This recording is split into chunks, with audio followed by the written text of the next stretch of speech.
is Paul Heyman. And I serve as special counsel and the wise man to your tribal chief, Roman Reigns, the undisputed, uncontroverted, unquestioned leader of the Bloodline, the most dominant group in recent memory and in the entire history of WWE. The Bloodline has all the damn gold! For nearly 40 years, I have worked for, alongside, and even employed the absolute greatest superstars to ever do it. Just how dangerous do you want to live? I've created the Dangerous Alliance, led an extreme revolution with ECW, and managed the most legendary of all champions. And for me, none of that compares to the relationship I've built with the Anoa'i, Fatu, and Maivia families, the triumvirate that composes this dynasty that we know more colloquially as the Bloodline. My time with this family goes back 40 years. I've led them into battle, strategized with them, and have watched their children grow into top-tier superstars who have also created their own impressive legacies. And so it is my great honor to serve as your host for the WWE 2K25 showcase featuring a dynasty like no other, the Bloodline. When you look at this incredible family tree, this is proof that there is only one royal family in professional wrestling, bound by blood. A blood bond forged between High Chief Peter Maivia and Amatua Anai Anoa'i, the father of Afa and Sika, the wild Samoans, created a force that has dominated professional wrestling for over 5 decades. An elite collection boasting names like the wild Samoans, Afa and Sika, as well as The Rock, Rikishi, Umaga, Yokozuna, Nia Jax, Jimmy and Jey Uso, Solo Sikoa, Jacob Fatu, and of course, your tribal chief, Roman Reigns. They've owned championships, filled arenas, packed stadiums, broken box office records, years and decades of dedication to the craft, perfecting their art with each passing generation, ultimately leading us to right here, right now, with the Bloodline having dominated WWE for the last half-decade. As your humble wise man, it is my duty to take you through some of the most ferocious battles featuring the greatest warriors in the family. Not everything goes according to plan, and this year we're going to give you a chance to right the historical wrongs and change history to bring more glory to the Bloodline. It's our showcase, after all. Honestly, their only real competition is themselves. Acknowledge me! All of this fighting amongst each other, this constant power struggle, I won't let all of that ruin this moment. Because it's not just about Solo Sikoa or Roman Reigns. It's not just about the Usos. It's about every single member of their family that came before them, who built the lineage and who made them into the superstars that they've become today. It's been said elsewhere that wrestling has more than one royal family. That's undeniably true. Also undeniably true is that for all of those other families, there's only one Bloodline.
In a family that specialized in brute force over the years, perhaps no one better personified this than Rodney Anoa'i, nephew to the Wild Samoans, better known to the WWE Universe as the mighty Yokozuna.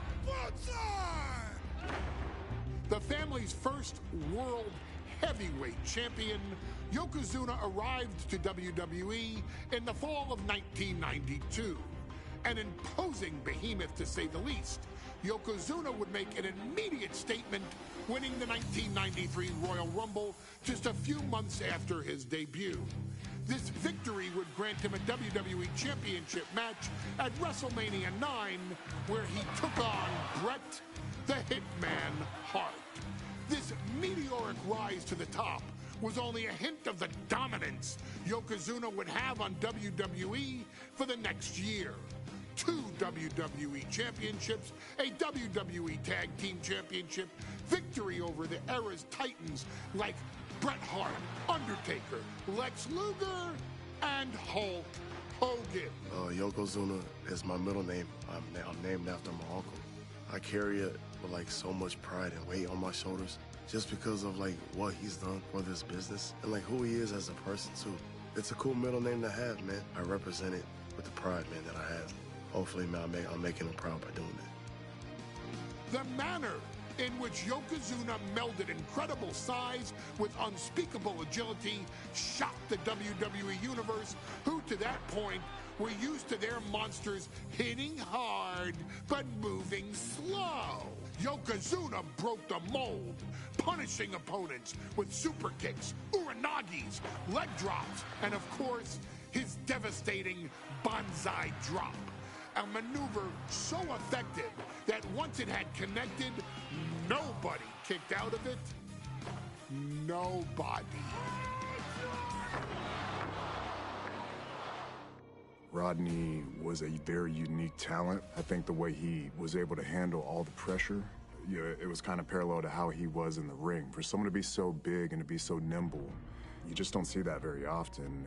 Rodney was one of those first solo guys, singles competitor guys that was able to go out there and really just make waves, make a big splash. I mean, pun intended, I guess. You know, that fool jumped in the pool, he'd knock out all the water, and that's the way it felt sometimes. He would go into those arenas and just suck in all the energy and be able to give it back. So when I look at Rodney, I see someone very similar to me, someone who understands the top, the very, very top of the game, the top position, and everything that goes along with it.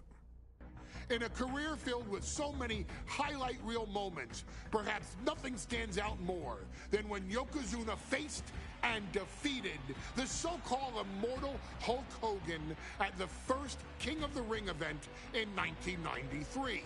Looking to humiliate Hogan after the Hulkster stole Yokozuna's WWE Championship only 2 minutes after Yokozuna defeated Bret Hart for the title months earlier at WrestleMania 9, Yokozuna entered the ring totally focused on the task at hand.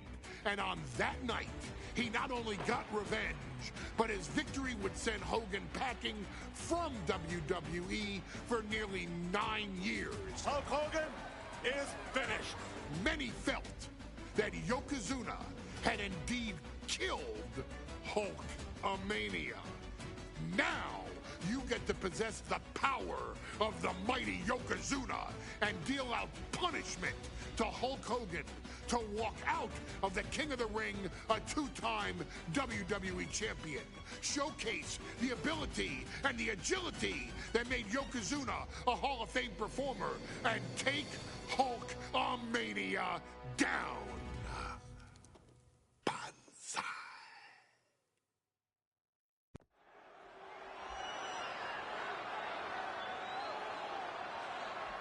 Ladies and gentlemen, this is an event of international magnitude.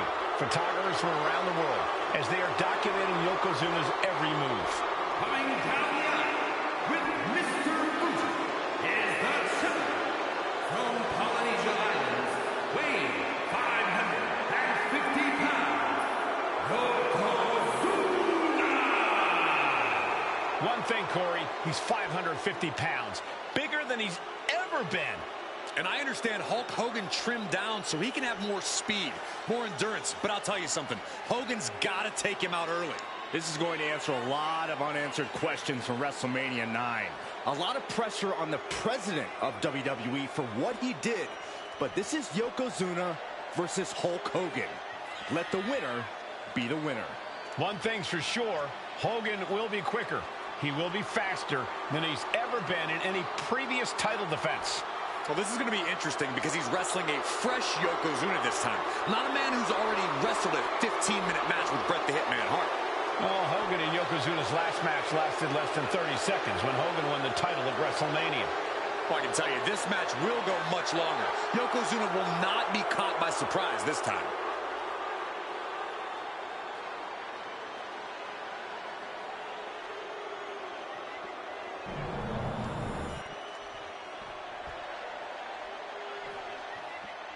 Listen to this. What a phenomenal ovation for the WWE Champion.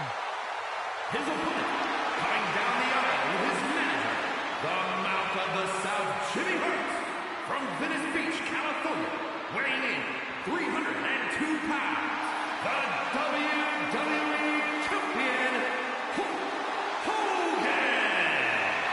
You can feel this facility shake, literally moving. The rafters shaking with the ovation of the WWE Champion Hulk Hogan. Hulk Hogan thrives on these people. He thrives on the Hulksters, the little Hulksters. This is what keeps this man going.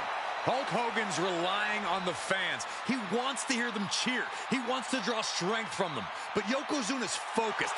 He has not taken his eyes off Hulk Hogan. He is ready, believe me. The Hulkster ready for war, and you can bet, ladies and gentlemen, it will be warfare here. Well, he's been saying for weeks that he is going to be the first man to slam Yokozuna. Oh, nobody slams Yokozuna. Well, we'll see. Hulk Hogan wanted to prove it was not a fluke that he beat Yokozuna. And now we're going to find out if it was a fluke or not.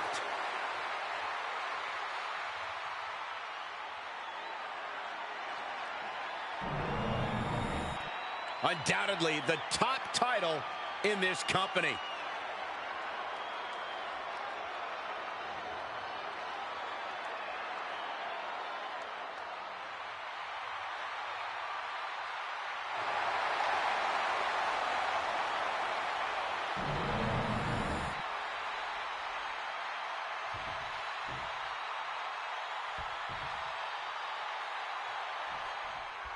Michael Cole.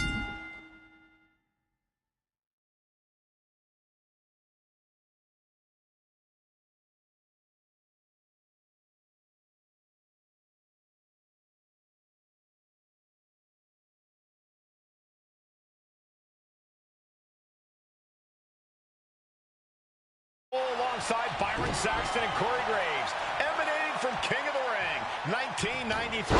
Yokozuna is fuming over his embarrassing WrestleMania loss to Hulk Hogan. Now, Yokozuna has vowed to reclaim the WWE Championship and wipe Hulkamania off the map. Indeed, the last time these two shared a ring, it was disastrous for Yokozuna. Mr. Fuji issued a challenge to Hogan on behalf of his client. And 22 seconds later, Hogan was the new WWE Champion. But that night was mired in controversy as Yokozuna had just been to battle with Bret Hart to win the title. This is going to answer a lot of questions from WrestleMania 9. This is Yokozuna versus Hulk Hogan, and we're going to find out who's the true champion. This is an event of international magnitude.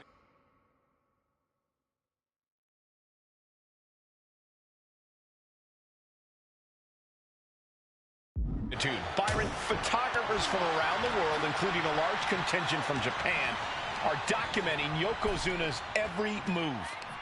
A lot of pressure on the former champion. There is no way Mr. Fuji and Yokozuna can return to Japan and lose face. And the Hulkster may have some self-imposed pressure. He not only wants to win, he stated that he wants to pick up the 5...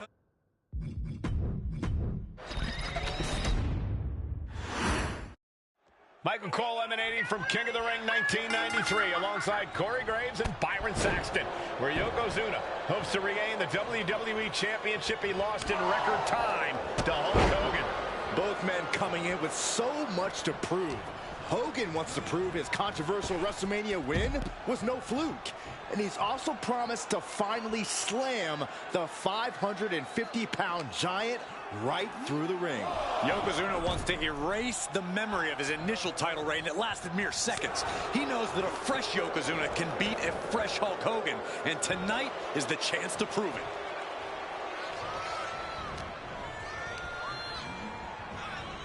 Uh-oh. Samoan drop. Some folks thought Bret Hart should have had this rematch against Hogan, but the president of WWE has made the controversial decision to give Yokozuna the title match. Indeed, there will be no rematch for Bret, who, I might add, lost the title after Mr. Fuji interfered on Yokozuna's behalf. Instead, he was given an automatic entry into tonight's King of the Ring tournament. The Hitman has certainly capitalized on that opportunity, already defeating Razor Ramon and Mr. Perfect tonight. Now, can he finish the job in the main event and win the King of the Ring? We know the sold-out crowd here in Dayton is firmly behind the Hulkster. Hogan is relying on the fans. He wants to hear them cheer. He wants to draw strength from all of them. But Yokozuna is completely focused. He has not taken his eyes off Hogan since the bell rang. He is ready, believe me. Hulk Hogan, a 5-time champion now. This is his first title defense. The Hulkster has spent the last 2 months in Hollywood due to...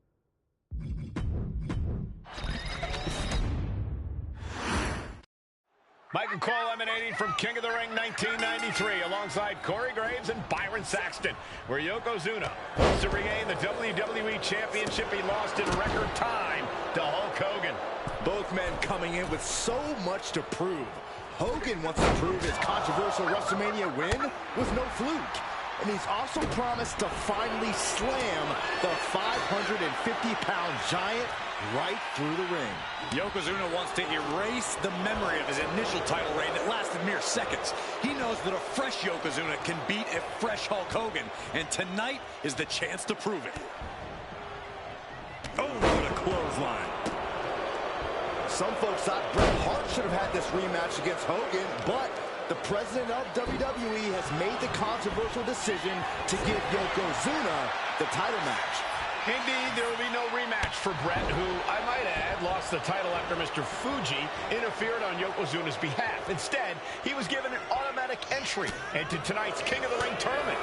The Hitman has certainly capitalized on that opportunity, already defeating Razor Ramon and Mr. Perfect tonight. Now, can he finish the job in the main event and win?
The King of the Ring. We know the sold-out crowd here in Dayton. Watch out! Look out below! Completely throwing self-preservation out the window. I don't know how your mind would even think about doing that.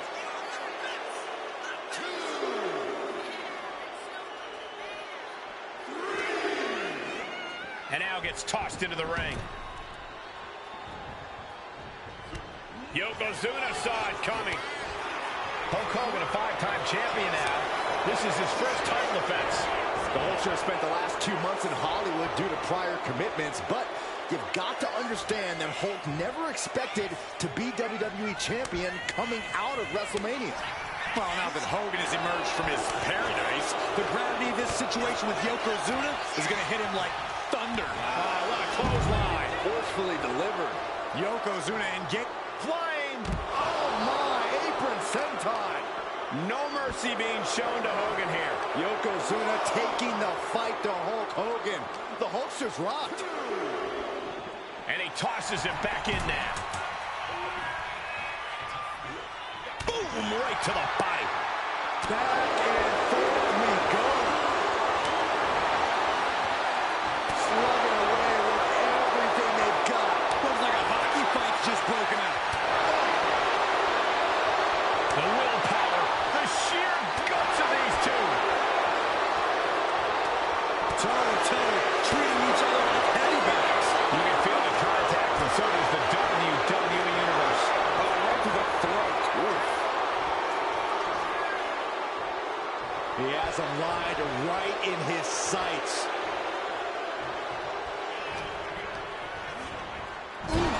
Talk about force. That'll give you whiplash.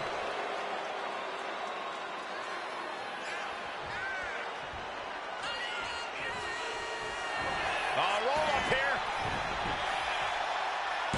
And referee cuts off the count in one. Wow, I thought for sure that was it. And that holds Hogan back. Still so much more action to come after this amazing matchup. Of course, we have the King of the Ring finals later, but before then, there will be an 8-man tag team match with the Steiner Brothers and the Head Shrinkers on opposite sides. You want to talk about unfinished business from WrestleMania? Those two teams went to war back in Vegas, and I expect even more hard hits here tonight. Running hip attack, what impact. High level of offense on display from Yokozuna. Yokozuna making Hogan regret wanting this match. I love it. Oh, look at the power of Hogan. A bear hug to 24. The bear hug cinched in. Gotta find a way out and catch your breath. Look at this, no quit whatsoever. Raining down elbows and escaping the bear hug. And Yokozuna just...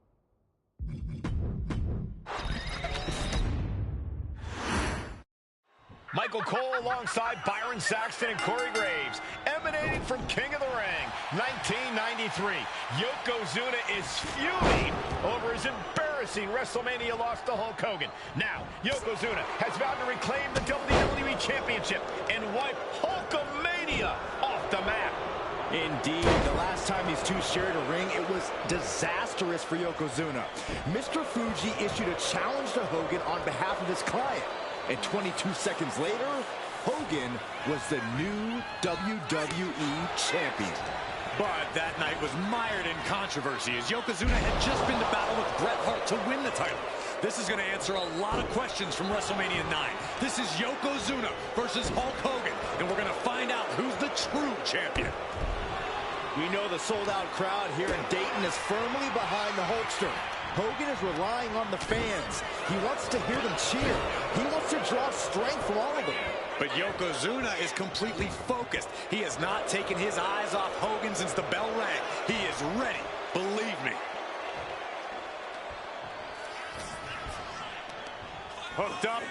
Nothing fancy there. Spinning Uranagi. Still so much more action to come after this amazing matchup. Of course, we have the King of the Ring finals later, but before then, there will be an 8-man tag team match with the Steiner Brothers and the Head Shrinkers on opposite sides. From the middle rope. Oh, what a splash! It's like an SUV falling on you. Uh-oh, knees up, saw it coming, and was laying in wait. Steered away there. That is a power-packed punch. Yokozuna engaging in warfare with... Look out! Crash landing. Went for it at the wrong moment and paid a terrible price with that impact on the outside. And a clothesline. This is an event of international magnitude. Byron, photographers from around the world, including a large contingent from Japan, are documenting Yokozuna's every move. A lot of pressure on the former champion. There is no way Mr. Fuji and Yokozuna can return to Japan and lose face. And the Hulkster may have some self-imposed pressure. He not only wants to win, he stated that he wants to pick up the 550-pound Yokozuna and slam the Giant's carcass through the ring. What the leg? Look at this. He just tossed the leg. Now that'll do some serious damage. And Yoko is clearly looking for a fight here.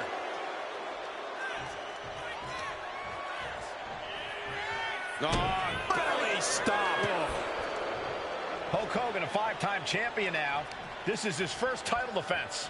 The Hulkster has spent the last 2 months in Hollywood due to prior commitments, but you've got to understand that Hulk never expected to be WWE champion coming out of WrestleMania. Well, now that Hogan has emerged from his paradise, the gravity of this situation with Yokozuna is going to hit him like thunder.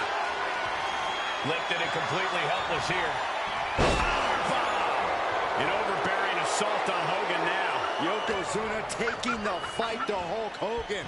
The Hulkster's rocked. And he avoids what was coming. One answer after another. Neither competitor giving an inch. Running hip attack. What impact.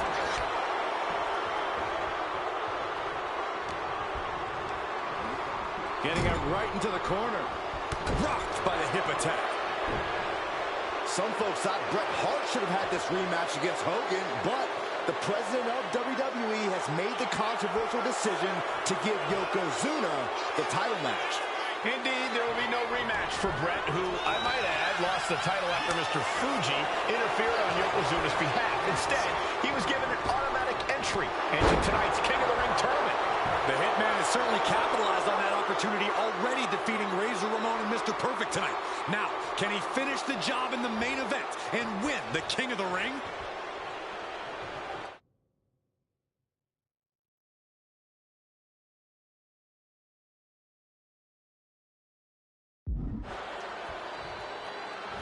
Stops that offense. He's managing to get some control back now. He is absolutely the champion into the pin.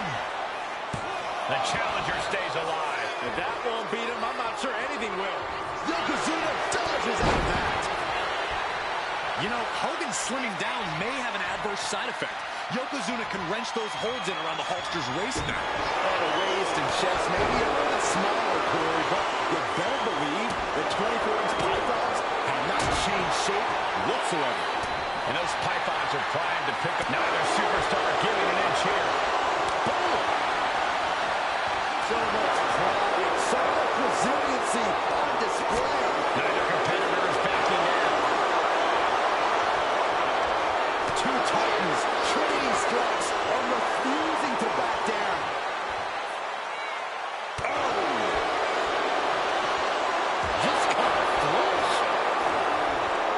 He's got Hulkster here, belly to belly. Vicious. Bombastic claims coming out of both camps coming into this one, gentlemen.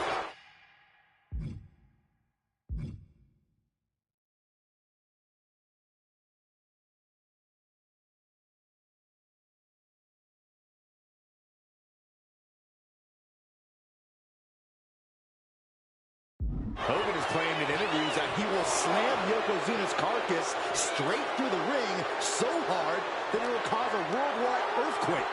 Meanwhile, Yokozuna has kept his comments brief, saying, quote, Hulkamania will die. Hogan, you're going down. Yoko says this one's over. Bonsai drop. That might have just sealed the deal on us having a new champ. Oh no, bear hug of pride. This is getting to the ropes and luckily getting out of this submission.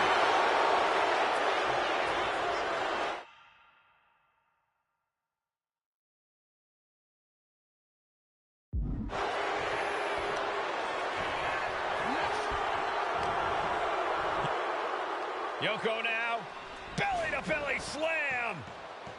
That's got to be the end of Hulkamania. Jimmy Hart trying to rally. And a kick out by Hogan with authority. Hulk Hogan's not done yet. Hulk Hogan is coming alive. Yokozuna back to his feet. Big chop to Hogan. And Hogan's starting to hulk up here. How many times have we seen this over the years?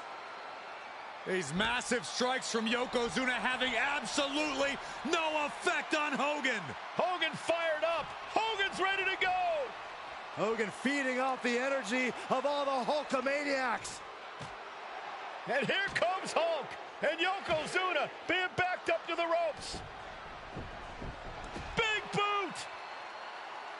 I can't believe Yokozuna's still standing. Hogan continuing to pour on the offense.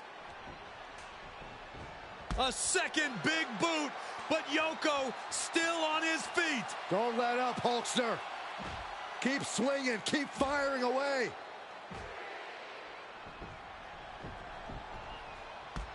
That boot, Yoko staggering, stunning, and he's down.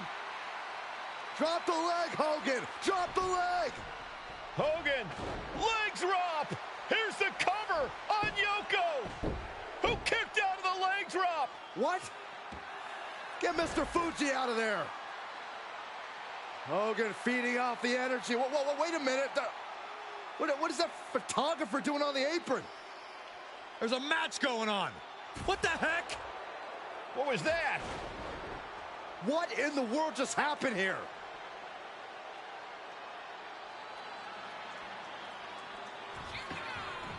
Oh, no. World's strongest splash. Yokozuna demonstrating his full power. Hogan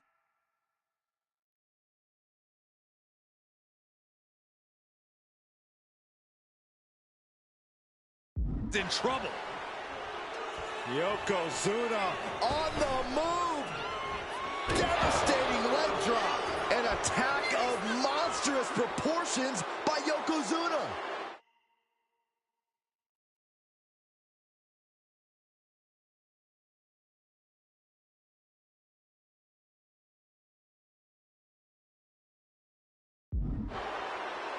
Title in the balance with the pin. And Yokozuna is once again champion. I can't believe it. The winner of this bout, and new WWE Champion, Yokozuna. We have the official word. Yokozuna is indeed the new WWE Champion. We may have just witnessed the end of Hulkamania, gentlemen. There's no may about it, Cole. Yokozuna just conquered Hogan, and every newspaper in Japan is going to be filled with pictures of our new WWE champion. Here in the heartland of America, the heart of Hulkamania has just stopped beating. Hulk Hogan is finished.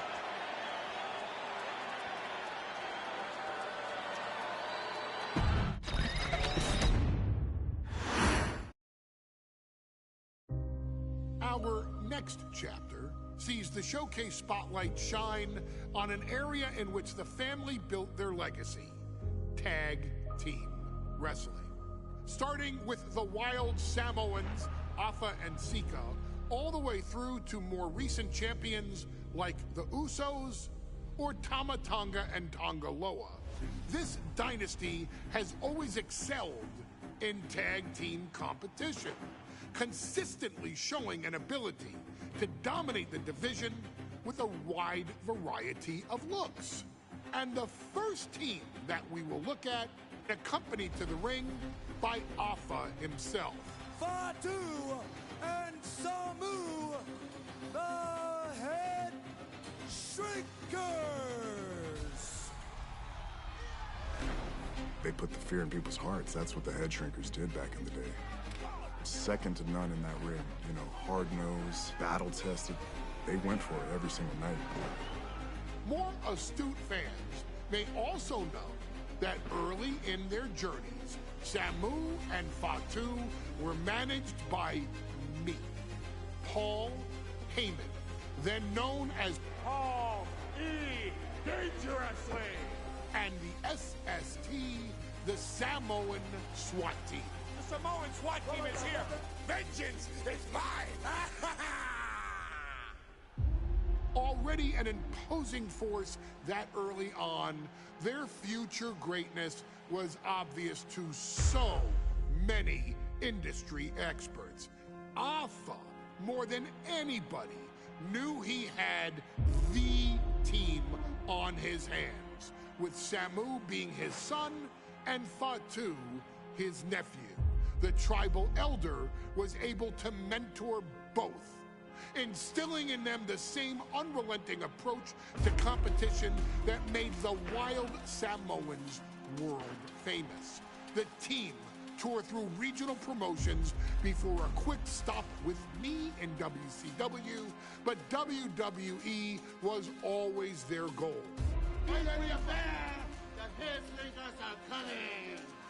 Upon arrival, it was clear that the dynasty's next generation had indeed arrived, immediately drawing comparisons to their world-renowned predecessors. 10 years before it became cool to say, Samu and Fatu displayed ruthless aggression in the ring, overwhelming opponents before the bell and continuing the non-stop attack until their hands were raised in victory. Deceptively agile for men of their size, they brutalized the opposition with devastating dives from the top rope.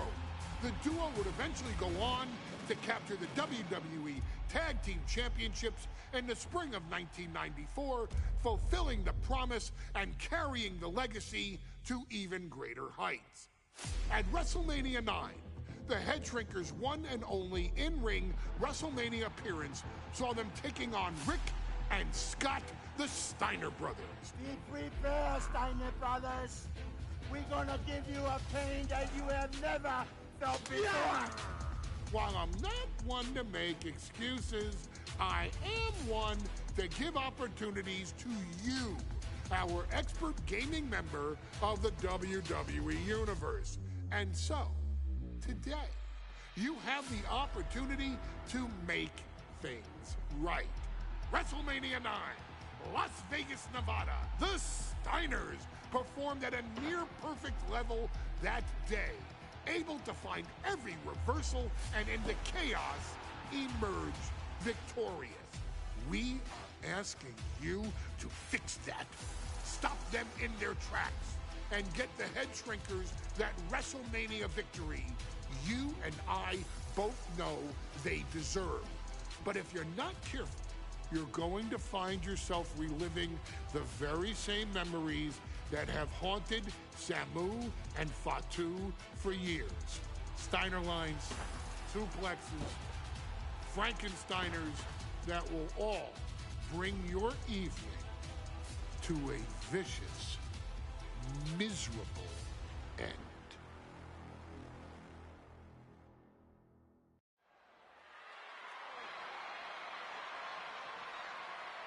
One of the toughest teams in WWE history. Nearly 600 pounds of pure savagery. Is a tag team match set for one fall.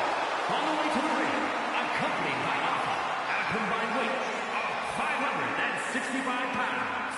Samu and Fatu, the Head Shrinkers. Fair warning, this one may not be too pretty, guys. You talk about rugged individuals. These are two tag teams that can really bring the fight to anyone that steps in their path. Yeah, there's about to be a seismic collision in the ring.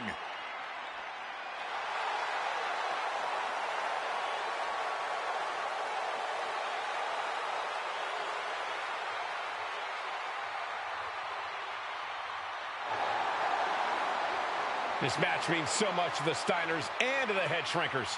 Well, the whole world is focusing on WrestleMania 9, and the last thing you want to do is come up on the short end. Pride is on the line, and as is a stake to the claim of being the toughest team in all of WWE.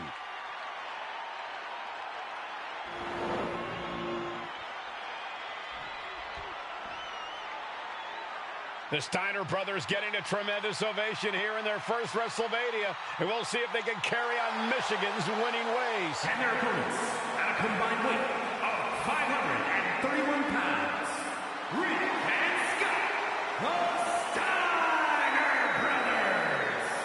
The Steiner brothers are one of the most promising tag teams we've ever seen in WWE. But Samu and Fatu are looking to stomp out any of that promise right here at WrestleMania. Let me warn the WWE Universe right now. This is going to be a brutal match. Just two heavy-hitting tag teams going at it. Physical, Smash Mouth Wrestling. And like Saxton said, it won't be pretty at all.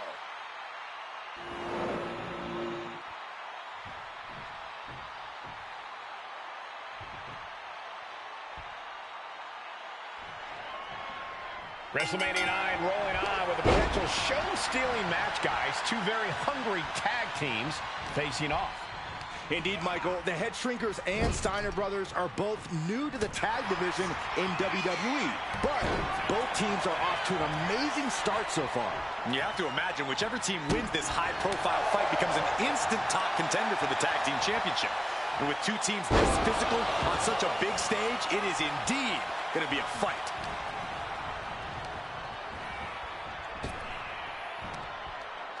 Power slam! WrestleMania 9 shaping up to be a big night in the tag division, guys. Indeed it is, Michael. Two great young teams competing now.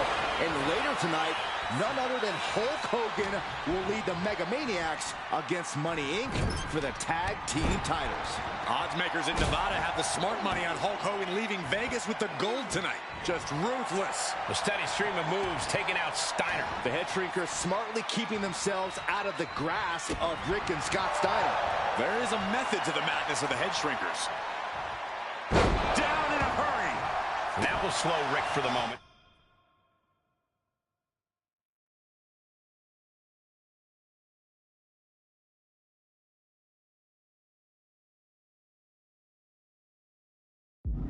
Samu's offensive wherewithal was on point.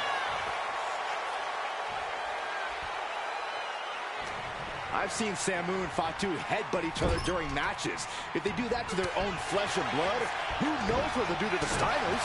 It's just a byproduct of the brutal take-no-prisoners offense of the Head Shrinkers, Byron. These guys will bite, scratch, and claw their way to a win. Rulebook be damned. And with Rick and Scott coming from an amateur collegiate background, they might be a bit more hesitant to bend the rules. Hopefully the Steiners can adapt, and fast. Sent to the corner. Uncorked a big punch. The Head Shrinkers accompanied to ring.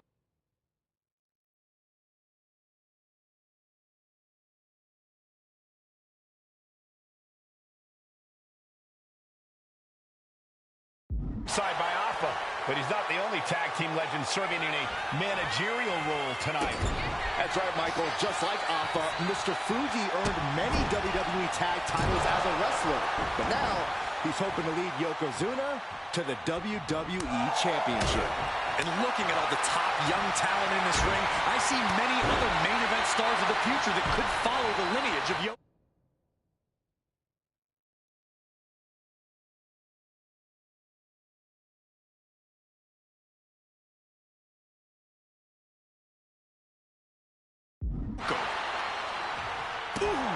Samu's gaining the upper hand. Seeing some high-impact offense from Samu and Fatu thus far. I'm not sure the Head Shrinkers are even going for the victory. They just want to destroy the Steiners. And Samu's plans failed there.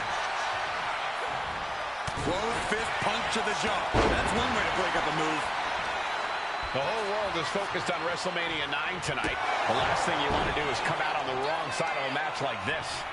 That's right. A big win at WrestleMania means a big boost in the tag division and a substantial winner's purse. I don't think the Head Shrinkers concern themselves much with the financial matters, Saxton, but they are dead set on proving they're the toughest dudes around. Boom! Read that one. And into the corner he goes.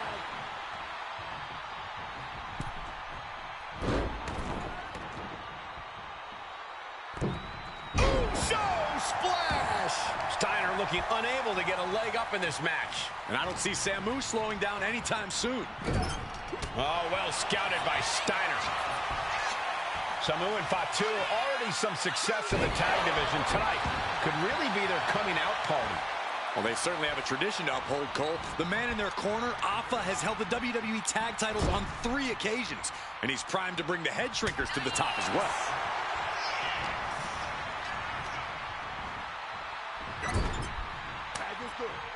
Tag made, double team coming. Opponent in the corner and just Shot after shot after shot. They might go all night. Clothesline. He's able to counter that. And now placed in the corner. Oh, my goodness.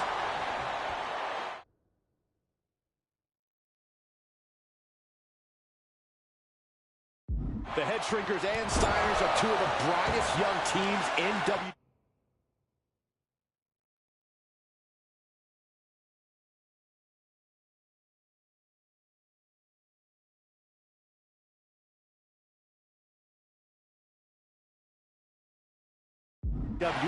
But they both come to this match with a few years of experience in WCW.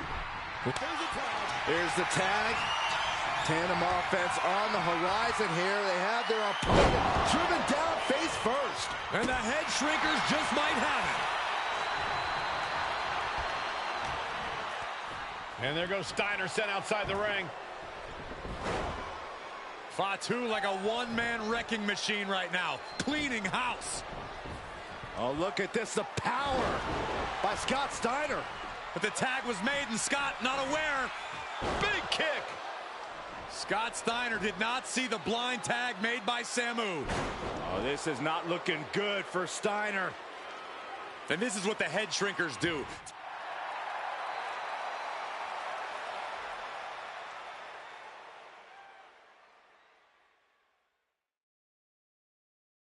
Top-tier tag team wrestling. Steiner didn't see the tag, decided to hot dog around, and got a foot in the face for it. Kick to the gut creates separation. Before this match began, you heard the Steiners speak backstage. Scott saying, quote, "Me and my brother are going to go out with a game plan and do what we do best. And that's wrestle." That's all well and good for the Steiner brothers, but Alpha has gone on record saying that his men are looking to tear Rick and Scott's heads off. Placed him in the corner here. Steiner's caught with a reversal.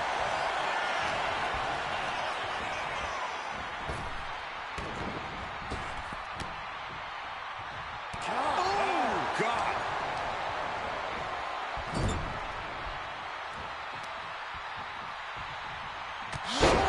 Lariat. Bam. As we find ourselves surrounded by all this pageantry, do you think From the top. Diving headbutt. Samu trying to bring the audience along. The roundhouse connects. deadlift? Look at the power here. The deadlift German suplex. Left into a German. Momentum moving towards Samu's corner. And Scott's got to flip the switch soon. Talk about dismantling your opponent. He's getting back up, but I don't think he's going to like what he finds. Sent into the corner. Corner, and a couple back elbows to follow. And we are really seeing the amazing skill sets of all four men in this tag team showcase. Well, we already knew about the brawling of the Head Shrinkers and the grappling of the Steiners, but men as big as these four behemoths should not be able to fly around the ring like they have thus far. There's the tag. Tandem offense on the horizon here. They have their opponent. Oh, face first. That's it. No way the Steiners come back now.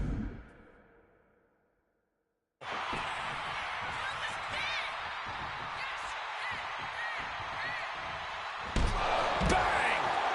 Pin. This might be the end of Steiner's night.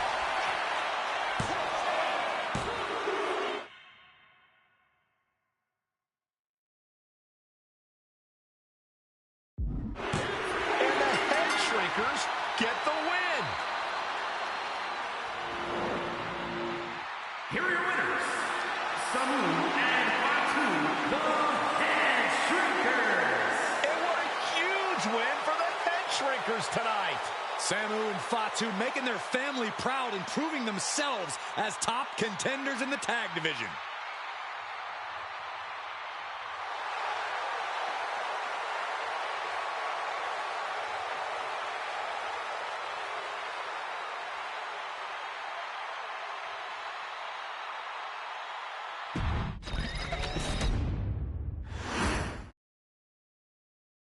Hey, let's put this in the simplest of all terms. Dwayne "The Rock" Johnson is the biggest celebrity on the face of the planet today. Now, whether he's a blue chipper, the people's champion, or as we know him right now, the final boss, The Rock has always commanded all of the attention in the arena since the very first moment he made his WWE debut at the 1996 Survivor Series. Born into this business, The Rock would become WWE's first ever third-generation superstar, following in the footsteps of his father and grandfather.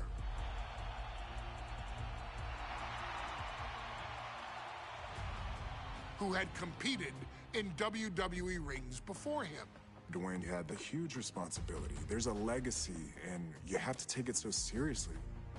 Even with incredibly high expectations, the Great One surpassed them all, along with the usual achievements if your name is The Rock: 2 Intercontinental Championships, 5 Tag Team Championships, 8 WWE Heavyweight Championships, a Royal Rumble victory, not even to forget the fact that The Rock once led an entire nation. The Rock has one of the more noteworthy feats in WWE history, earning WrestleMania victories over Hulk Hogan, Stone Cold Steve Austin, and John Cena. Each of these men are known as the faces of their respective era. Each of these men found out what happens when you go one-on-one. Oh, you know the rest. Of course, The Rock rivaled Stone Cold Steve Austin's popularity during the vaunted Attitude Era, tearing opponents down with rock bottoms and people's elbows while tearing them apart on the mic with cutting one-liners and catchphrases that are still recited to this day. If you smell, know your role and shut your mouth. He ended CM Punk's 434-day title reign as WWE Champion at the 2013 Royal Rumble as well, after having only competed twice over the previous 9 years, displaying the always-ready mentality and physical conditioning on which he has built his global brand. But you don't need me to rattle off The Rock's resume to you, now do you? Of course not. The man is an occasion unto himself. He has headlined the biggest events against WWE's most iconic superstars and has always found a way to, how does he put it? Layeth the smackdown on some jabroni's candy ass. I couldn't have said it better myself, although I think I may have just done that. But indeed, he has. On a Thursday night in February of 1997, The Rock, still known as Rocky Maivia, would find himself challenging for the WWE Intercontinental Championship. Only a few months into his tenure, he would be matched up against a face that would ultimately become one of his most familiar and hated rivals, Triple H, Hunter Hearst Helmsley.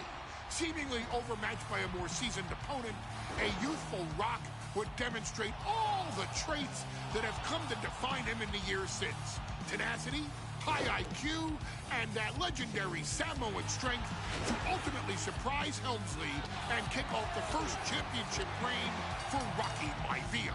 It would be the first step of a journey that has ultimately led The Rock into the pantheon of WWE's elite. So now it's all in your hands. It's up to you to showcase the undying drive that makes The Rock the hardest worker in the room to deliver a shocking upset against the Greenwich snob himself. guide The Rock to victory over Triple H and a very special Thursday, Raw Thursday, to give the first jolts to what would become the most electrifying career in sports entertainment.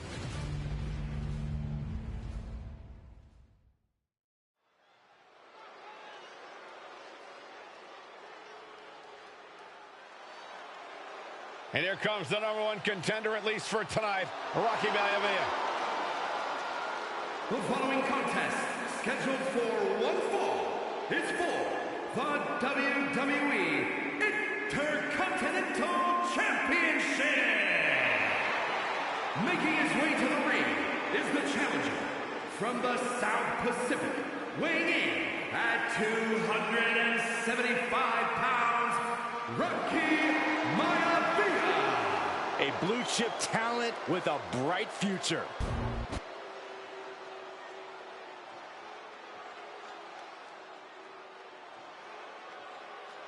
On his way to defend the Intercontinental Championship, Hunter Hearst Helmsley. His opponent from Greenwich, Connecticut, weighing in at 246 pounds, the WWE Intercontinental Champion, Hunter Hearst Helmsley. Helmsley is scheduled to face another challenger at an upcoming show this Sunday, and he's taking the risk, stepping in here against a newcomer, Rocky Maivia. Well, you can consider it risky, you can consider it overconfident, but any way you look at it, it's a dangerous move by Helmsley to take on an athlete who has been on a real roll. Rocky Maivia has been successful thus far in WWE, and Rocky is focused. Rocky is only thinking about tonight. Saxton, just curious, have you ever exercised your right to remain silent? I am tired of all this talk about Rocky Maivia. Yeah, he's been on a roll, but it could all come to a screeching halt tonight at the hands of Hunter Hearst Helmsley.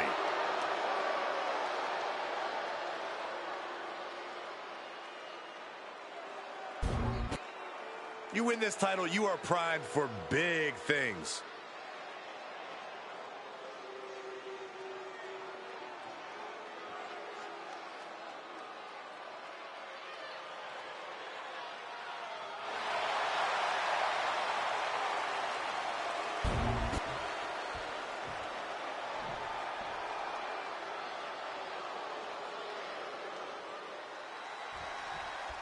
The Intercontinental title hangs in the balance. Tonight in a match between our refined champion, Hunter Hearst Helmsley, and the young challenger, Rocky Maivia. Rocky Maivia has a lot to prove here. The third-generation up-and-comer would love nothing more. Oh, no, getting in position. What's he planning to do here? On the ropes, has to let go of the hold now. Ooh! And we know Rocky doesn't have the same experience as Helmsley.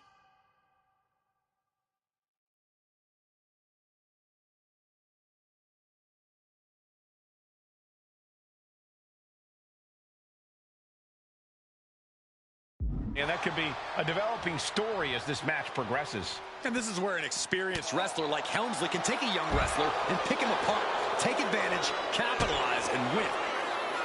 If Rocky Maivia is going to take down the more polished and experienced Hunter Hearst Helmsley, he's going to have to do it with unrelenting energy. Rocky has to keep coming at the champion with big attacks until Helmsley collapses under the onslaught. It's a bold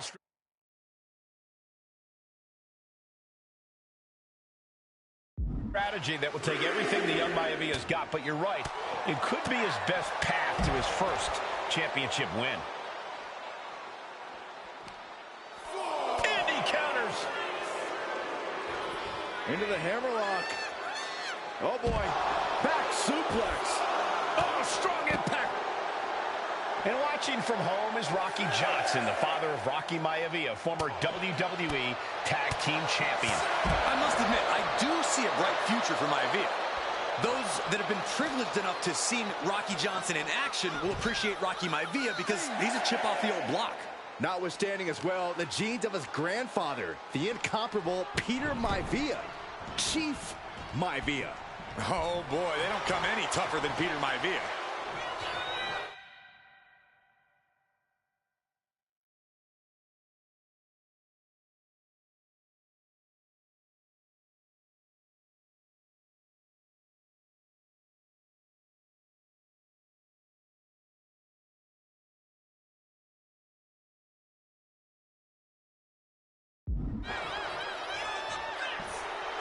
enjoying the moment too much, giving his opponent a lot of room to recover.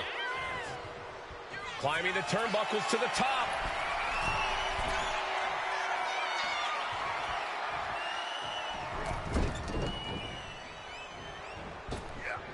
Maivia way up high.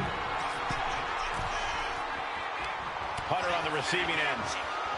From way up top and down. And give credit where it's due. Rocky Maivia is leaving nothing in the ring in pursuit of the Intercontinental Championship. Maivia took to the sky and executed that high risk perfectly. I don't think Helmsley had that scouted at all. Oh, look out. It's on now. Boom. Nothing pretty here. Just good old-fashioned fisticuffs. Big shots being fired right now. Neither competitor letting up. Exhaustion setting in, and neither one of them is letting up. Ooh. Both absolutely drained, but both refusing to give up. Each exchange just sapping the energy from these two. Who will break first? That is the question.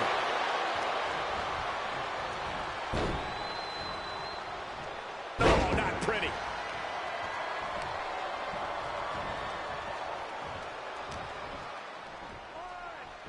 Hunter whipped into the corner. Nobody home. Rocky hit hard. And now Hunter looks to take over this match. Helmsley muscling Maivia up to the top turnbuckle and a big right hand. Helmsley with something big in mind here for his challenger tonight.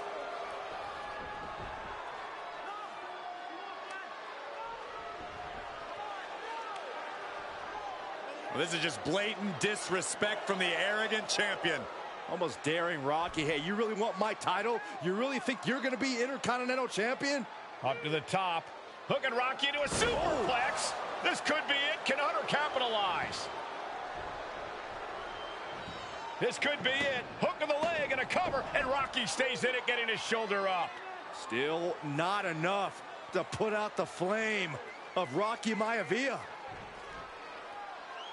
Hunter has to be asking himself, what else do I have in my arsenal? And I think we may get our answer, gentlemen. Yeah, it's just a matter of time, I believe, before this one's over. Hunter hooking Rocky, taking his time, looking to put him away. Maivia just collapsed.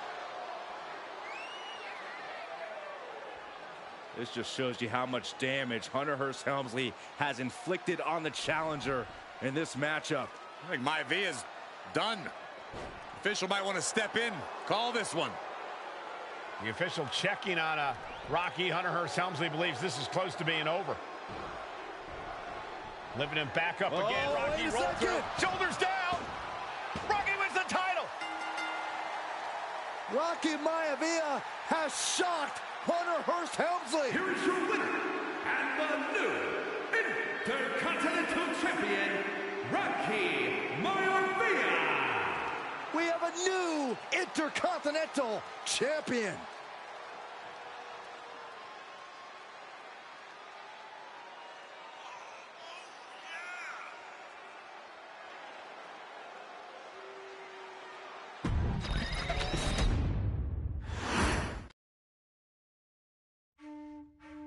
In a family of elite combat athletes and top-tier performers, the final boss has always stood out, even when he was just a blue chipper. But there wouldn't be a final boss, there wouldn't even be a bloodline if it wasn't for The Rock's grandfather, the High Chief Peter Maivia. You can think of him as the first boss. Predecessor to the tribal chief. He is one of, if not the foundation for our family. The Anoa'i Fatu Maivia wrestling dynasty. I don't think there's anybody more responsible for what's going on now than the High Chief himself. Peter Maivia isn't simply one of the two principals behind the sacred blood bond. He's also an incredibly decorated professional wrestler who traveled the world and won titles everywhere he went. New Zealand, Japan, Europe, and here in the United States, where he enjoyed especially successful runs in Hawaii and California. Maivia would eventually find his way to WWE, engaging in legendary battles with the likes of superstar Billy Graham. His larger-than-life personality would win the WWE Universe over in short order, as it had throughout his entire career. In the ring, High Chief Peter Maivia was a potent blend of brawn and grappling technique, often muscling his opponents down to the mat through a variety of joint locks and then switching to more painful holds once grounded. His sleeper hold and stump puller were both feared and renowned, and make no mistake about it, Maivia knew there was always more than one path to the ultimate victory. Out of the ring, High Chief Peter Maivia also ran one of the most successful wrestling promotions on the planet, Polynesian Pro Wrestling, based out of Hawaii, showing his mastery of the business in every aspect. His induction into WWE's Hall of Fame class of 2008 was supremely deserved, forever enshrining Peter Maivia as the legend he always was. And now, we present to you the opportunity to walk in the boots of the legendary High Chief Peter Maivia, facing off against one of the most legendary WWE rivals, George the Animal Steele.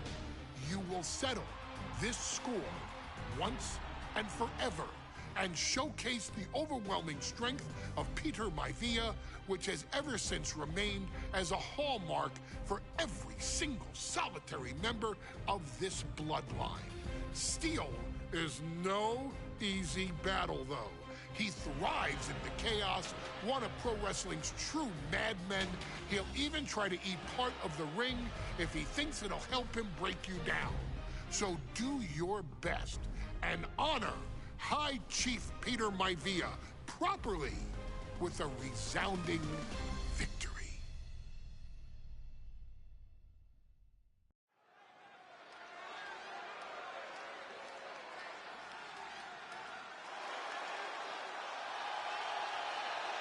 Uh-oh, somebody called the local zoo. The following contest is scheduled for one fall and is a steel cage match.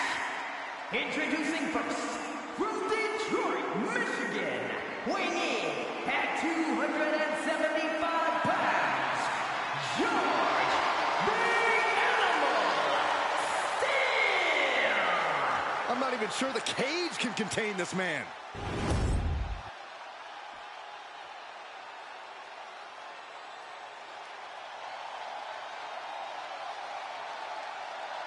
And strolling down the aisle, the opponent of George Steele, Peter Maivia. Always a chaotic matchup. His opponent from the Isle of Samoa, weighing in at 275 pounds, High Chief Peter Maivia. Steele had better keep an eye on Maivia, because Maivia is a true brawler. Few men can handle the chaos of the animal inside a steel cage, but I believe the High Chief is ready.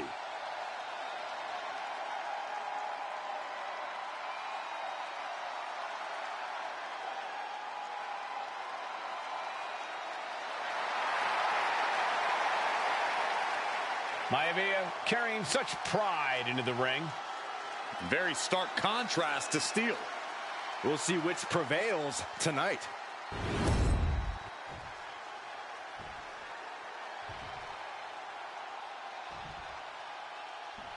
High Chief Peter Maivia taking on George the Animal Steele in a steel cage match. Quite a heated history between these two guys. Yeah, Michael, and I think it's because Maivia is one of the few superstars brave enough to take on the animal. Most of their contests have ended in countouts or disqualifications. Thanks to the cage, we'll get a decisive victory in this one. Well, that really depends on if a cage can even contain them. Oh, an overhand chop. George the Animal Steel might be a bit of an underdog. From the heavens, big-time splash. The High Chief just refusing to be intimidated. The Animal has no idea what to make of Maivia. Maivia overwhelming his opponent here. And you can see Steel is struggling to weather the storm of the High Chief. Ooh, headbutt from the rear. What a headbutt. From the middle rope. Oh, what a splash. Two very opposing styles in every sense of the word, Corey. High Chief Maivia is a much more physically gifted and talented athlete in the ring than Steel. What's it going to take for the Animal to get the upper hand here? Well, he's got to be even more chaotic than ever inside this cage. Nothing about Steel makes sense to someone as traditional as Maivia. There's never any telling what the Animal's going to do in a match, and he needs to keep it that way. Crank in the head. Some folks call Peter Maivia the Flying Hawaiian, and the reasons are obvious for that moniker. But, guys, how does he earn the other nickname of the High Chief? Well, Cole, Peter Maivia is very close to the Anoa'i family. In fact, Peter's considered a blood brother to the patriarch of that clan. When you add on the fact that Maivia was born and raised in Samoa, you can see the great pride he has for that land and its people.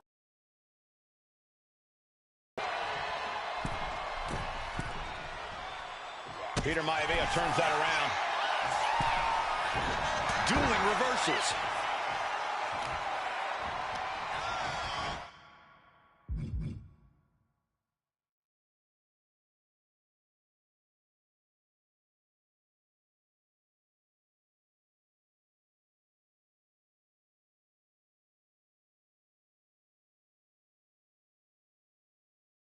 Mistake made by Steel.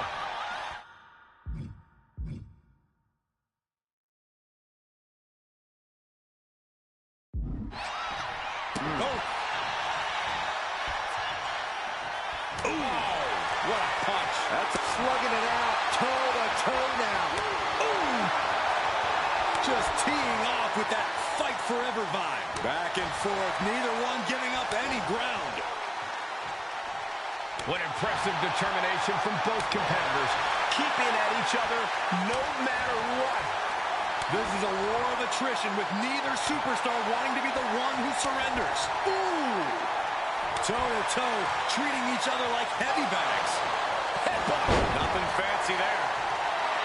Peter Maivia rallying this crowd behind him. Headbutt. Maivia just dominated the Animal with that one.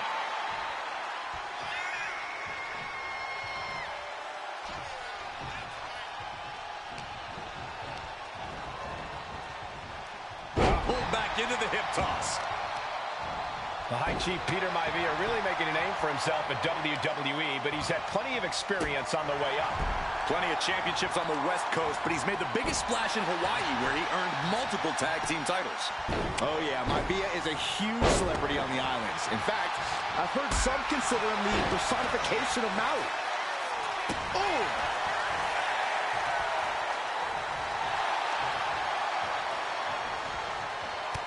That in his favor. And George is caught. Just breaking down the opponent.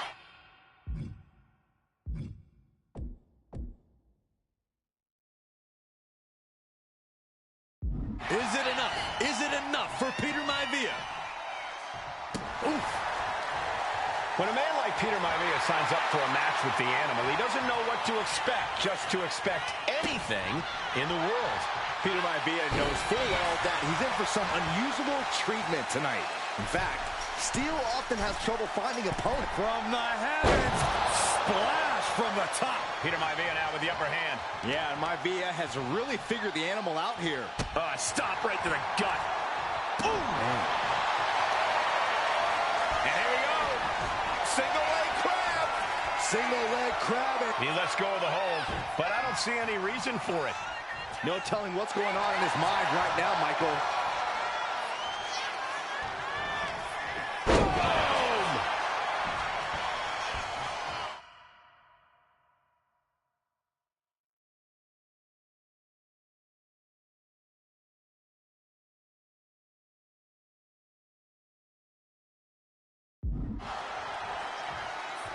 Uh-oh, he could be looking for a submission here. A stump puller. Trapped in the clutches of this. And that's it. It's over. And the High Chief defeats the Animal. Here is your winner, High Chief Peter Maivia. Anytime these two have faced off, it's been eye for an eye. But the steel cage has finally delivered a decisive victory for the High Chief, Peter Maivia. George Steele is one tough animal, but the way Maivia faced him in the cage tonight just reinforced what everyone already knew, that the High Chief is one tough Samoan.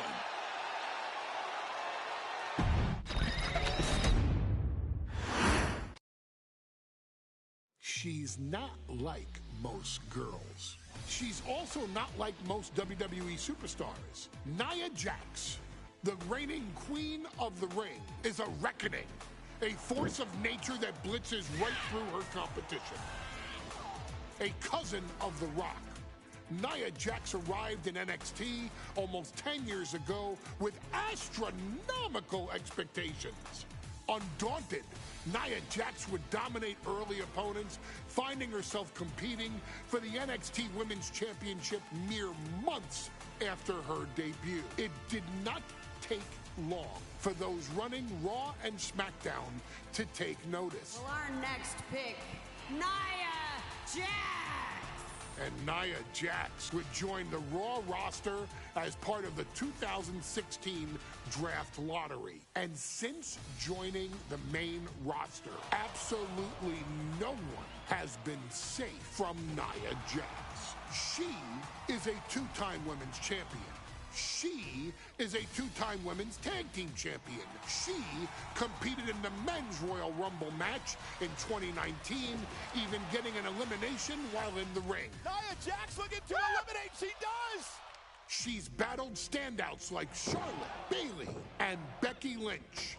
And all the while, she has left undeniable destruction in her wake. In the ring, she applies many of the same tactics that once benefited Yokozuna, even using her own version of the Banzai Drop, known as the Annihilator. And just like its namesake, if it connects, your night is over. And Nia Jax remains driven for even more success, jumping at any opportunity to prove her dominance.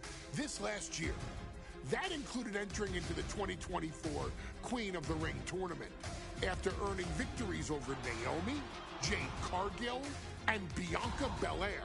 Nia Jax would fight her way into the finals, taking on former NXT Women's Champion Lyra Valkyria. Valkyria built a lot of momentum, defeating Dakota Kai, Zoe Stark, and Io Sky to punch her ticket into the final at the Queen and King of the Ring. With an obvious game plan, Lyra would look to stick and move, avoiding the colossal attacks of her opponent. Unfortunately, as often happens when competing against Nia Jax, Lyra made one miscalculation, and that error in judgment provided Nia Jax with the opening she needed to annihilate her competition. This is your opportunity to crown the first queen in Bloodline history. Make Lyra suffer. Make her regret ever entering your ring. Showcase the otherworldly power that forces an entire roster to cower in your presence. Because when you're an irresistible force like Nia Jax, resistance is futile.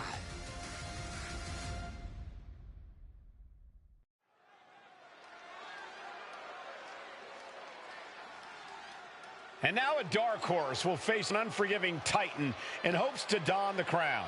Lyra Valkyria versus Nia Jax in the Queen of the Ring Finals. The following is the final match in the Queen of the Ring Tournament. Introducing first, from San Diego, California, Nia Jax. I cannot wait to witness what unfolds here. The irresistible force has been on a tear recently. And Nia believes the crowd already belongs to her.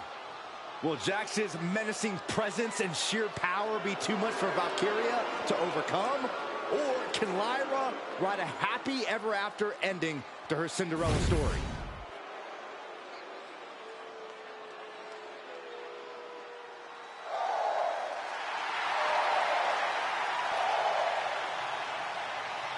Lyra Valkyria fancies herself a Morgan, which is an Irish goddess of war. As they were on the battlefield, they used to take the shape of ravens to fly around and decide who would live and who would die. That is what Lyra Valkyria is bringing to the ring here tonight.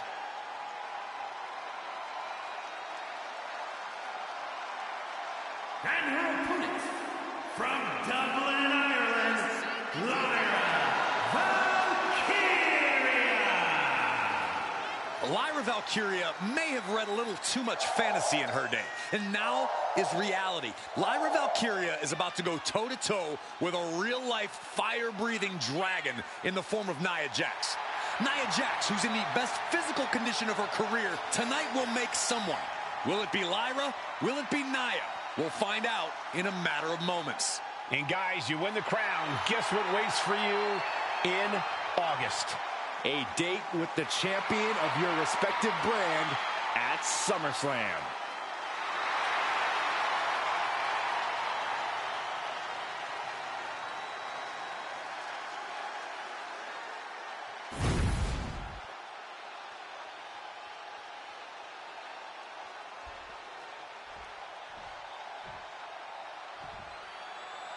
And it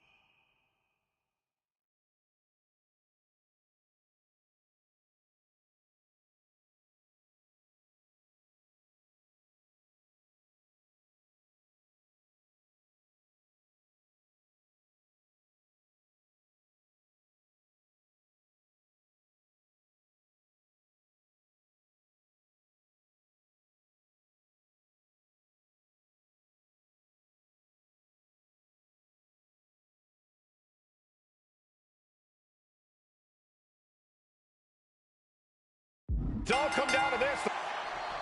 And Nia now misses wildly. Lyra goes up over the top. Nia's got it caught, though. Lyra trying to rely on her technique to bring down the irresistible force, but having no luck at the moment. I'm not sure this is going to work either. Jax just entirely too strong, but whoa! That was interesting. Oh, nice athleticism by Valkyria. Even Jax might be a little impressed. I wouldn't go that far, Saxton. Here comes Nia, just imposing her will on Lyra Valkyria. Again, Lyra showing how resourceful she is, applying the sleeper to Nia Jax. Lyra tried to hold on. And now Nia Jax in control, and she's going to look to put Lyra away. Nobody home! Set outside the ring, and Valkyria's got a chance. Huge window of opportunity. Right now for Lyra Valkyria to strike. Lyra may actually pull this off. Lyra may become queen. Lyra has the advantage. She has Nia reeling. But Lyra can't win Queen of the Ring with Jax on the outside. This match has to end in the ring. Lyra says she feels alive every time she flies, and that's what Nia has to avoid tonight, keeping Lyra grounded. The woman thinks she's a bird, Cole. What do you expect? It's symbolism, Graves. Oh, right to the kidneys. Golly. Nia Jax, Lyra Valkyria facing off in the finals of the 2024 Queen of the Ring tournament. Who will take home the crown? Like a brick wall running into you.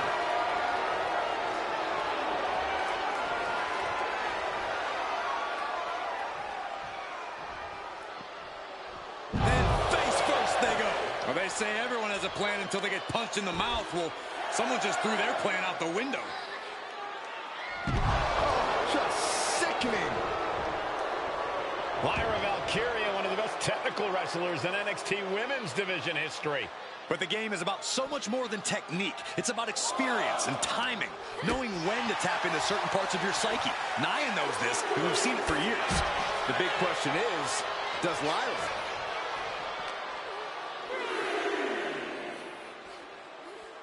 Wait for it. Alabama slam. And the scary thing is, these attacks are being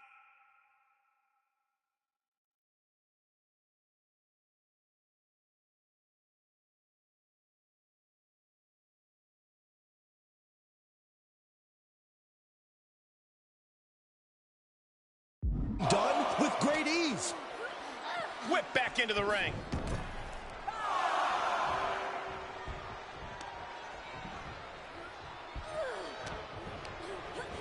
And she's sent right into that corner. Just a nasty headbutt. Many in the WWE Universe getting their first look at Lyra Valkyria. She's only had 3 main roster matches so far, and they were all in this tournament. Big wins over Dakota Kai, Zoe Stark, and Io Sky over the last 3 weeks. That's an extremely impressive start for Lyra. Wow, undefeated for 3 weeks? When Nia Jax joined the main roster, she didn't lose a match for over 7 months. And Jax has stayed that dominant for years. Corey, what do you think is going to be the key in this match for Nia Jax? She certainly made plenty of promises when it comes to being queen of the ring.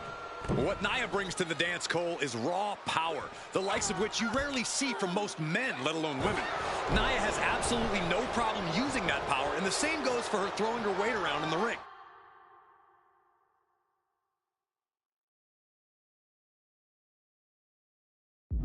Lyra Valkyria might just learn that the hard way tonight. It's a Samoan drop. There's so many moves at Nia's disposal that she can end this match with. For Lyra, not nearly as much. Yeah, I can't imagine it'll be easy for Valkyria to pick up Nia Jax and drop her with the Nightwing.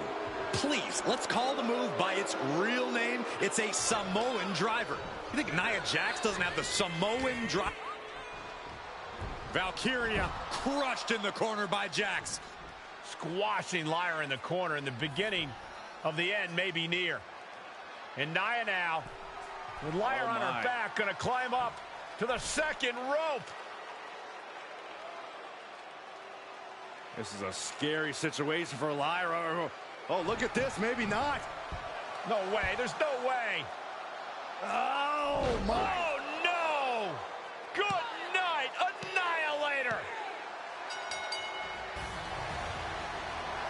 Here is your winner and the new Queen of the Ring, Nia Jax. What a victory to the brand new Queen of the Ring. Nia said she would do it, and she backed up her claims.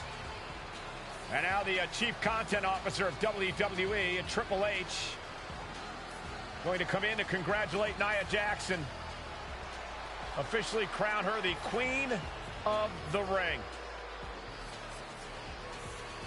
Absolute dominance by the new Queen.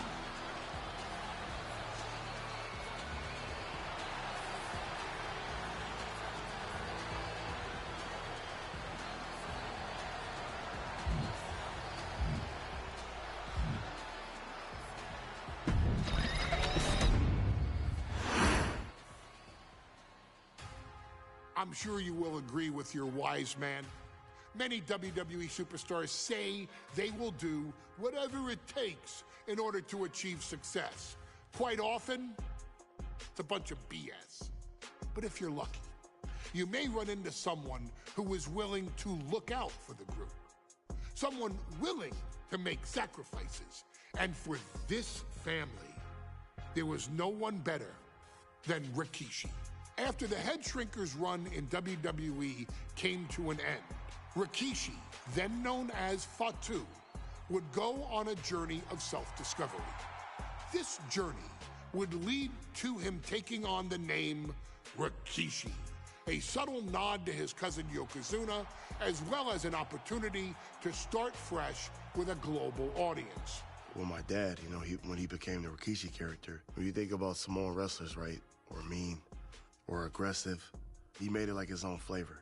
right? You know, he had the blonde hair, still carried the aggressiveness, but I think he just wanted to add like a little flavor to it. But it became even more popular to our culture. Rikishi blitzed WWE from the jump, devastating opponents with new tricks and winning people over with his fat-ass dance moves. That Rikishi is fat, all right. P-H-A-T. And with this wave of newfound momentum came even more success, with Rikishi capturing the WWE Intercontinental Championship and displaying incredible athleticism in iconic moments like when he dove off the top of the steel cage. The year 2000 belonged to Rikishi. But little did anyone know, Rikishi held a dark secret regarding a decision he'd made not for his own benefit, but for the benefit of the family.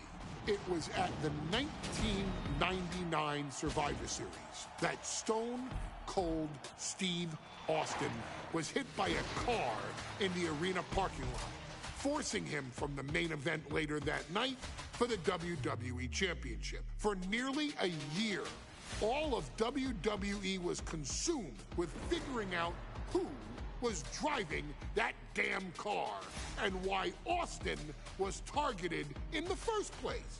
The verdict came in. The car was driven by Rikishi. Rikishi would stand strong. Stone Cold Steve Austin. I didn't do it for me. I did it for The Rock. What? Rikishi would lay out a years-long gripe that WWE preferred Steve Austin to The Rock, and so Rikishi had made sure that The Rock's only competition had been removed from the picture. Rikishi sacrificed his own popularity to reach this goal. The Rock thrived while Austin was on the shelf. For Rikishi, the struggle and fall was all worth it. Rikishi knew that he would eventually have to face off with the Texas Rattlesnake to answer for his sins, and he welcomed that meeting with open arms. What Rikishi was unprepared for was for WWE to stack the deck entirely, looking to make Rikishi pay for taking out their golden goose. Stone Cold Steve Austin was allowed to drive his truck directly to the ring and was generally given the freedom to do whatever the hell he wanted in the name of revenge. We are going to make things right. This time, when Rikishi and Stone Cold Steve Austin lock horns, there will be no stacking of the deck. Someone willing to give of himself so that his family, this family, can succeed, deserves better. So get in there and showcase the never say die spirit that has led this family to victory time and time and time and time and time and time again. Use whatever weapon you can get your hands on and prove to Stone Cold Steve Austin that you will do anything for the people.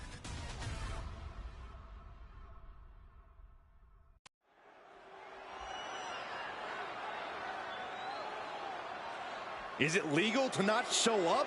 Rikishi has brutalized Austin lately. Austin will be here, Byron. I just refuse to think anything else. The following contest is scheduled for one fall and is a no-holds-barred match. Introducing first, from the Isle of Samoa, weighing in at 424 pounds, Rikishi.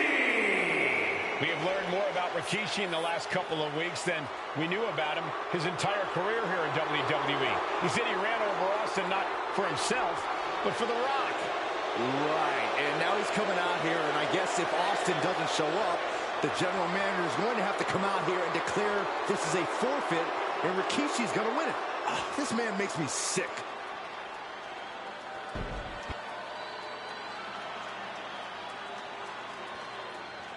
Is he here? Well, there's the Rattlesnake's music.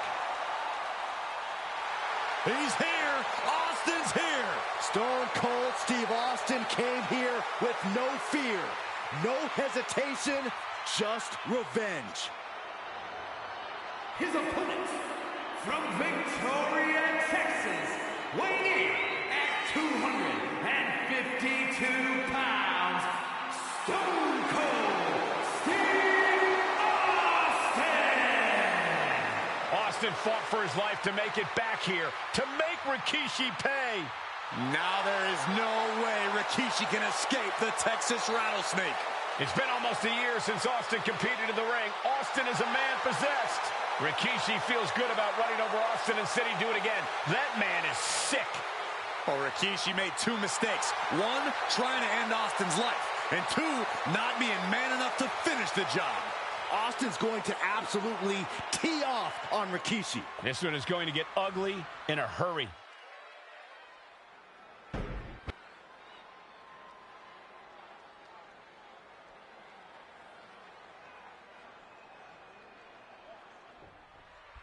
It's a miracle Austin survived being run over by Rikishi. Now a pissed off Texas Rattlesnake is on the loose and out for revenge. It took Austin almost a year to recover from the injuries he suffered in that heinous attack.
You can't blame Austin for the damage he inflicts on Rikishi tonight. Byron, a lesser man wouldn't have survived. Stone Cold promised that Rikishi's days of walking above ground are over. This is no holds barred. We've talked so much about motives leading into this match. In my view, Rikishi's are delusional. His family have been given equal opportunities, and they all took full advantage of them. Yeah, my blood boils at the propaganda of Rikishi's. This is quickly turning into a slugfest. The fight is on, and it's furious. Two Titans trading strikes and refusing to back down. They are emptying their tanks, going back and forth like this. Who will break first? That is the question.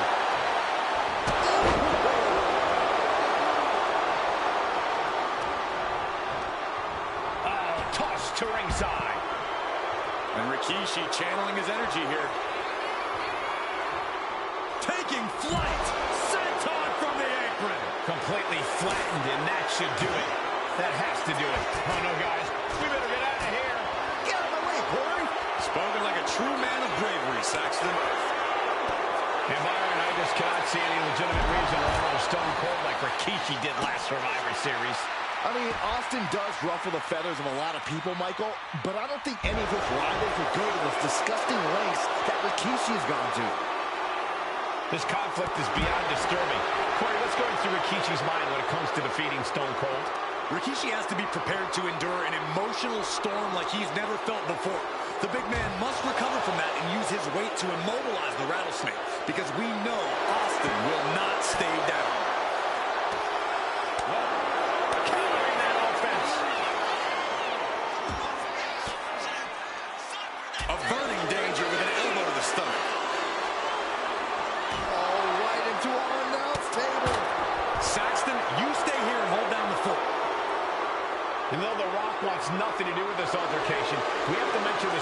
this Rikishi has brought to him. Rock might be innocent in this whole ordeal, but I feel that somewhere inside his soul, The Rock is happy with what Rikishi's done. The Rock is proud to have Rikishi and his family. Well, Corey, what kind of lies are you trying to spread? We've heard Rock say Rikishi deserves what Austin is going to bring him. There's no family pride in that statement. I'm just saying that blood is thicker than water, and it's been an easier ride for Rock without Austin in the picture, and that's thanks to Rikishi. Sounds more like Rikishi is trying to take credit for all of The Rock's success. Oh, jeez. Let's hope this thing doesn't get any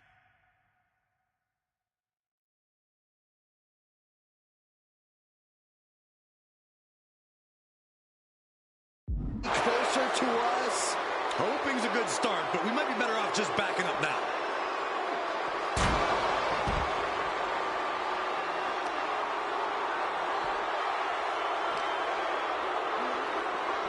Delivered into the barricade.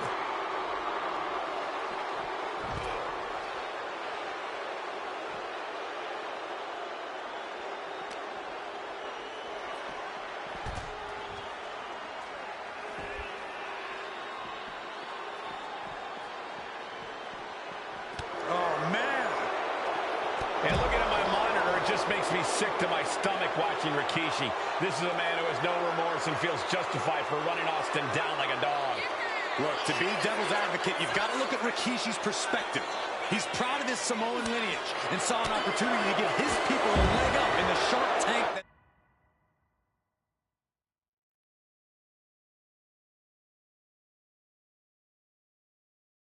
It is WWE. Are you serious, Corey?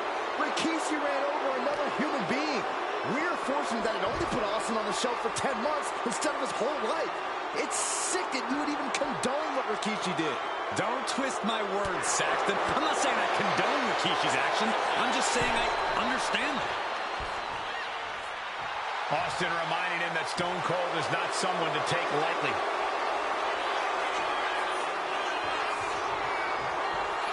Okay, he should really focus on the match now. We get the point. Austin and Rikishi trading heavy artillery on the outside, and here comes the rattlesnake. Stone Cold Steve Austin fired up and revenge on his mind.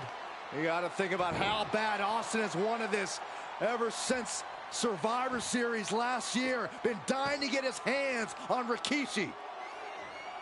All of that venom, all of the vitriol inside of Austin being unleashed on Rikishi right now. Remember, this is no holds barred. Anything goes. Austin has Rikishi down. The rattlesnake is red hot. And do you hear this capacity crowd? They want more from Stone Cold. All that he wants to see Rikishi get beaten down like a pile of human filth. Fought off with an elbow. Scary mindset for the rattlesnake. Austin has scattered pictures of Rikishi all over his home. Said that every time he looks at Rikishi, he's looking at a dead man. Yeah, Rikishi taking that as an empty threat, thinking that Austin isn't the man he claims to be. But trust me, when Stone Cold says he has you in his crosshairs, that's no empty threat. And Rikishi puts a quick stop to the momentum that was building against him. Yeah, Rikishi's survival instincts are taking over. Any and all momentum has been taken from Austin. No one holding Rikishi's family down now, taking out all those years of frustration on Austin here.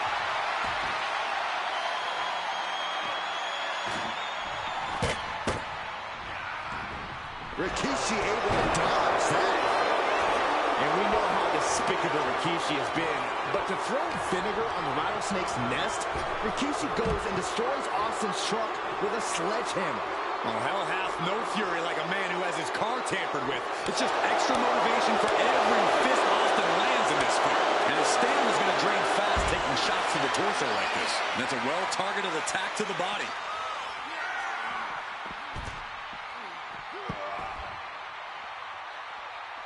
Way to avoid that.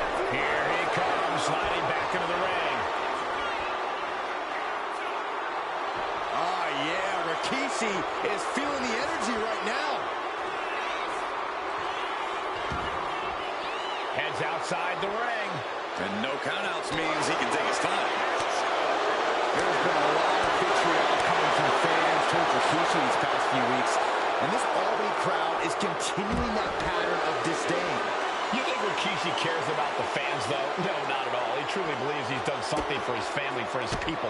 His family's respect is the only respect he's desperate for. All these counters, it's like they're in each other's minds. He fights Rikishi back. One step ahead there.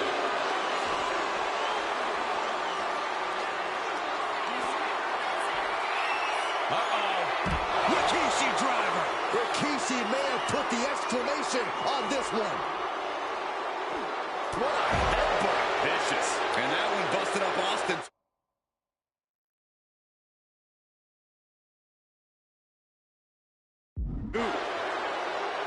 And Rikishi lately has been calling himself a visionary, a pioneer. All a bunch of garbage, if you ask me. Well, those aren't self-imposed labels, Cole. Those labels are coming from a family, coming from a group of wrestling legends who are proud of Rikishi for standing up and making a change in this business. I'll have a few labels for Rikishi. Coward, liar, embarrassment. Those fit him well. Okay, he should really focus on the match now. We get the point.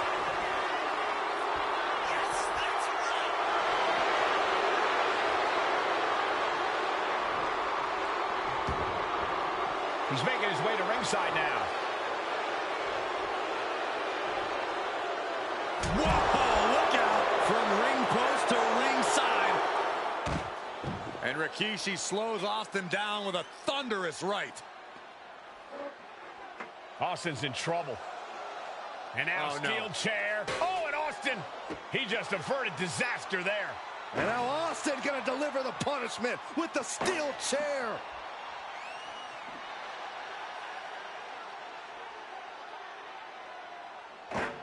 A relentless Texas rattlesnake beating the brakes off of Rikishi with a steel chair. And again, thunderous blows by Austin. Down goes Rikishi. Austin beating the hell out of him. I know Austin has good reason to be doing all this, but he could be taking it too far at this point. I don't think the rattlesnake is taking it far enough, Corey. Austin wants to put Rikishi's life in danger, just like Rikishi.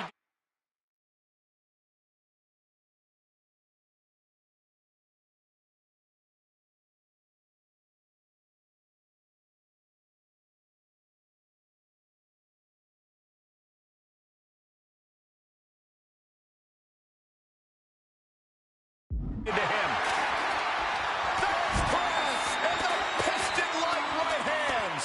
There's press and unloading with punches. Austin decompressing 10 months of frustration into the single most important ass-whooping of his life. Looks like he has something planned with this table, guys. I don't want to know.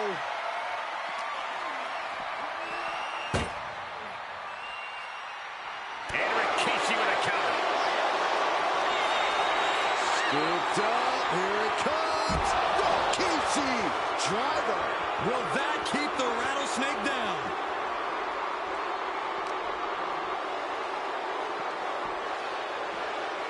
Brought out of ringside and back to the mat.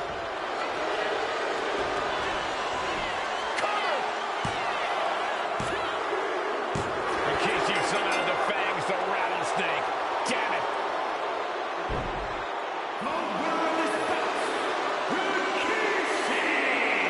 This is not what many of us expected to see. We wanted to see retribution, but Rikishi was too much of a monster for Stone Cold tonight. The vitriol that consumed Rikishi powered him to finish the job and leave a battered Austin in his rear-view mirror.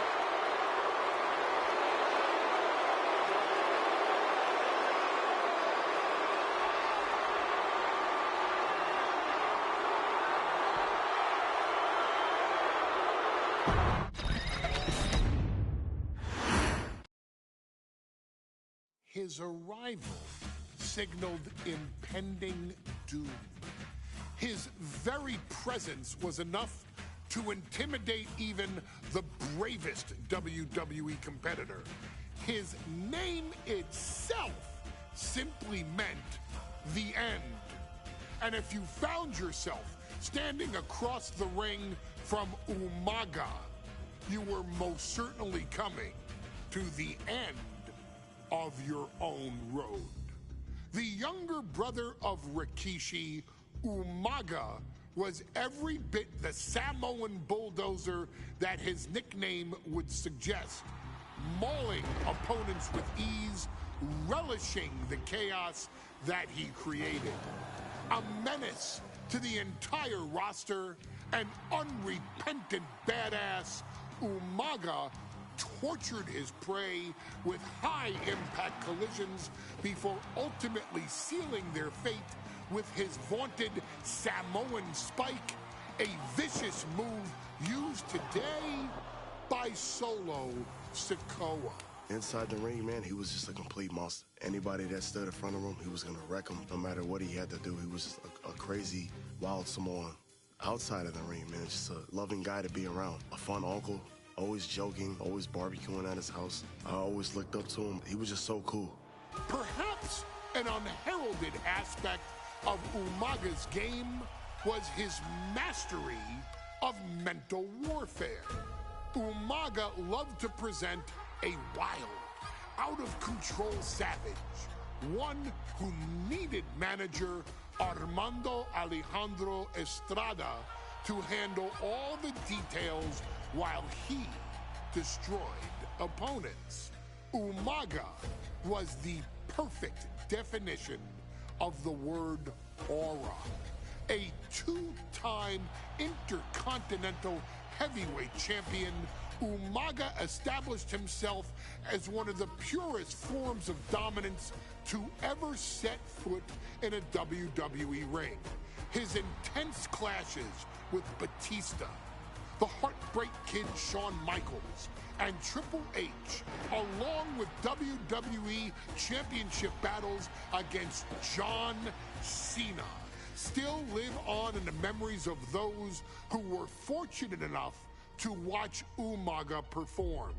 And Umaga will live in immortality through every member of this family, whether it's with a huge Samoan drop, a running bulldozer into the corner, a Samoan spike, or even a war cry in the middle of battle. Umaga is forever. I wish he was here. I know he's watching from above.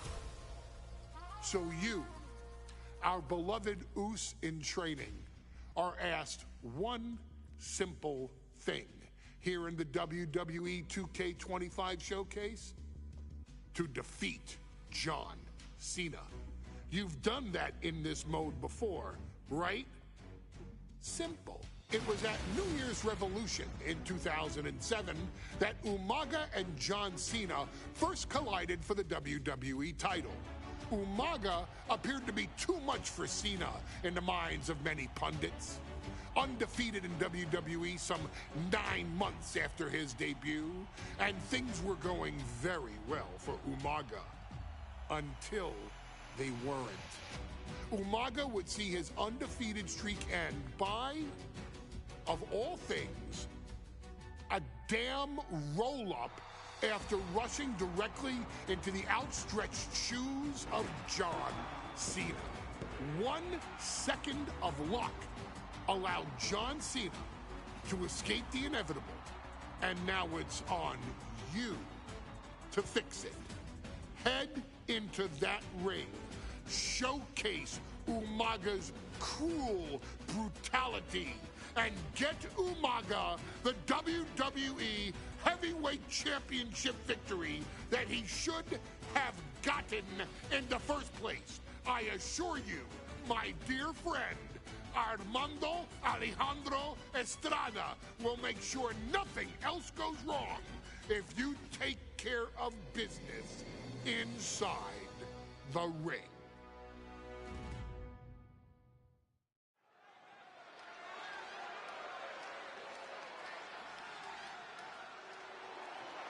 Well, ladies and gentlemen, here he is. He could be the next WWE champion, the near 400-pound Umaga.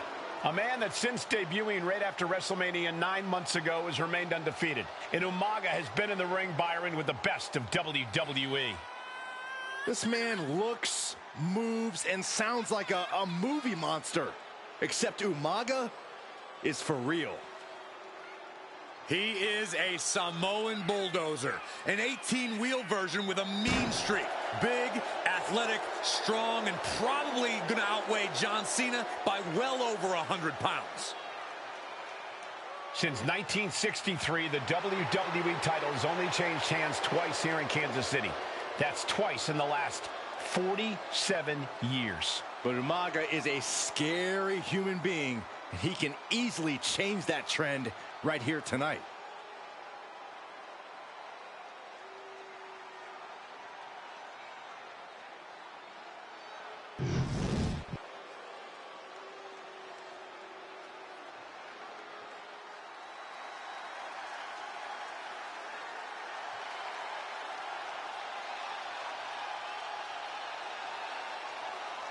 A phenomenal ovation in this arena because the champ is here. John Cena has a gigantic challenge awaiting him in the ring, but Cena doesn't have a reverse gear. Absolutely not. The champ only goes one way, and that's straight at you.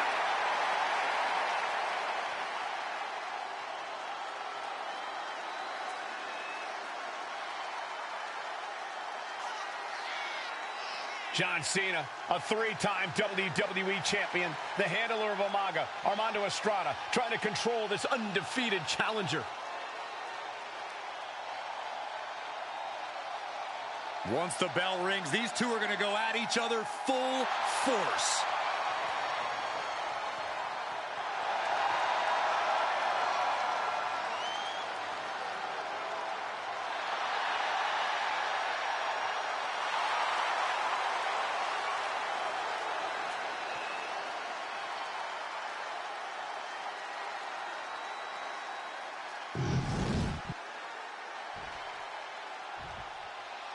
The following contest is scheduled for one fall, and it is for the WWE Championship. Introducing first, the challenger from the Isle of Samoa, weighing in at 353 pounds,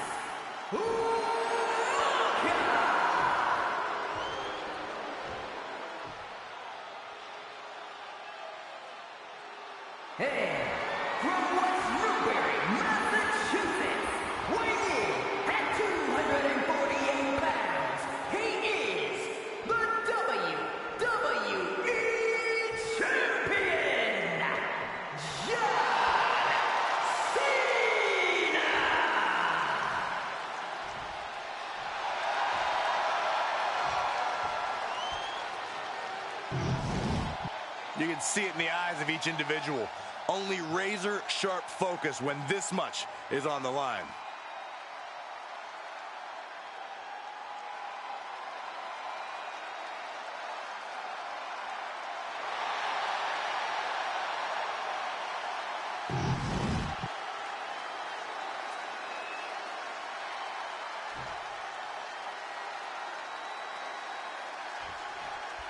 John Cena.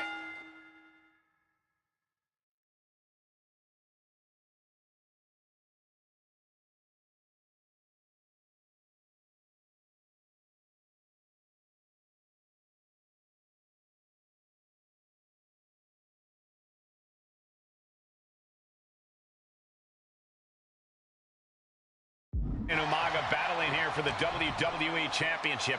Will John Cena halt the Samoan Bulldozer's path to destruction? Cena's going to have to go all out to accomplish that. No one has been able to withstand Umaga thus far. This brutal Samoan has made a mockery of his challengers and is perhaps the ultimate super heavyweight threat. As Cena could be in for the greatest challenge as champion tonight. But if anyone can overcome the terrifying ruthlessness of Umaga, it has to be John Cena. Cena tonight attempting to do something no one else has been able to do. Be it HBK, Triple H, Kane, the list goes on and on. No one has been able to beat Umaga. Since debuting in last year's WrestleMania, he's never been pinned, never been submitted. Umaga is a man who's decimated every single thing in his path. It's not hyperbole to call him a dangerous and deadly savage. And Cena finds himself on the receiving end. He gets sent straight down to the floor.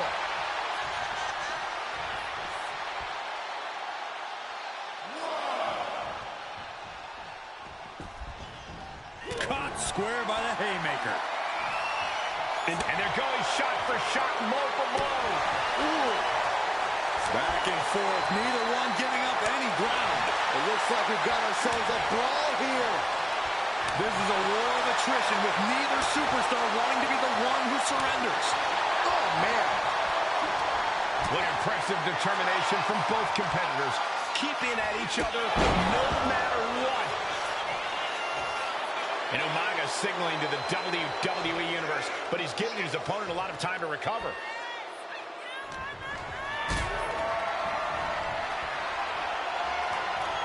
Look at this. This can't be good. Let him just take it one step closer to the title with that powerbomb. Stamina is going to be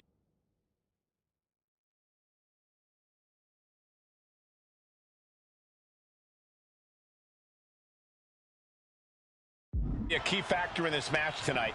Can Cena weather Umaga's vicious attacks? Can Umaga keep up the offensive pressure as Cena drags this into deep waters?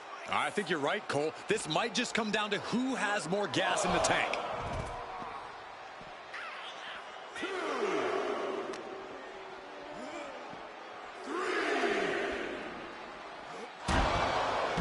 And you just see Cena's legs bend awkwardly off the steel steps. Umaga really pinpointed a target with that attack.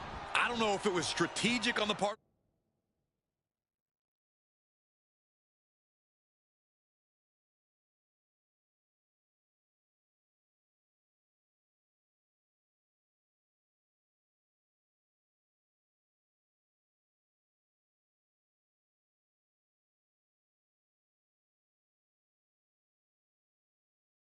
Of Umaga or just a result of his rampage, but either way, taking out Cena's foundation is going to sway the power advantage into Umaga's favor now. Umaga is truly a specimen to marvel at, Corey. And his handler, Armando Alejandro Estrada, knows he has a thoroughbred on his hands. There's a difference between thoroughbreds and Umaga, though, Cole. Thoroughbreds can be tamed. Umaga cannot. Estrada can only serve as a mouthpiece for Umaga. He can only help direct Umaga's blind brutality. I think even Estrada knows no one can control the Samoan bulldozer. Overwhelming offense now from Umaga. Umaga is simply overpowering John Cena right now. Oh, right on the arm. Not good. Nice takedown, stack for the pin. And to the pin, title on the line. Oh. And the champion gets a shoulder up just before 2. Not getting a 2 count at this point has to be frustrating. Oh, you can tell he's feeling it now. This fight is pumping him up. A rare position for Cena in this fight. We can't often say that John's overpowered in a matchup, but this 360-plus pound Samoan bulldozer is more than a formidable opponent. Listen, sometimes when there's a fight, you're not always going to be the biggest. You're not always going to be the strongest. And even if that is the case for Cena tonight, John Cena has never met a fight he didn't like. Cena will try to gain strength from this capacity crowd in Kansas City, but not even that may be enough to stop a rampaging Umaga. Cena is unable to stop this string of offense. Cena has no response for Umaga's savage and brutal offense. Takes out the knee. As her opponent down. He reminds me of Yokozuna, whose unmatched thickness and size is an orthodox offense. Look at Umaga's thighs, his calves. They give him a great power and a great base. It makes him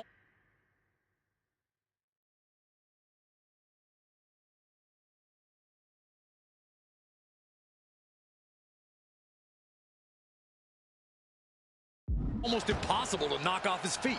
He's thick, he's strong, he's nasty, and he won't be. And Cena flattened in the corner. Umaga's just overpowering him. Look at the strength. Into the corner, just setting Cena up. You have to start to ask yourself, is the end of John Cena near? I think so. Look out! A headbutt. No one has been able to stop Umaga. No one. You are seeing why Umaga is undefeated. Why no one has been able to stop the Samoan Bulldozer. Here comes Umaga, and Cena catches him with a boot. John Cena from behind, pulls him up, shoulders down, and a kick out by Umaga. And Cena immediately back into the clutches of Umaga. I'm not sure what else Cena can do here. I'm not sure John Cena knows how to stop Umaga. And Corey, you know there's no force equal to being...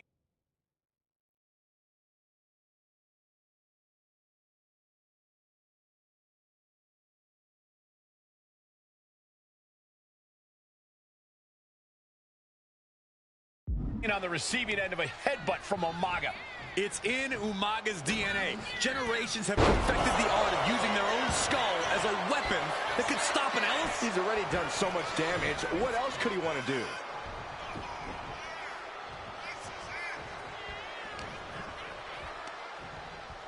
Pulled in for a belly to belly. Sometimes I look at Umaga.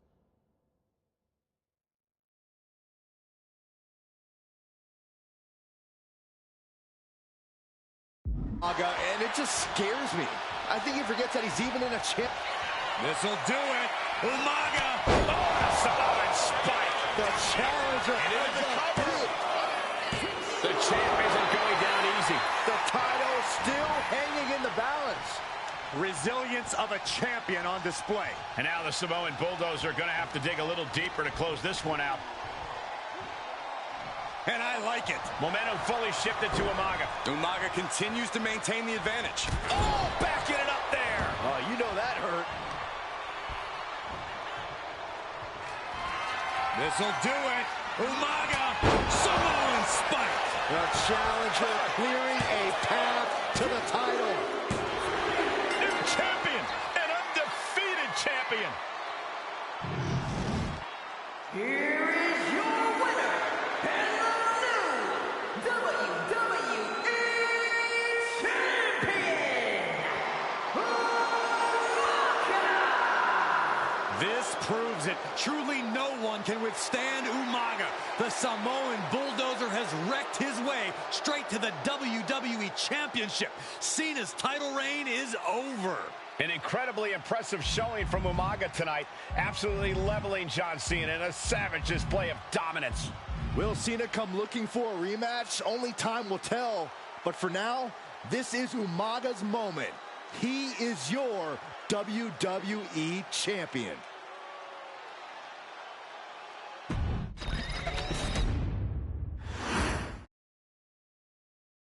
Hey, in WWE, things move really fast. If you aren't present in the moment, it can feel like a year goes by in only 2 or 3 minutes. That's why you always have to make time to make sure that you check. Hold on.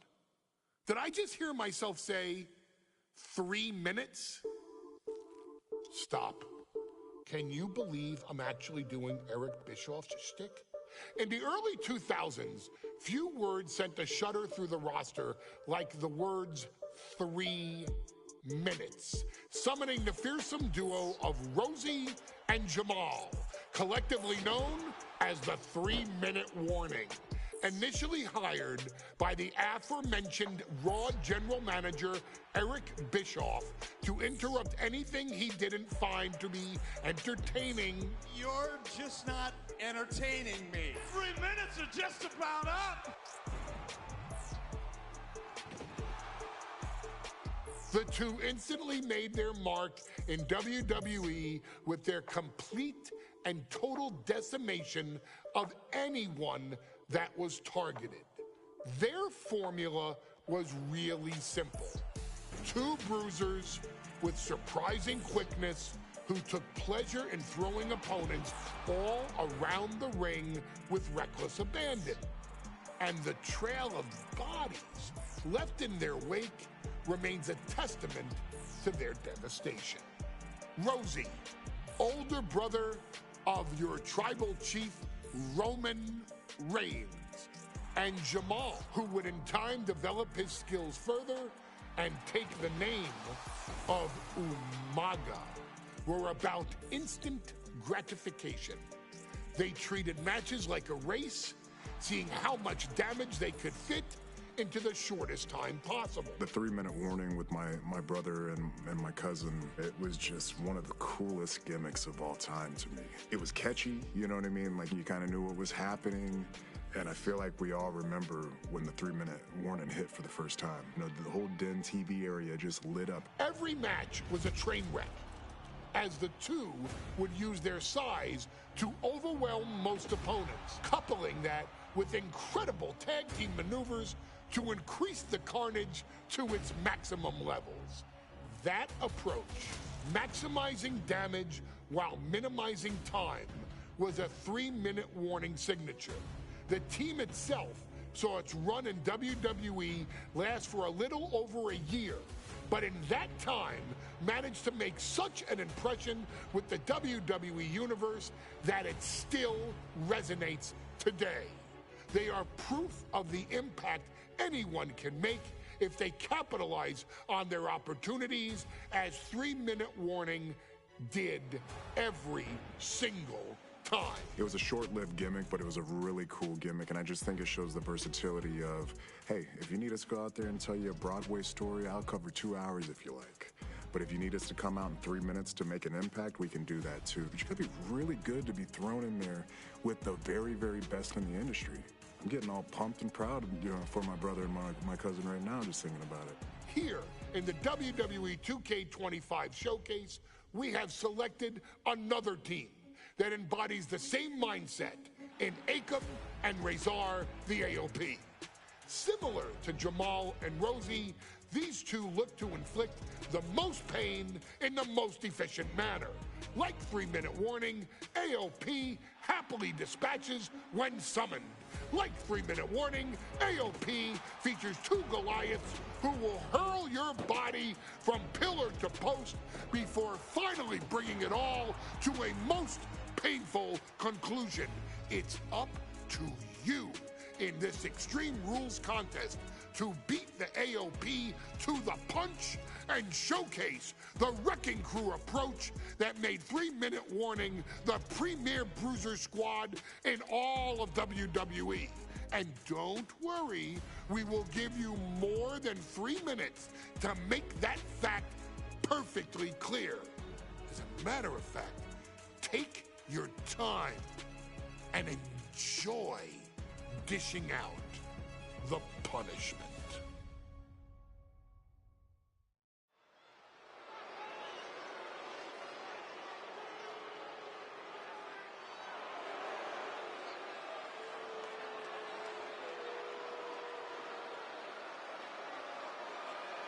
AOP is here, ready to wreak havoc. And they want to prove 3-minute warning has nothing on them. Two roughneck teams ready to use this Extreme Rules stipulation to the fullest.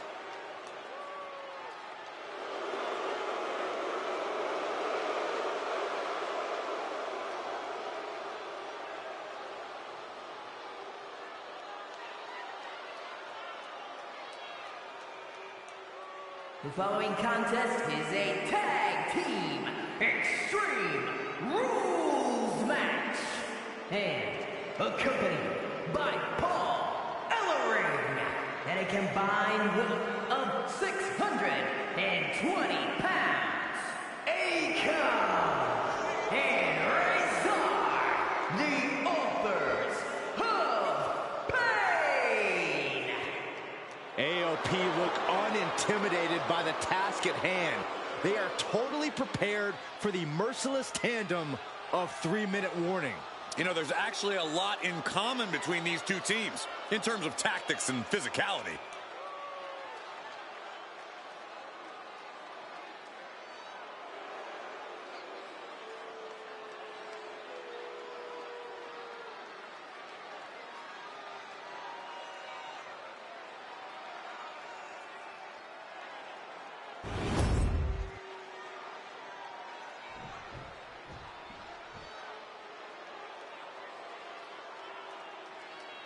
And guys, the authors of pain now have 3 minutes. And at a combined weight of 770 pounds, Rosie and Jamal. 3-minute warning. Authors of Pain versus 3-minute warning is a recipe for brutality and ruthless carnage. And that's an irregular match, Cole. This is Extreme Rules. These two hit squads are going to tear each other apart. 3-minute warning made a career out of demolishing anyone who got in their way. Why would AOP be any different? Because that's exactly what AOP does too. They play the same game as 3-minute warning. Here we go with AOP and 3-minute warning going head-to-head. This is an Extreme Rules match, and it's a good thing it is, because neither one of these teams likes to play by the rules or limit their aggressive tendencies. Turns it into a pin attempt. 2! He narrowly avoids the count. He got close there. It could be do or die time. Authors of Pain taking out 3-minute warning, and a match that feels created for them. Extreme Rules. Watch for the hardcore style of 3-minute warning. Both of these men are from the hood, so to speak. Grew up in the streets, brought up to be tough. Rosie and Jamal have a rough tenacity. A duo that couldn't care less about headlocks. They're just all about... Can he do it here? Oh. And they kick at it, too. Somehow, some way. Strong right forearm. Oh, these debilitating forearm strikes. Clubbing away with forearm after forearm. Look at these cross faces. Carefully placed stomp to the arm. He might be getting out, but it doesn't look like it will be for long. Oh, it gets put into the barricade. Rosie and Jamal tell their victims that they will feel the 3-minute warning. What does that mean, Corey? Well, it means a lot of superstars will get run over by the pain train, and it's only going to feel like the longest 3 minutes of their lives. When you're as big and strong as Rosie and Jamal, that's how quickly it can be over. Carried in a jeopardizing position here. Slides down the backside. Boom! Attacking the knee. Oh, man, meeting the barricade. Looks like he's coming back in. Lands the trash can. That'll leave a mark. Just burying their opponent with that trash can. Ah, kick right in the gut. Look at this assault. Man, Rosie and Jamal, Aiken and Razor, representing the biggest, most imposing teams WWE has ever seen. Both teams don't care what the motive is, don't care who the target is. Their goal always remains the same, and that is complete destruction of the opposition. We call them equal opportunity ass kickers. The first few rows should take a couple steps back because no one is safe when you're in the vicinity of these teams. Oh, man, Razor took his head off. Of all the toys underneath the ring, he just had to go with the one that ensures splinters. Huge toss. Slides under the ropes. Back into the ring. He wants this fight on the outside. Just look at the size of all these superstars. The ring had to be reinforced before this match. Over 1,300 combined pounds colliding. These men are so big and so thick, it's a challenge to wrap your arms around them. It's really just best to find weapons and whack away. Yeah, and there's plenty of weapons to choose from tonight. Hellacious power slam. Good night. The crowd is behind Rosie, and he knows it.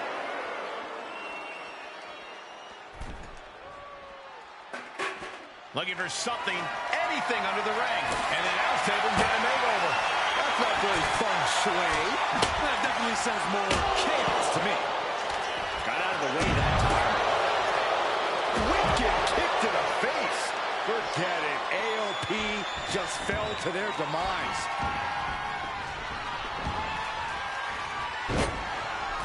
Under the apron, and now taking out the ladder. Doing more than that, Cole. Making some kind of... This could be all over. Rosie and Jamal survive Extreme Rules. Here are your winners, Rosie We got 3-minute warning, and the authors of pain clashing tonight in what should be a harrowing Extreme Rules match. Considering the teams involved here, it comes as no surprise that we have medical teams standing by backstage. Yeah, these are two of the most merciless and physical teams we've ever seen. Lasting bodily harm isn't just highly probable in this match, it's essentially guaranteed. Can't wait to see what these teams do with the rules thrown out the window. They're free to be as creative as they want in their pursuit of absolutely annihilating one another. Up high. Tossing their opponent like they're nothing. Rosie and Jamal tell their victims that they will feel the 3-minute warning. What does that mean, Corey? Well, it means a lot of superstars will get run over by the pain train, and it's only going to feel like the longest 3 minutes of their lives.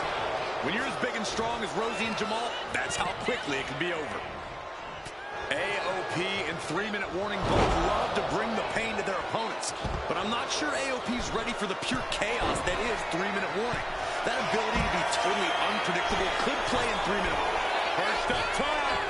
All the way to the outside. Someone get the spatula. We have a human being to scrape up.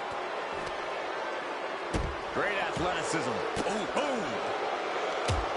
Watch for the hardcore style of 3-minute warning. Both of these men are from the hood, so to speak. Grew up in the streets, brought up to be tough. Rosie and Jamal have a rough tenacity. A duo that couldn't care less about headlocks. They're just all about beating the hell out of you. 3-minute warnings, thug-like tactics need to be respected. Rosie and Jamal only care about one thing, and that's the winner's purse.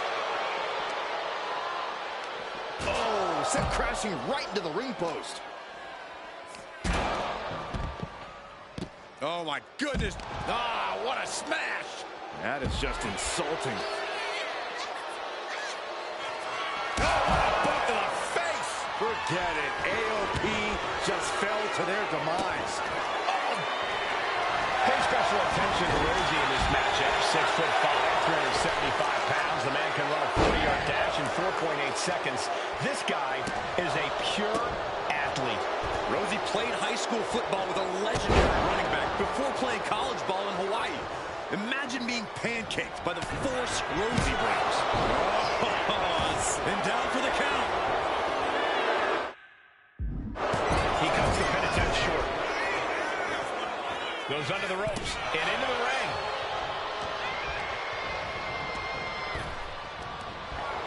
He's looking fairly. Jamal pins the shoulders down. Hold on.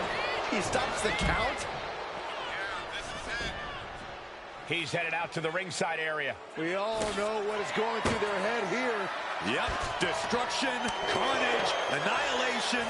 Yeah, but they should be thinking about this coming out of their paycheck. Oof.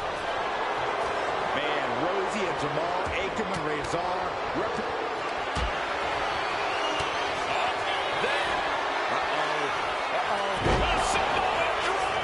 3-minute warning might just be done messing around.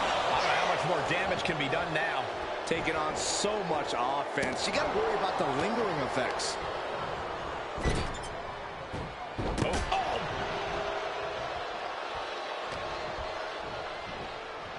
Nice hip toss.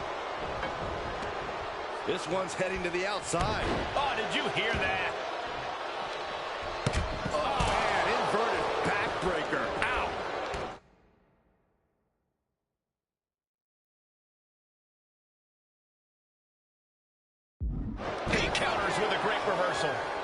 Shoulder tackle.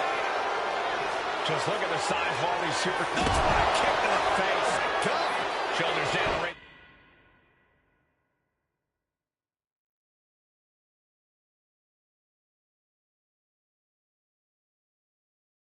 Zara might be down for the count. No, stops the count at 2. Almost inhuman at this point.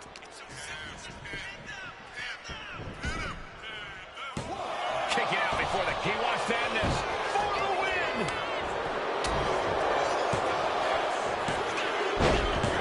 Rosie and Jamal survive Extreme Rules. Here are your winners, Rosie and Jamal. 3-minute warning. Gotta give it up to 3-minute warning. In a contest between two of the most badass squads we've ever seen, they were the tougher competitors. Yeah, but AOP certainly made 3-minute warning earn this win. Just think about all the carnage we witnessed here.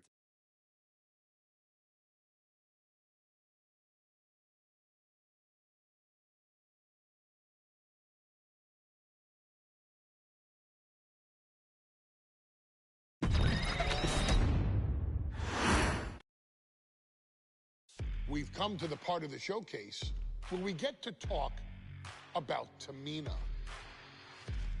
Ever since walking in WWE, shoulder to shoulder with the Usos, Tamina's alliance with this dynasty has never been in question.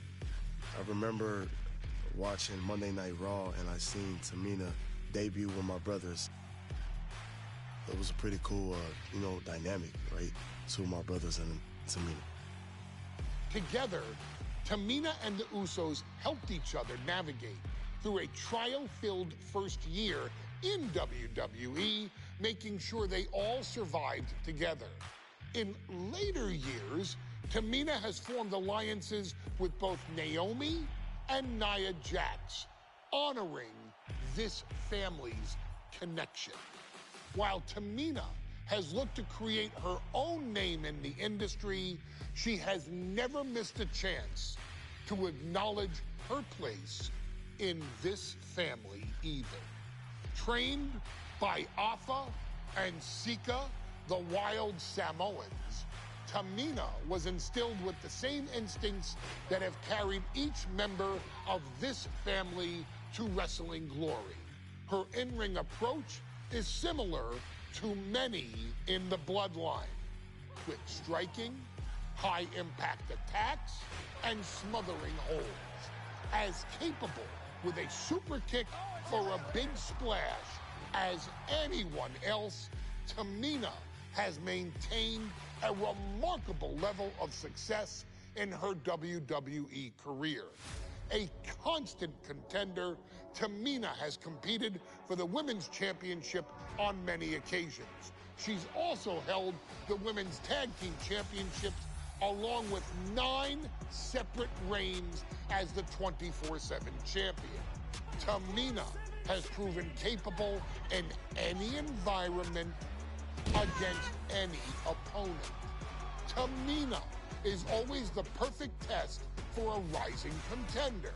Defeating Tamina proves that you're at the top of your game, and she will always expose those who aren't quite ready yet. Taking her lightly is the easiest way to book your visit to the local medical facility. Tamina has taken part in many memorable moments, but in the 2K25 showcase, we're going to give you the chance to make history.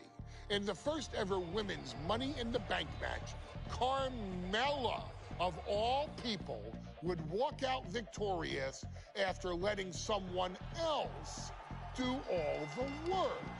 Tamina, Becky Lynch, Natalya, and Charlotte Flair were all robbed of a great opportunity that night by Carmella. So this is your chance to make it right. Showcase Tamina's grit and take out the other 4 ladies in this ladder match to become the first ever winner of the Women's Money in the Bank. Carmella might still sneak out with the win, but if she does, she's doing it on her own because we're not allowing anyone else at ringside for this match in our showcase.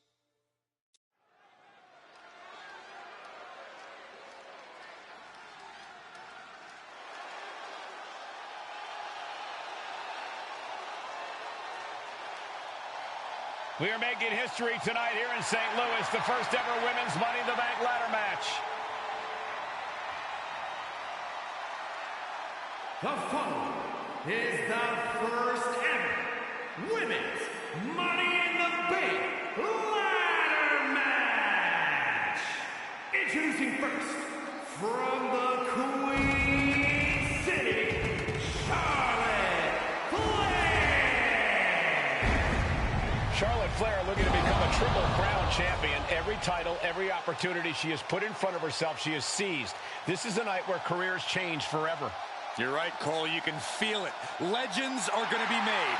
Careers defined. Hearts broken.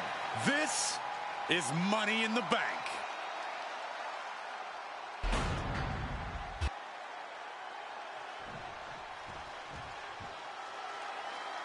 And Byron, Becky Lynch with a very astute point. I rip off arms. You can't exactly climb a ladder with no arms.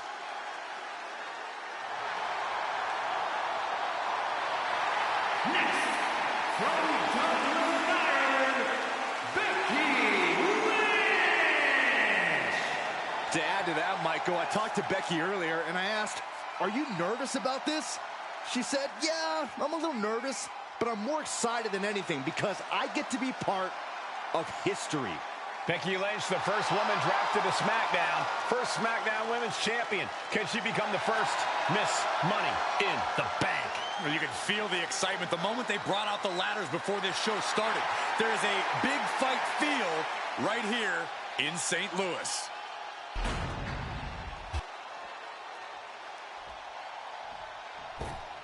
There's a big fight coming.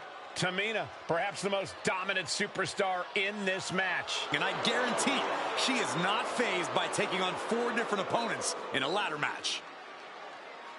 From the Pacific Islands, Tamina. This is a milestone moment that is being watched all over the world. And Tamina is hoping to live up to her family's legacy. She wants that briefcase. She wants that title. It's in her blood.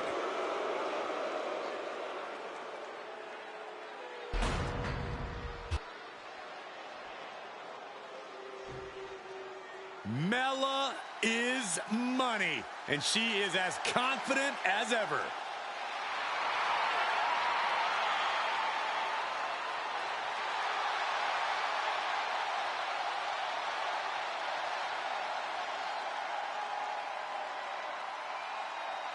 Making her way to the ring from Staten Island, Carmella. Byron, Carmella's made a couple of good points recently, saying, I was the last woman drafted in the WWE draft last summer.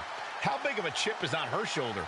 Oh, she's got a huge chip on her shoulder. And also, don't forget, Carmella has had some major victories lately, so she has all the fuel you could need heading into a match of this type.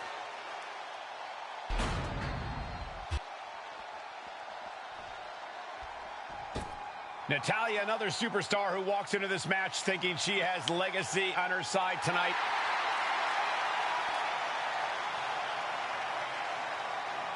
And from Calgary, Alberta, Canada, Natalya. Every last woman in this match has chased this opportunity so fiercely. They have chased the championship, perhaps none more so than Natalya.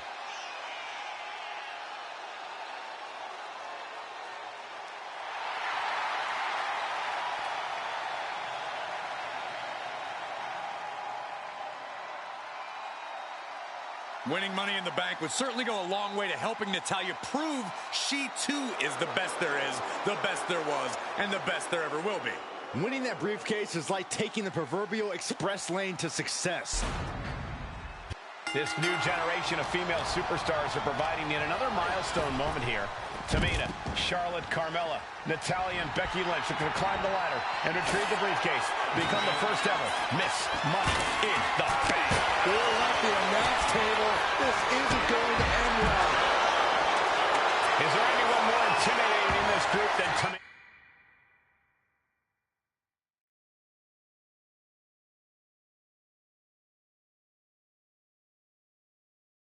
I've said it before. It could be a coming out party for Tamina. This is her time to live up to her family's legacy. If Tamina wins the contract, it guarantees her first title opportunity in over 2 years. More than an opportunity, it pretty much guarantees Tamina will become the next women's champion. Such a dangerous setting for all these superstars. Ladders are everywhere. Each competitor is only limited by their imagination. Your head has to be at a constant swivel. Ladders will be used as weapons. Anything can happen to get that briefcase. This is the chance. Could be the only one. Might be a little overzealous going for it here. Too late to stop now, though. Totally helpless at the moment. Backbreaker. No safe haven in this match. These ladders can be your best friend or your worst enemy. There's no allies in this match. It's everyone for herself. There is no room for friends when history's being made. Not when you can go down in the record books as the first Miss Money in the Bank.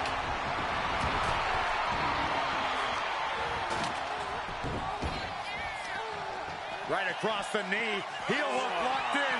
This is painful.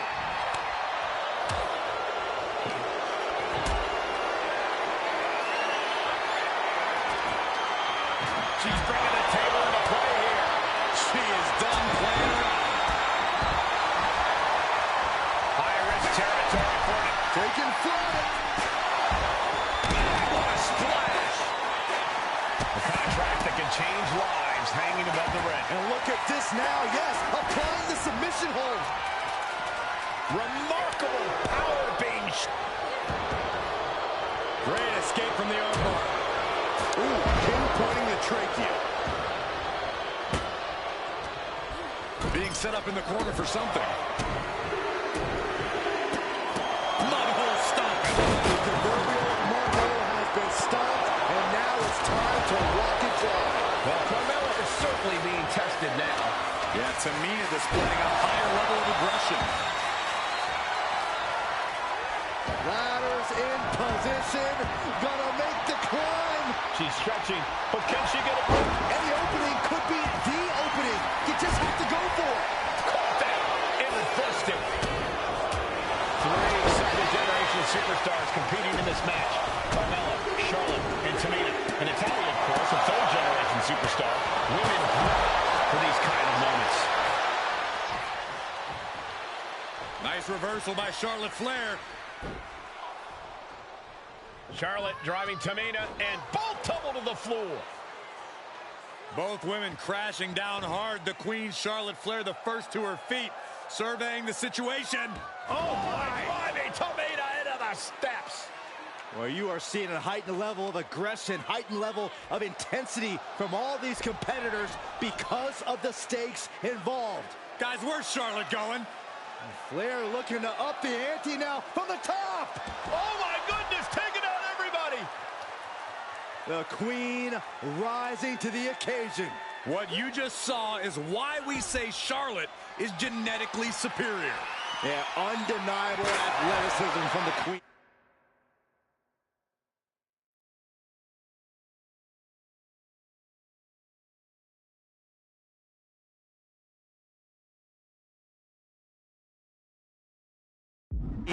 Can it pave her way to the top of the ladder? You're looking at the playing field. The majority of these women love to utilize their submission offense to put opponents away. Tapping someone out won't win this match, but these women should not shy away from using the biggest weapons in their arsenal.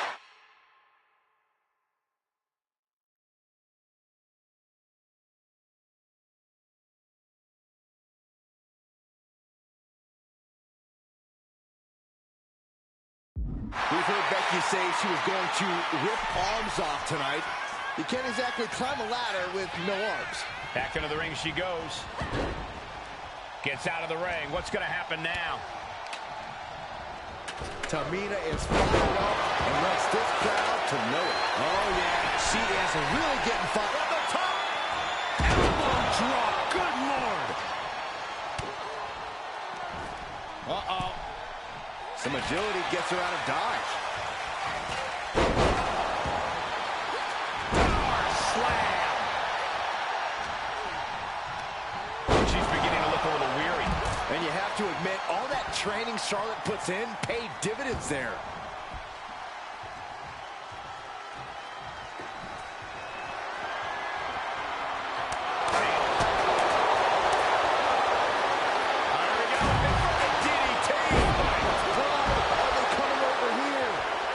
Space and concrete, that's why.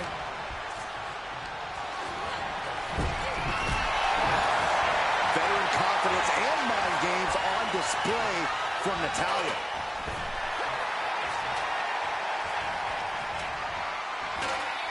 And she reversed it. Looking to get airborne here. Shaking your face after that one. From the heavens, big-time splash. Tamina wipes out an opponent, but can she seize the opportunity and grab the briefcase? Money in the Bank briefcase still hanging high. This is what it's all about. The opportunity of a lifetime. What do you... And Carmella with a takedown, looking for a... Trying to grab it. Hands must be shaking up there, making it difficult to catch. Letting go of her hold here. Maybe she thinks enough damage has been done. Oh, man, she finds a hard landing on the outside. I love it. Carmella just humiliating her opponent now. Natalya in some big trouble here. Yeah, she's in a lot more than rough shape here. Now Carmella. Becky's hope to reclaim her women's championship is looking a whole lot bleaker now. What's the plan with this ladder in the ring? I guarantee it's nothing good. History on the line. Guaranteed championship opportunity. Nothing but carnage happening in this one. 5 women fighting for their key to destiny. Willing to... This could be the beginning of the end. Uh-oh. Sharpshooter applied. Just looking to do some damage. And look at her giving up. She's quitting, but it doesn't save her from the hold here. Ladder set right in the middle of the ring. Starts to climb, but needs to move quickly. Needs to move quick here. This might be her. The boat, Natalya, doing what she does best. Becky with history in her hands. And she releases her own submission. And I have to question as to why she would do that. Lynch brings down the briefcase. The first Miss Money in the Bank. Your winner of the Money in... Charlotte, Becky Lynch, Tamina, Carmella, Natalya, all with a chance to make history. All with the opportunity to be called the first ever Miss Money in the Bank. The revolution that became an evolution only continues in the women's division. One of these women will climb the ladder and earn the opportunity of a lifetime. Spiked with a Uranagi. Is there anyone more intimidating in this group than Tamina? I've said it before. It could be a coming out party for Tamina. This is her time to live up to her family's legacy. If Tamina wins the contract, it guarantees her first title opportunity in over 2 years. More than an opportunity, it pretty much guarantees Tamina will become the next women's champion. The longer this goes, the more likely we can see a hard crash back to the canvas. Remember, the first woman to climb the ladder and retrieve the briefcase will become the first ever Miss Money in the Bank. No countouts, no disqualifications in this match. Everybody is coming in with a different strategy, but remaining close is the key. Luck is going to play a part, but will increase your odds if you stay close to a ladder and close to the briefcase. A contract that can change lives hanging above the ring. Probably the most profitable opportunity in our sport. 15 out of 17 superstars have successfully cashed in the Money in the Bank contract. A surprise cash-in has only failed once, and the other failed cash-in was alerted to a week in advance. You are almost certain to become the next SmackDown Women's Champion if you grab the contract tonight. And she's positioning the ladder perfectly in the center of the ring there. Climbing up, but is there enough time to go for the win?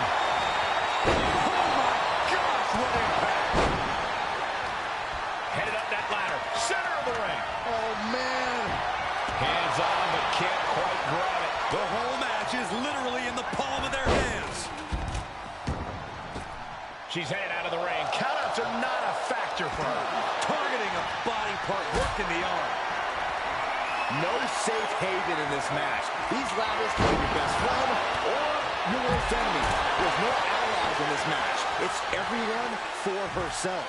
There is no room for friends when history's being made. Not when you can go down in the record book from the top. Going up high with the punch. This match is spilled out to our announcers area. Let's hope they take it back in the ring soon. Power slam.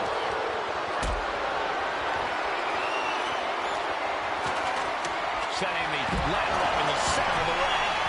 Almost touching the prize at this point. Launched right out of the ring.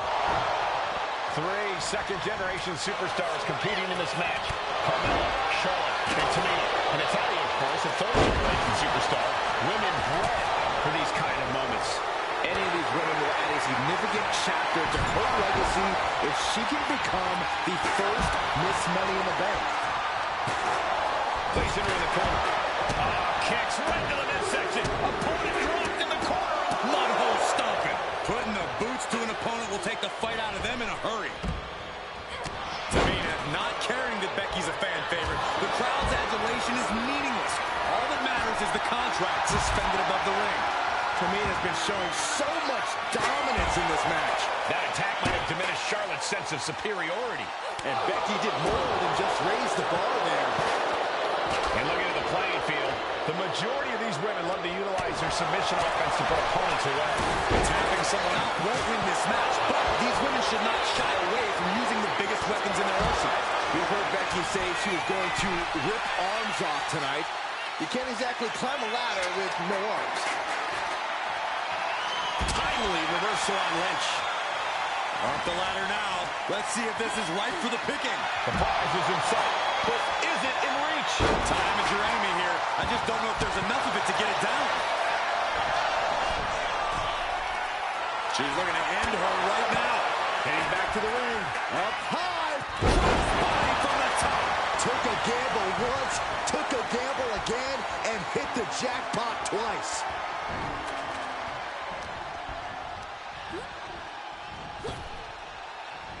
Oh, my God. And she's only taking more damage at this stage. Yeah, the effects of this ladder match are not going to go away anytime soon. We lost some of her stamina at this stage. Yeah, Cole taking this much damage now. Nice reversal by Charlotte Flair. Charlotte driving Tamina, and both tumble to the floor. Both women crashing down hard. The Queen, Charlotte Flair, the first to her feet, surveying the situation. Oh, my. Driving Tamina into the steps. Well, you are seeing a heightened level of aggression, heightened level of intensity from all these competitors because of the stakes involved. Guys, where's Charlotte going? Flair looking to up the ante now from the top. Oh, my goodness, taking out everybody. The Queen rising to the occasion. What you just saw is why we say Charlotte is genetically superior. Yeah, undeniable athleticism from the Queen. Can it pave her way to the top of the ladder? And Becky gets caught by an effective attack that Natalya caught off guard. Oh, what a splash! Natalya's night could have just ended right there. She might not be in any condition to climb a ladder. Tamina's absolutely wrecking shop on Natalya, making sure the veteran won't have the strength to climb a ladder at all. Money in the Bank briefcase still hanging high. This is what it's all about. The opportunity of a lifetime. What are you willing to do? How much can you sacrifice to be the first Miss Money in the Bank? Maybe this isn't a good position to go for it.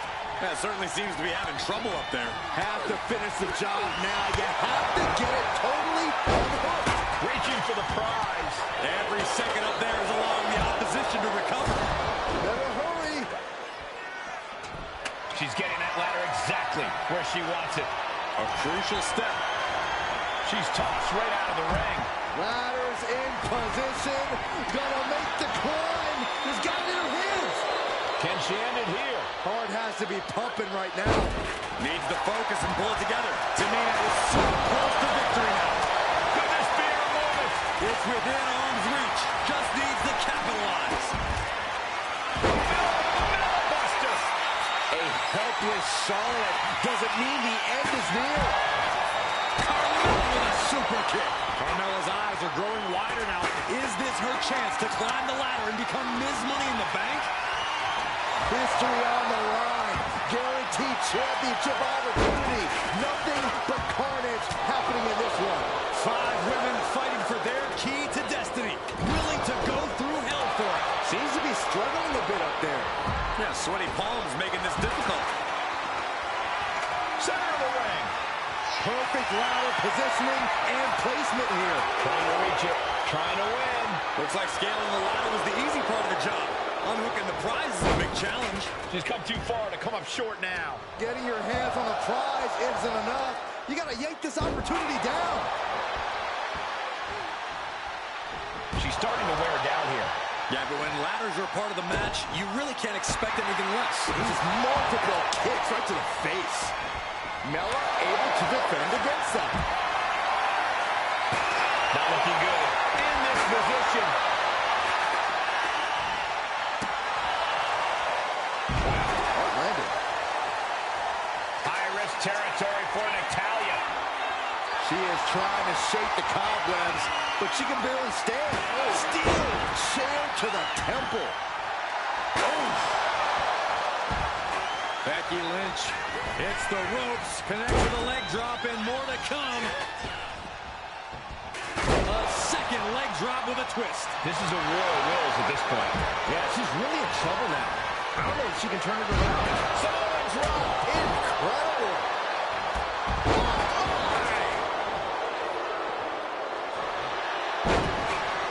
This could be the beginning of the end. Uh-oh. Sharpshooter applied. Submission. She can tap out all she wants. It's not going to put an end to the suffering.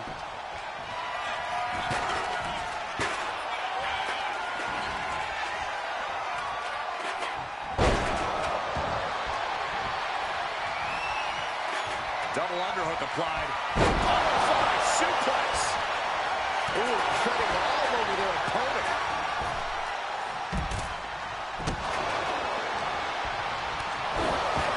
Flair thrown hard to the outside. And this one might be headed ringside. Looks like she wants to take things to the floor here.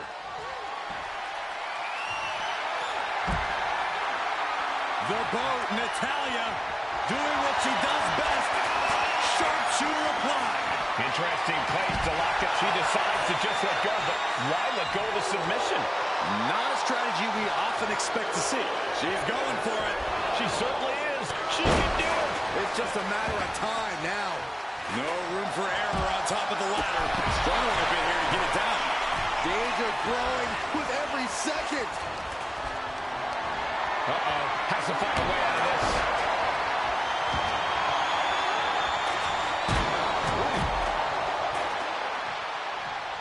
Backbreaker.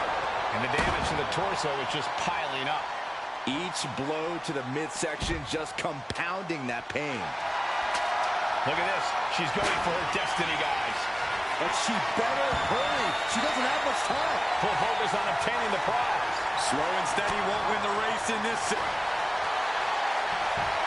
And the safeguard of the ladder has been taken away. Hanging on for dear life. How long can this last? That's one way out of the disarmament. That's one way out of the ladder. The WWE Universe is on its feet. And deservedly so. These superstars are holding nothing back. Becky Lynch looking for it. Oh, manhandle slam. And she's out of the ring. Remember, no countouts in this one. Oh, man.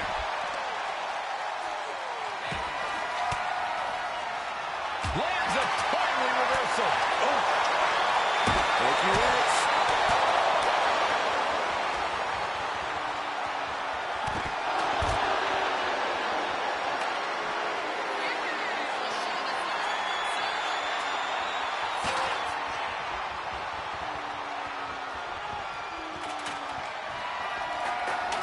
Center of the ring, carefully setting up the ladder, sliding back into the ring, climbing up, but is there enough time to go for the win? She's reaching for it. Well, it looks like that hook is causing a lot of problems up there. Lynch has a hold of the briefcase. Might be Becky's best chance right here. Just fingertips away now. All eyes are glued high above the ring. Oh! Ricocheting off the turnbuckles.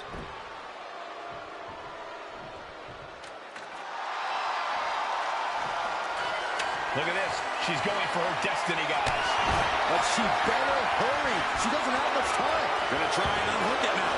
Victory is literally within reach. This is a risky play, but could be the only opportunity on the match. It's only a matter of time now. Furiously trying to unhook it now. Could be mere seconds away from unhooking it now. Guys, this is it. This match is over. I'm afraid you might be right.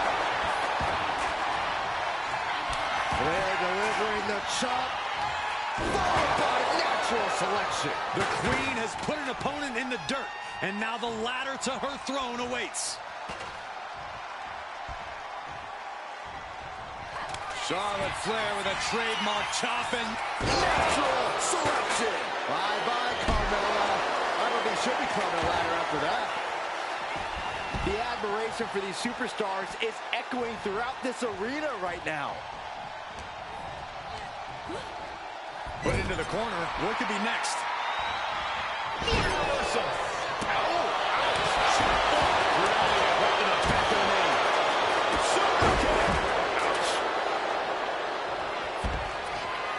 Yikes. That ladder really rung their bell. Headed up that ladder. Center of the ring. She's reaching up and trying to unhook it as fast as she can. It's going to take some time, but you got to just keep going. So close and yet... That's it. Tamina has the briefcase. Tamina is Miss Money in the Bank. The winner of the Money in the Bank contract and the first ever Miss Money in the Bank.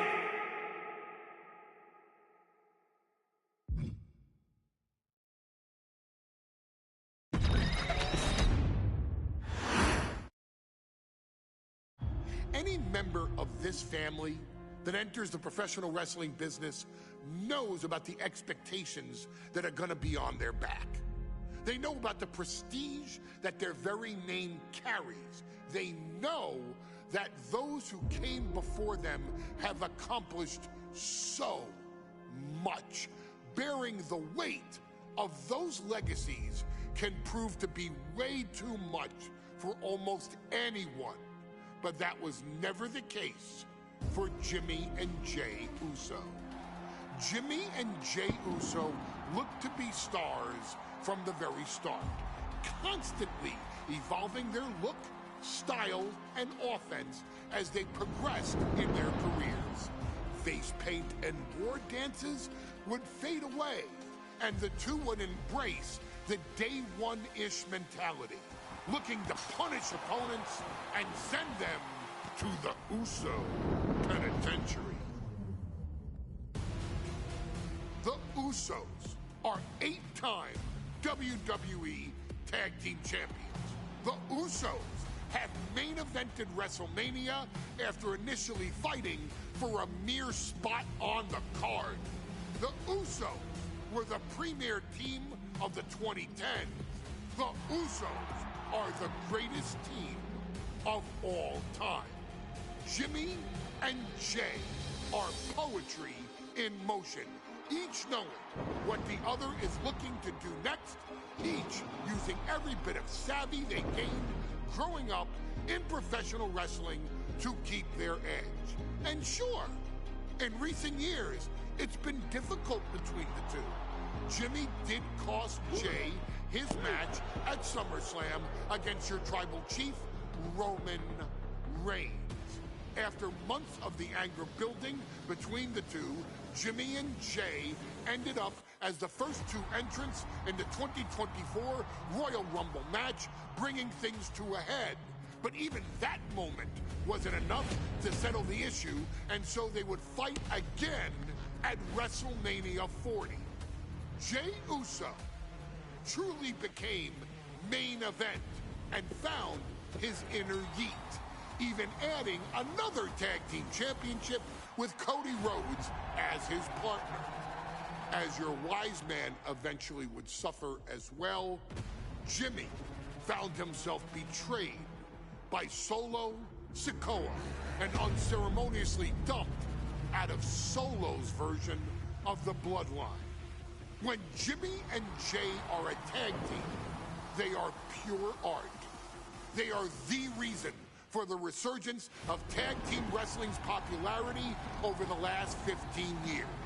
And perhaps, oh, perhaps, their grandest moment came during the 2017 Hell in a Cell, when they would lock horns with perhaps their greatest opposition ever, The New Day. From July to October of that year, the SmackDown Tag Team titles would change hands 4 times between the two teams, both looking for ultimate bragging rights. The Usos' connection as twins always gave them an upper hand with most teams. But the New Day had their own trick, utilizing the Freebird rule to allow any 2 of the 3 members to compete in any match. Jimmy and Jay could never know for sure who the opponents would be, with a different game plan needed for each iteration. With nothing clearly settled after 4 months, the New Day would offer to defend inside Hell in a Cell, and the Usos gladly accepted. We've seen the Usos showcase tag team wrestling at its most beautiful. Now we want you to showcase the brutality that exists within Hell in a Cell. Big E and Xavier Woods are going to use everything at their disposal to take you down. But you've been down since day 1. Now it's time to force the New Day to realize there's nothing wrong with them being in second place, and there's nothing that's stopping you inside Hell in a Cell.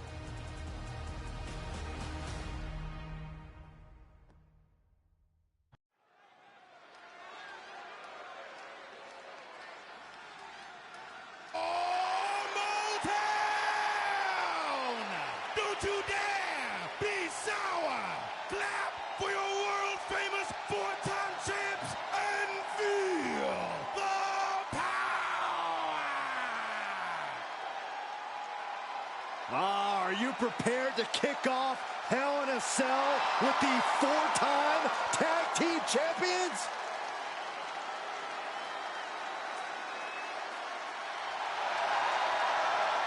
The following contest is a tag team Hell in a Cell match and is for the SmackDown Tag Team Championship, and accompanied by Kofi Kingston at a combined weight of 490 pounds, the SmackDown Tag Team Champions, Xavier Woods and Big E, the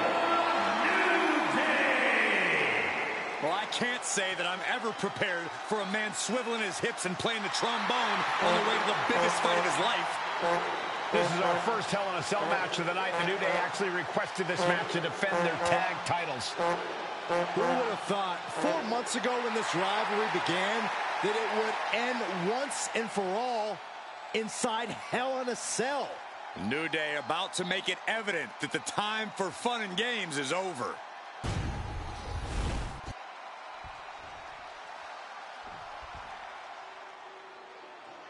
This is the first time that tag titles will ever be defended inside Hell in a Cell. And at a combined weight of 493 pounds, Jimmy and Jay, the Usos! Tonight in Detroit, the Usos welcoming New Day into the penitentiary. This is going to be like a Chow Hall beatdown. In every sport, you hear about super teams. Well, tonight, we're seeing 2 super teams of the modern era. This is going to be special.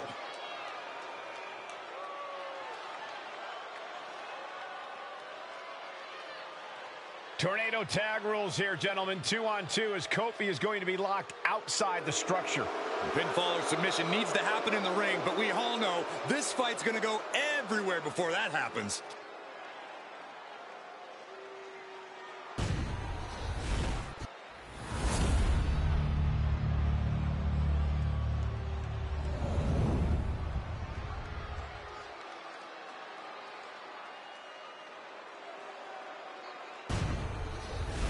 Tag Team Championships on the line. May the best team win.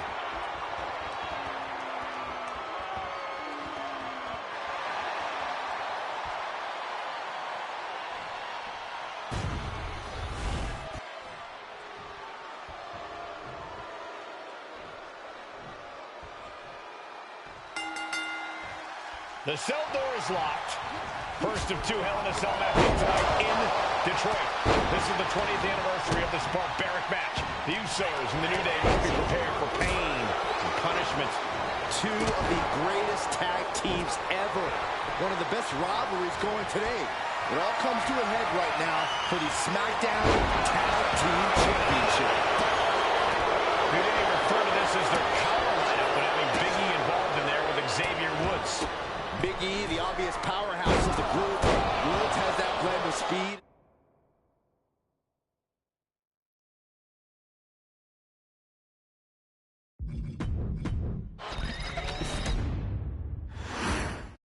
The cell door is locked. First of two Hell in a Cell matches tonight in Detroit.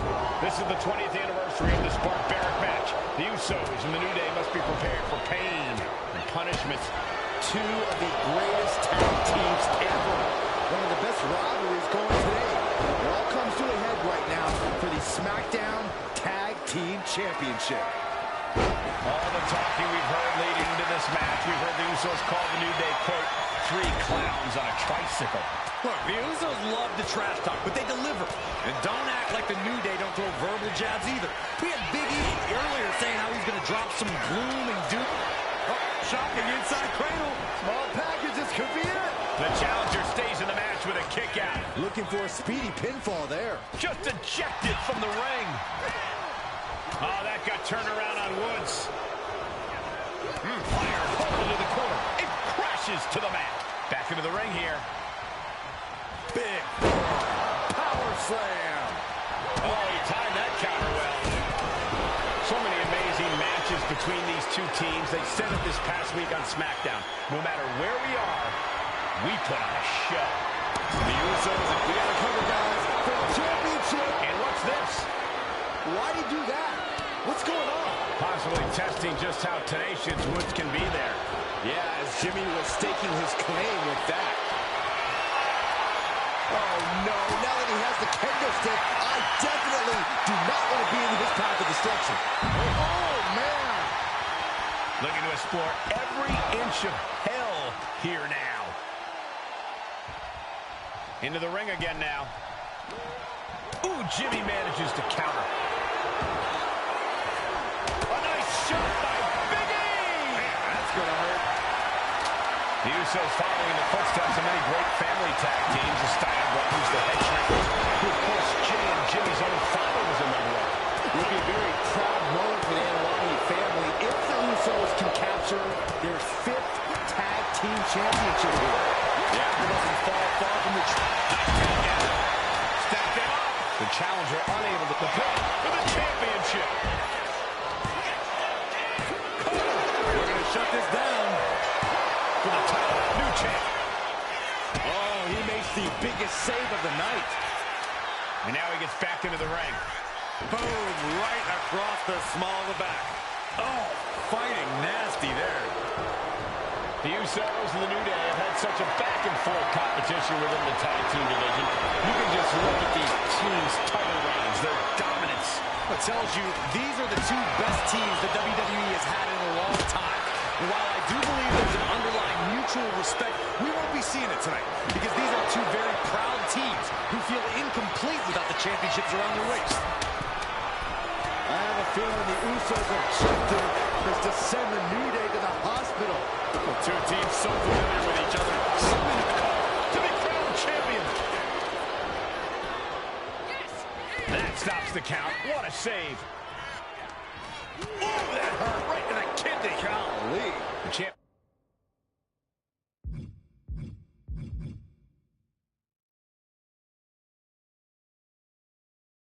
Left railing a little by that last blow. The way the cell tests your endurance, your resiliency is no joke. New Day refer to this as their power. Usos and New Day going at it inside Hell in a Cell. And Jey Uso sent outside the ring, and now the New Day on the attack. Big E, as aggressive as I've ever seen him here tonight. And Xavier Woods now with toys, kendo sticks in hand. And it's about to get more aggressive, more vicious, more barbaric.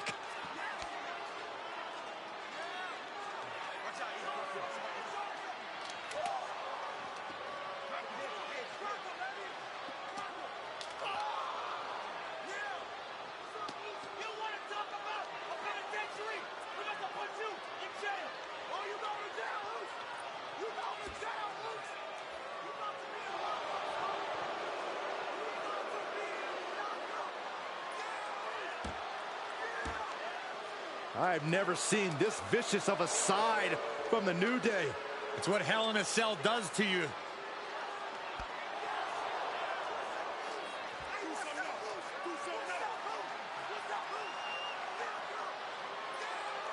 Oh, now with the kendo sticks, Xavier Woods unloading.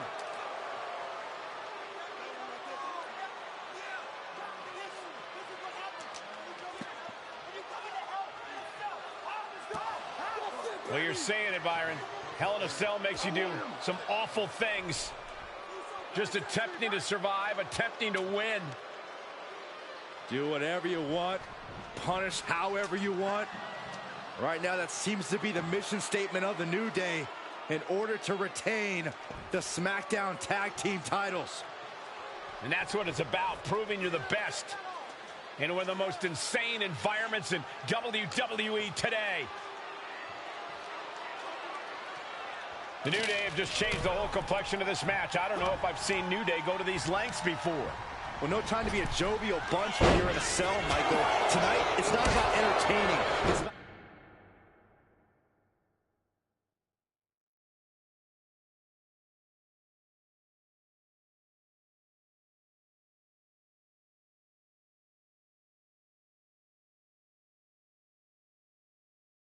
putting your sworn enemy to rest for good.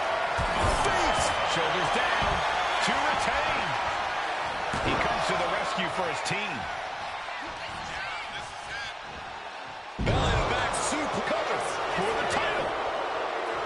I don't know why he just called off the pin attempts. Hopefully he has a strategy. And he now slides back into the ring. Oh boy, come on, not the chair.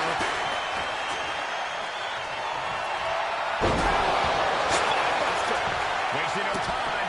Into the cover. Oh, getting smacked in the head with a chair. Oh! We are witnessing a malicious string of attacks right now. Delivering the suplex.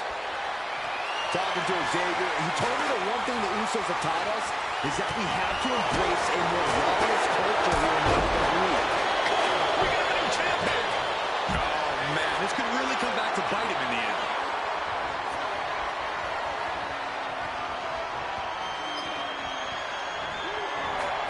He clearly had dangerous intentions in mind here, gentlemen. Taking this fight back into the ring. Moving out from the ring, closer to those towering walls of the cell. And Woods saw it coming. Able to slip away. Oh, look at this. And the ground scoop slam. Swing on sight and don't stop swinging till it's over. The Usos being relentless in their punishment.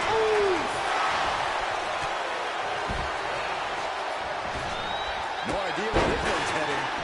Oh, catches an uppercut. From the outside. Springboard frog splash. And the champ can't keep the shoulders down. I can't believe it. He just won't go away. Oh, God. The champ getting closer and closer to being put away. These are the moments professionals train for. When you are at your breaking point. Top rope. There goes Woods into the rough landing. Watch the quickness on this. Snap suplex. The champ holding on by a thread. But I highly doubt anybody's going to throw in the towel, though. Can't break the midsection. Sliding back in under the ropes here.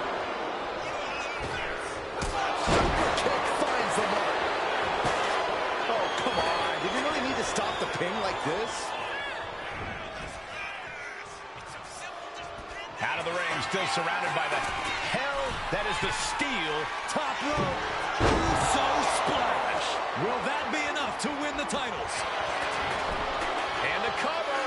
He knows the goal is to win the match, right? Yeah, what's he doing?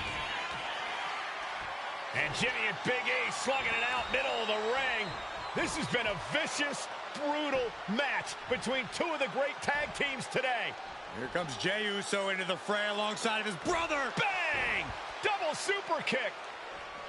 And the Usos now looking for that patented Uso splash from the top rope.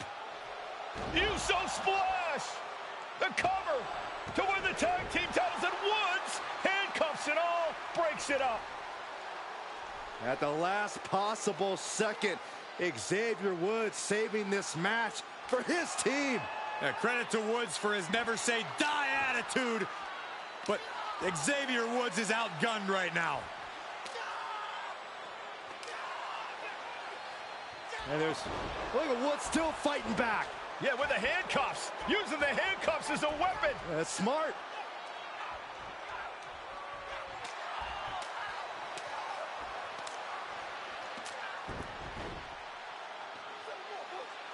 And Woods now down. And trying to still fight back. What heart from Xavier Woods. That Hart may not have much more fight left. Jimmy and Jey back up to the top one more time. Uso splash in stereo. The cover. The Usos win the tag team titles. Here are your winners and the new SmackDown Tag Team Champions, the Usos.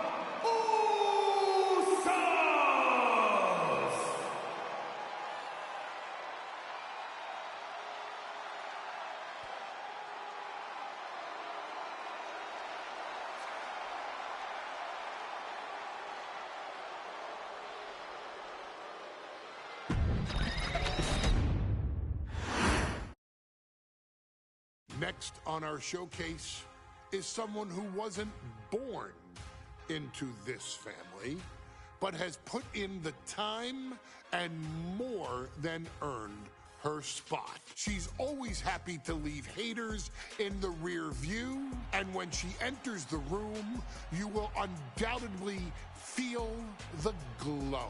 Of course, I'm talking about Naomi, who many of you may know has reigned as Jimmy Uso's wife and queen for over 10 years. There's the old saying that behind every good man is an even better woman, and this could not ring more true than Naomi, who I will say is an absolute treasure. Jimmy will frequently speak during old bloodline planning sessions about how much her support and love drove him to improve as a superstar, always stressing her importance not only to the WWE Women's Division, but to his career and his life as well. In the ring, there is no denying Naomi's skills. The former women's tag team and two-time SmackDown Women's Champion has the mental tenacity to push through the toughest part of any match and possesses breathtaking physical skills. Naomi uses her dancing background to constantly innovate with her offense, resulting in some of the most beautiful moves you will ever see, unless you're on the receiving end of them. Naomi is an inspiration to so many of our younger members of the WWE Universe, showing a new generation that anything is possible if you just put in the work and never stop believing in yourself. Naomi has battled against the very best in the women's division, taking on foes like Charlotte Flair, Bayley, Shayna Baszler, and Io Sky. My favorite moment of Naomi was when she won the title in her hometown, Orlando, at WrestleMania. To compete against that caliber and maintain the level of success that Naomi has for her entire WWE career is something worth, shall I dare say, acknowledging. Naomi has even teamed with fellow family member Tamina through the years, proving the family you choose can often be the most important. And in true Uso fashion, Naomi shows an unrelenting desire to win, to achieve greatness, and to dominate her opposition. Many mistake her smile as a sign of kindness, but they quickly realize their mistake as Naomi unleashes a flurry of kicks, flies at them with moonsaults from all angles, and then ties them up in knots. Naomi is having fun, but Naomi is never playing. And now, we take you back to the 2020 edition of Super Showdown, which saw Naomi challenge Bayley for the SmackDown Women's Championship. Unfortunately, a ridiculously lax referee decided it was just fine for Bayley to basically do whatever the hell she wanted. Bayley, oh my gosh, she's trapping Naomi's legs in her shirt. And Naomi wound up suffering an embarrassing loss after Bayley used wardrobe to her advantage. Well, Bayley, we can pretty much guarantee that trick won't work again. This is your chance to help guide Naomi to a third SmackDown Women's Championship, and to do it by defeating one of the greatest competitors WWE has ever seen. Your wise man has nothing but respect and admiration for Bayley's abilities, but those abilities are eclipsed by Naomi's extraordinary trinity: smarts, strength, and aerial attacks that should give all of you everything you need to get the win and the title.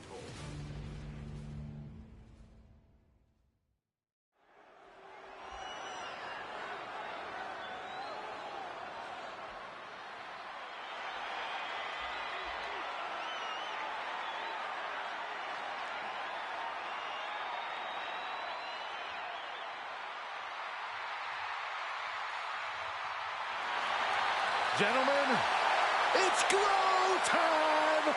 I got an idea, Saxton. Why don't you glow home? No, I cannot, Corey. When asked earlier this week about this matchup, Naomi said it is an honor to be here, an honor to make history, because for the first time ever, a women's championship will be defended in Saudi Arabia. Naomi certainly has momentum on her side, and as we've seen in recent weeks, it appears as though Bayley has at least a healthy respect for Naomi. Well, so much of Naomi's career has been predicated on making history. You think back to Naomi being the winner of the inaugural WrestleMania Women's Battle Royal, being the first African-American SmackDown Women's Champion, and tonight, once again, an opportunity to make history in her career.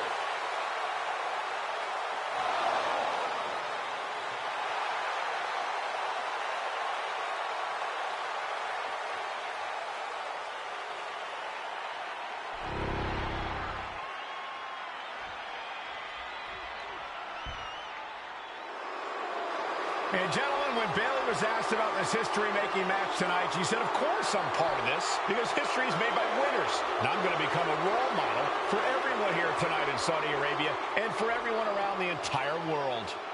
I asked Bayley her thoughts on this match, and she said, new country, same sheep. Bayley is nothing if not confident headed into this match. Oh, and everything you just said is indicative of the new attitude, the new personality of Bayley. Bayley has been SmackDown Women's Champion for a record-setting 279 days. She's won every title available in WWE. The NXT Women's Championship, the Raw Women's Championship, the two-time SmackDown Women's Champion, a Tag Team Champion, a Money in the Bank winner. Bayley's accomplished it all. But the one thing Bayley has never done in her career, she's never beat Naomi. And believe me, that is a huge point of confidence for Naomi and a huge pressure on the champion. What an exciting moment for both of these competitors tonight, but once the bell rings, it's down to business. The SmackDown Women's Championship is on the line.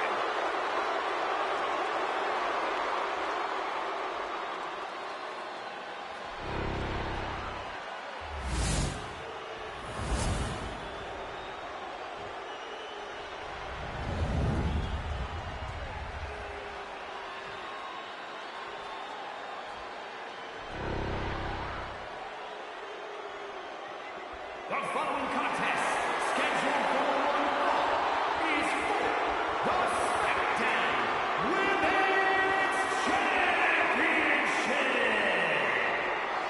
Introducing the challenger from Orlando, Florida, Naomi.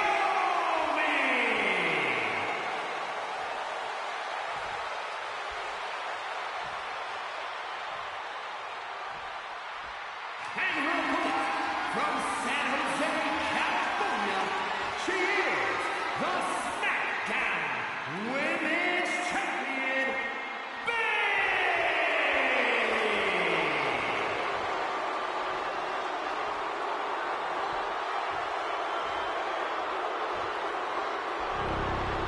For the first time ever, we have a women's championship match here in the Middle East, in Saudi Arabia. Bayley against Naomi. Will Bayley's record-setting reign end here tonight?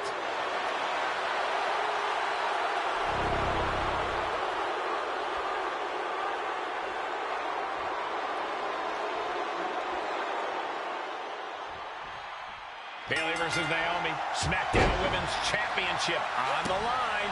So much of Naomi's career has been predicated on making history. And tonight, she has the opportunity to make even more history. And Naomi's got plenty of momentum coming into this match and is feeling mighty confident herself. Naomi has tested her mettle in recent weeks, as the road to this championship opportunity was a difficult one. Needed to defeat former SmackDown Women's Champion Carmella. We know Naomi has a heavy desire to become a three-time Women's Champion. Other superstars say they want the title. Naomi has said she needs her title back. Naomi's heading up top.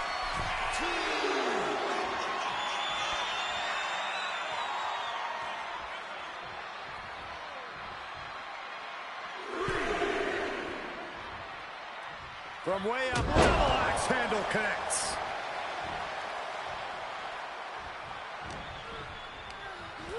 Getting her set up for something in the corner. She fights back with the counter. And Naomi has been quick to take to social media lately, reminding everybody that Bayley has never beaten her. Yeah, not so subtle. Hit that with everything and following it with the pin. She likely knew that wasn't enough. She's just keeping the pressure on. She knew how to evade now.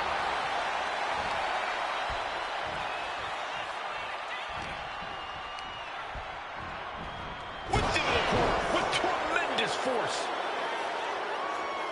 Oh, man. Face buster. Oh, foot just stomping down. We know that Naomi's going to want to pick up the pace in this match, but Bayley's going to look to wear Naomi down. Yeah, Bayley's going to want to slow down the pace and let the adrenaline wear off for Naomi. Bayley can also turn up the aggression here in a way I'm not quite sure Naomi can match. These two trading one blow after another. Slugging away with everything they've got. Nothing pretty here, just good old-fashioned fisticuffs. Exhaustion setting in, and neither one of them is letting up. The challenger is fully aware of what it takes to become a champion. Naomi has to use her superior athleticism. Bayley realizes that Naomi wants to pick up the speed of the matchup. The champion refusing to allow that to happen.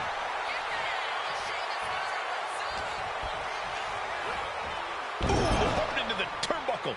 Down to the mat. Forcing her right out of the ring. Soaring! taking a flight to nowhere. The high risk just resulted in a big splat. We've said it time and time again.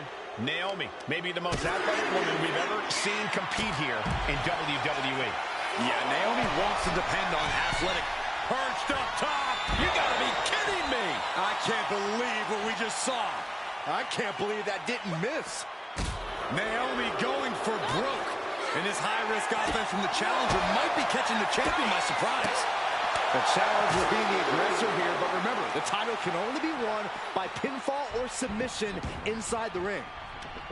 Bayley's being caught off guard by Naomi. The champ wasn't expecting such a flurry of offense from the challenger. Stunner! Emphatically delivered. She's rising up, rising into a precarious position. It's the drop kick. Oh, a flying forearm smash. And Naomi has taken the upper hand. And Naomi can...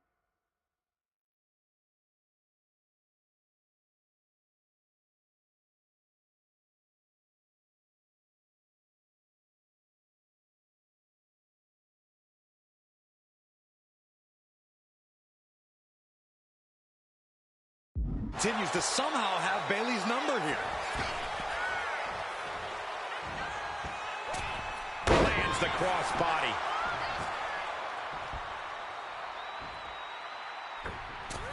Massive miscalculation on that one. And I think it was you, Byron, who asked Bayley if she changed. And she said, I didn't change. I just did what I had to do, and look what I've done. Well, you're right. Love it or hate it, Bayley's doing what she's had to do by hook or by crook to maintain a stranglehold on the SmackDown Women's Championship. Bayley showing no answer for the attack. Naomi picking up the pace against Bayley and keeping her all out of sorts.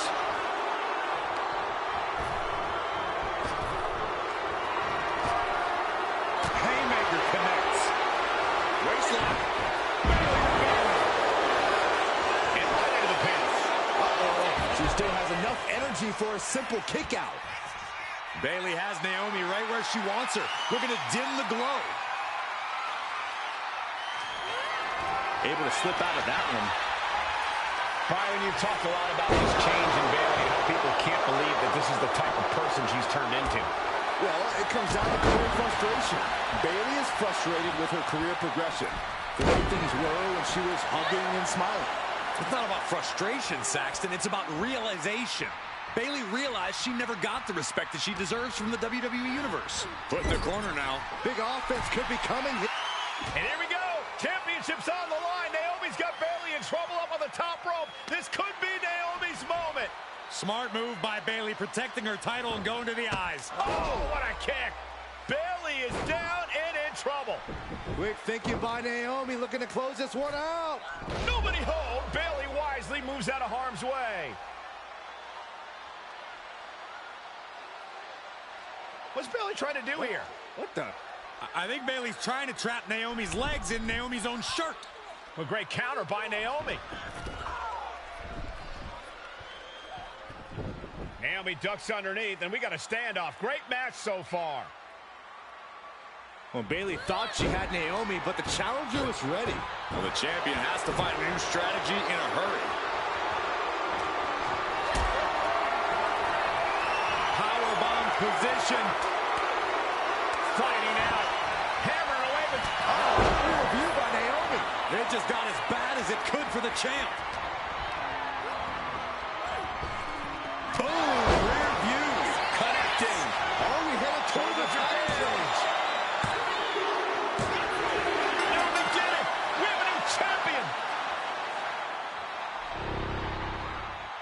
Here is your winner, and the new SmackDown Women's Champion, Naomi! Bayley's stranglehold on the SmackDown Women's Championship has ended. The Glow era has begun. Bayley was as aggressive in this match as she's ever been.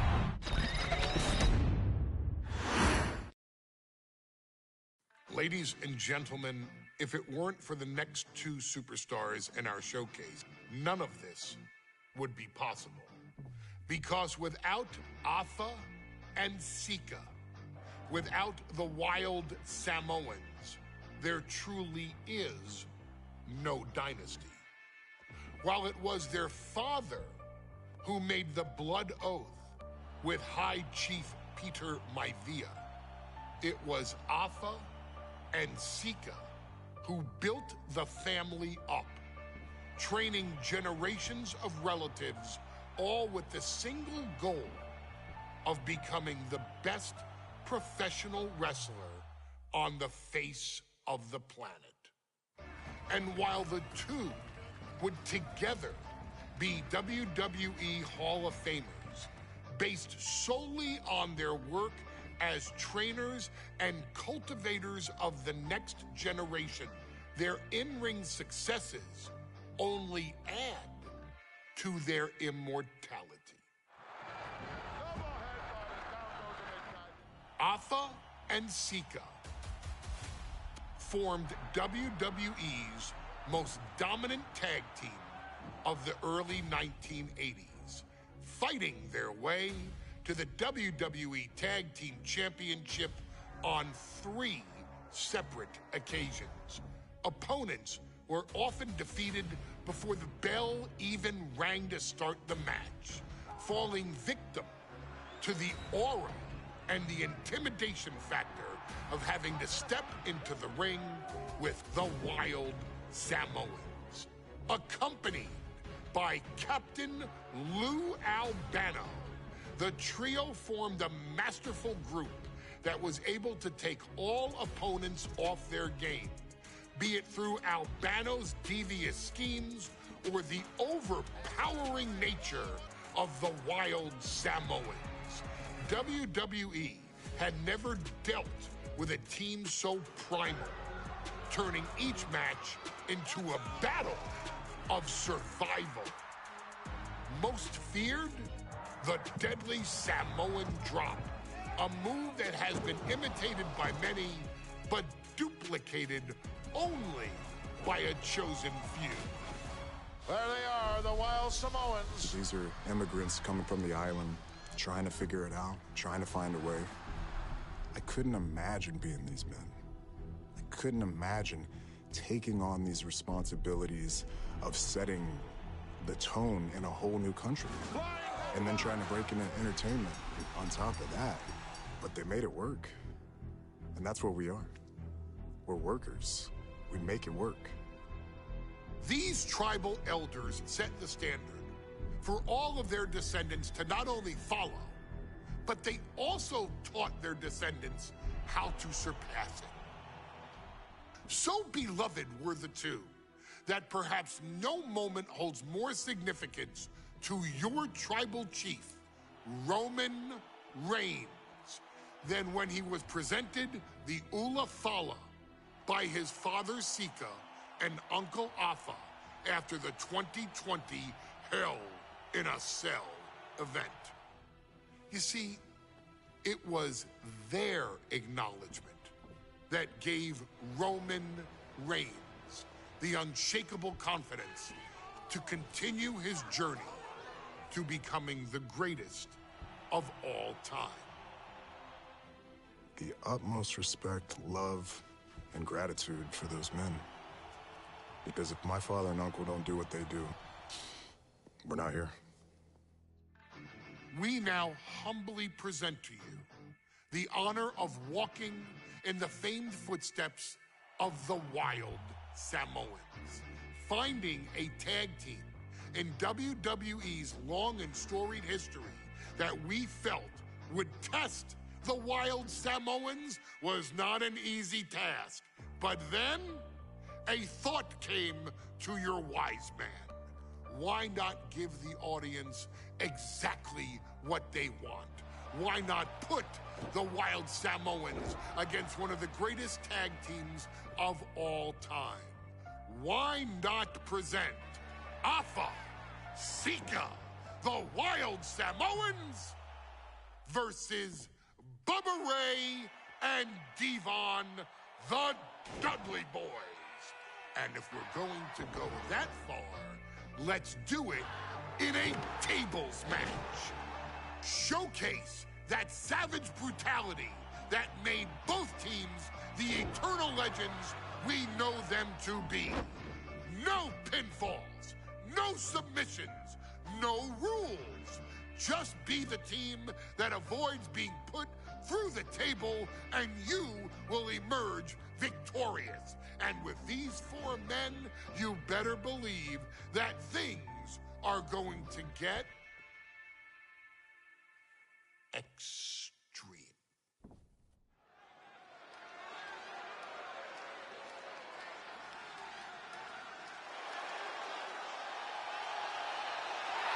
And here they come. Bubba Ray and Devon are ready for a fight. That's just what they'll get from Afa and Sika, and then some.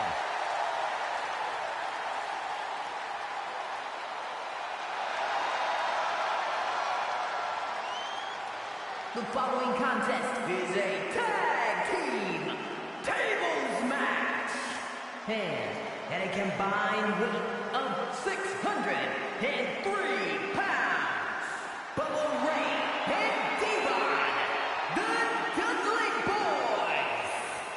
It takes a strong brotherly bond to agree to go into battle against the Wild Samoans, but that's exactly what Bubba Ray and Devon have. I have a strong feeling this match isn't going to be for the faint of heart. Well, look, the Dudley Boys may not be all there in the head, but they're easily the most highly decorated tag team in pro wrestling history. They've beaten the best, they've beaten the toughest, and they're ready to come in and beat the wildest tonight. Both the Dudley Boys and the Wild Samoans are coming into this tables match with something to prove. Who's the best tag team of all time? Who's the more cohesive, brotherly unit? Who's more savage? Who's more extreme? Gentlemen, we are moments away from finding out the answers to these questions once and for all.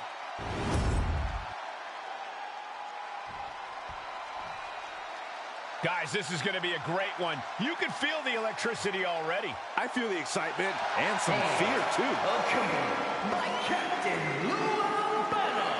And a combined weight of 645 pounds. Afa and Sika, the Wild Samoans.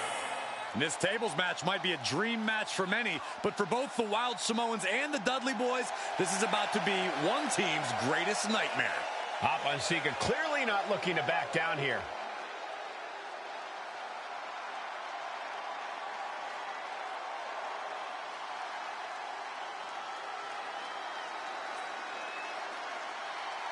The Dudleys can certainly handle their own, but they've never faced anyone or anything like the Wild Samoans.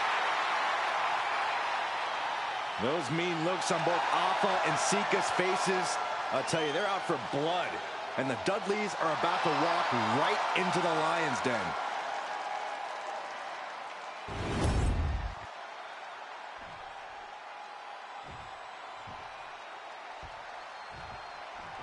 Two-on-two tables match here with the masters of the match, the Dudley Boys, taking on the Wild Samoans.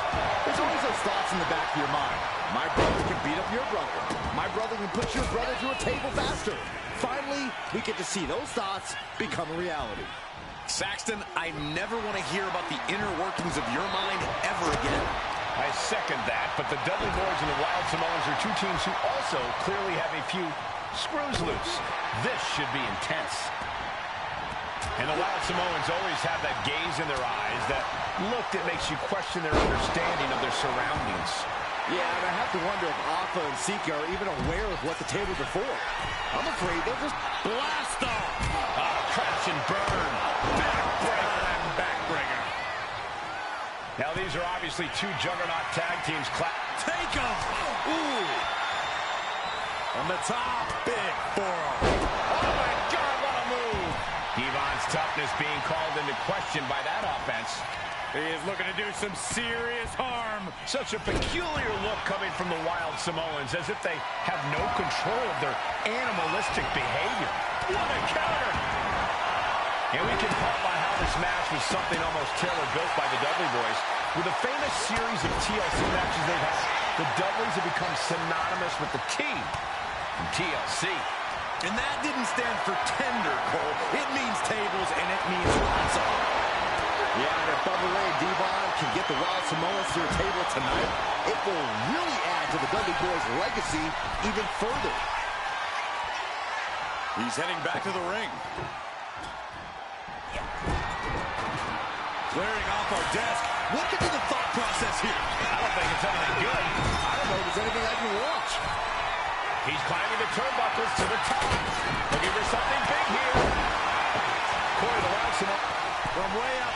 Good Lord, taking flight. Coming down on their opponent like a sack of bricks. He's doing some deep on the apron.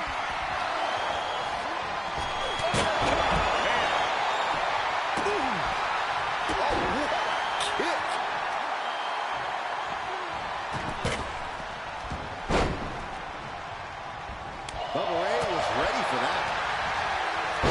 Sent flying. He's really feeling all the damage he's taken up till now. Got out of the way, but can he capitalize? Good Lord. Talk about getting drilled. Gets lifted into position. Bang, right in the face. A very ferocious demeanor emanating from the Wild Samoans. Like they're part of a pack of untamed beasts. I really wonder what it would take for the Dudley Boys to have control of them. Maybe they'll take a sledgehammer? A truck? They're not human, Byron. You can knock them down. And Alpha just beat the Dudley Boys at their own game. The powerbomb's not meant to be pretty, but oh man, does it get the...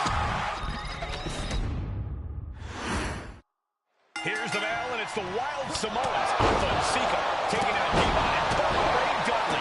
The Dudley Boys. Two sets of brothers, two sets of absolute madmen, ready to get the tables and get downright savage. Bringing a new definition to the term sibling rivalry. This one will get extremely physical. And now Alpha's playing to the crowd. Sky high. Headbutt lands. Able to prevent Sika's attack. Waistlock applied and angle German. Oof. Taken to the floor, and he's got no worries about the count. Point of the elbow finds the mark. And there was some force on that move. Back into the ring now. Ooh, sharp kick.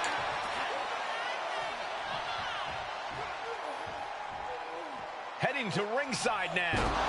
Just cranking the head. Corey, I've got to know, what can the Wild Samoans do to get the advantage in this tables match? After all, this is the Dudley Boys match, the match they put on the map, the match that... Incoming! Diving clothesline! Incredible height!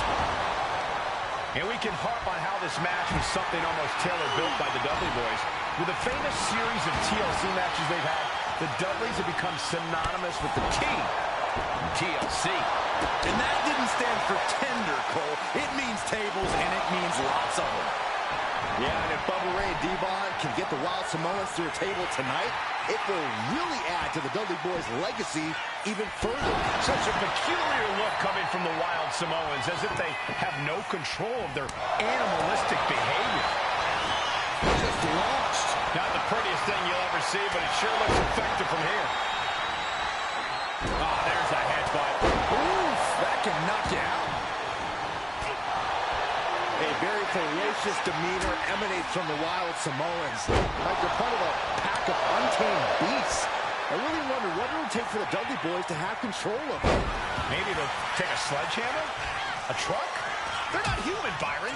You can knock them down, but they'll keep coming back. Down in a hurry. Moving into the ring. Hoisted up high here. Down with the Samoan drop. Gets cracked by the overhand. I don't know what he's got in mind heading to the floor here. Grabbing a candlestick. Any connection with flesh will definitely leave a welt. Oh, man. Did you hear the snap of the kendo stick? What's he open to find down there? Bubba Ray.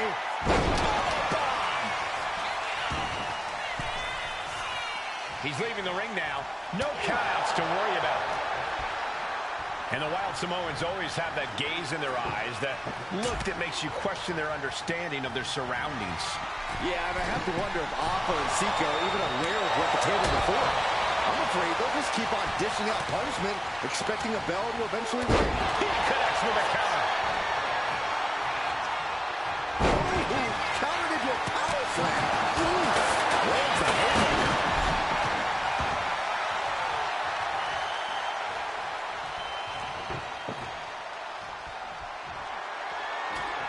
On the apron.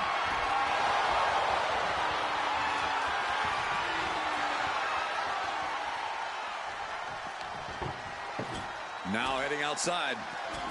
And now thrown back into the ring.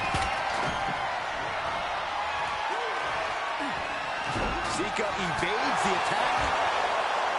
Afa and Sika, both individuals that compete barefooted. Not something common to most wrestlers, Corey, but it is actually very customary in the Samoan wrestling heritage.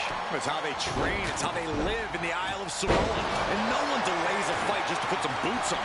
Samoans are ready for battle at the drop of a hat.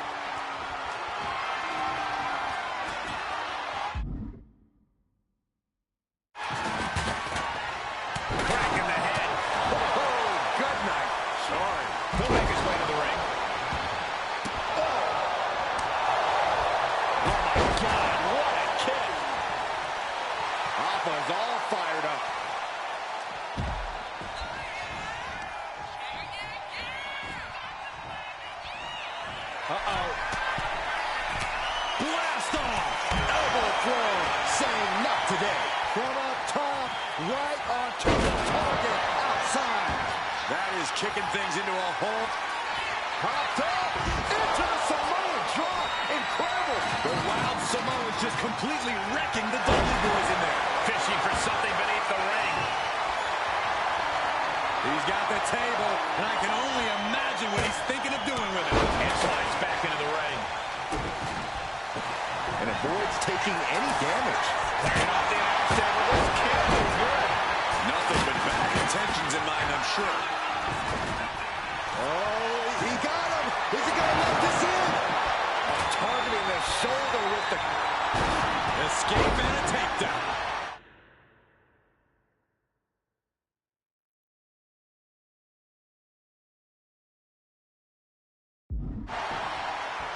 Oh, kick connects.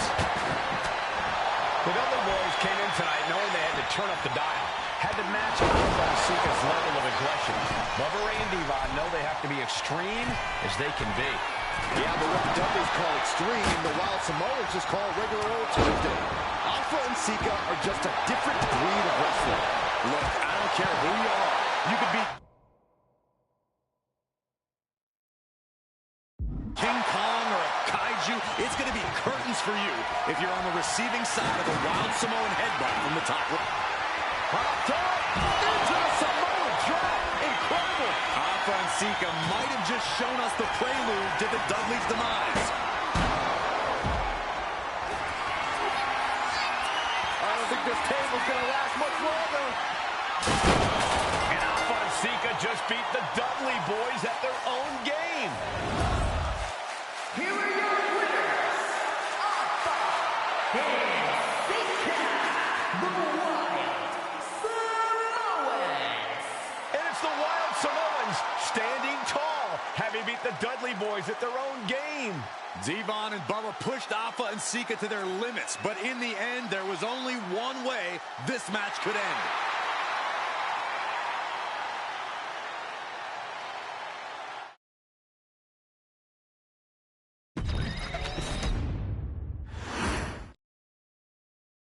From the very moment he arrived as the enforcer of the bloodline, Solo Sikoa has taken every brutal, savage element of his predecessors and refined them into a near-perfect smashing machine. Even in the year before his arrival, Solo raised eyebrows and garnered buzz while competing in NXT. But nobody could have predicted just how smoothly his transition to the main roster would go. And before I go on any further, let me make one thing perfectly clear. I'm only saying what I'm saying about Solo Sikoa because I am a wise man. I'm a professional. And because I'm being handsomely compensated for my stellar work as your host of the WWE 2K25 Showcase. I haven't forgotten what Solo Sikoa and his rogue bloodline did to me. But I also know better than to let personal feelings hinder your professional endeavors. So with that being said, since his arrival at Clash at the Castle in 2022, Solo Sikoa has consistently been involved in WWE's biggest moments and biggest matches. He's been victorious in War Games. He's repeatedly enforced the Bloodline's will to maintain Roman Reigns' status as undisputed WWE Universal Heavyweight Champion. I brought Solo in as an insurance policy. Solo was here to protect me. Solo was here to maintain the Promised Land. He's violent. He's strong. He's fast. He's all those things. And he betrayed me. Any man who would betray me must be a very dangerous man. Solo defeated John Cena. Solo elected to betray your tribal chief, Roman Reigns, in an attempt to bestow upon himself the title of tribal chief. When I refused to acknowledge Solo as my tribal chief, you are not my tribal. He, Tama Tonga, Tonga Loa, and Jacob Fatu put me through a table in Madison Square Garden. And that led to opportunities to compete for the undisputed WWE Heavyweight Championship. It's led to more visibility with Solo's rogue bloodline ruling over SmackDown. Every choice Solo made only furthered his standing in WWE. He has the bloodlust of the wild Samoans, the brutality of his cousin Yokozuna, and the single-minded focus of Roman Reigns, all rolled into one. There is no question the future is his for the taking, and that he will be champion many times over, and that he may set records of his own before it's all said and done. Few men have so quickly served notice to all of WWE in the manner that Solo Sikoa has done. Whether you want to acknowledge him or not is irrelevant. One way or another, Solo Sikoa forces you to do just that, or you will suffer severe consequences. One by one, each and every single superstar on the WWE roster is going to find that out. Solo will make sure of it. I, of course, will simply await any and every opportunity for your tribal chief, Roman Reigns, to teach Solo some manners. Until that happens, though, we are taking you back to the one-year anniversary special for NXT 2.0, which saw then North American champion Carmelo Hayes, and indeed, he is him, issue an open challenge. Unfortunately for the future superstar, it was to be answered by Solo Sikoa, and things went as well for Hayes as you can probably guess. Showcase the unrelenting fury that has made Solo Sikoa nearly unstoppable and defeat Carmelo Hayes to earn Solo his first championship victory. It won't be easy against Carmelo, especially when he has Trick Williams watching his back. And if you make one mistake against the champ, he'll take his shot and most likely hit nothing but net.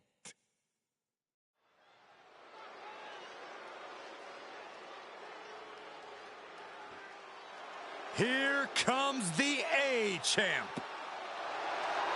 The following contest scheduled for one fall is for the NXT North American Championship.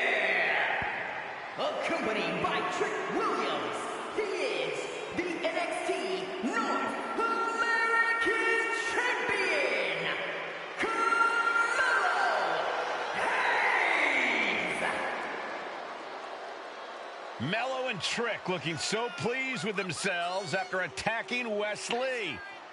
NXT 2.0 celebrating its first anniversary, all thanks to amazing talent like this man.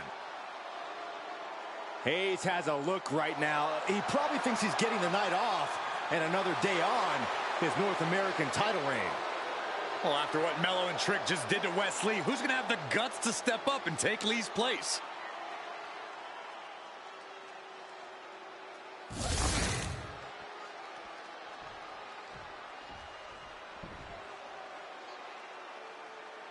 What?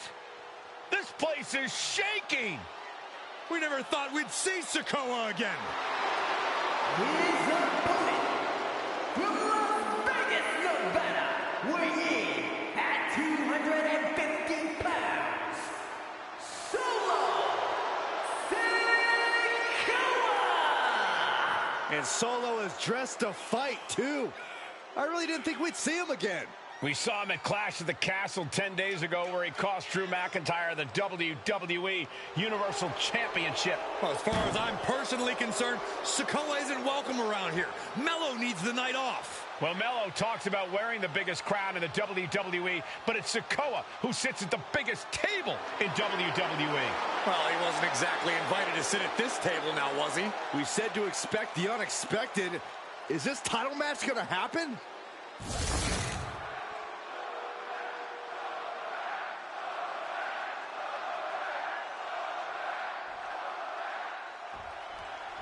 As we say in WWE, expect the unexpected.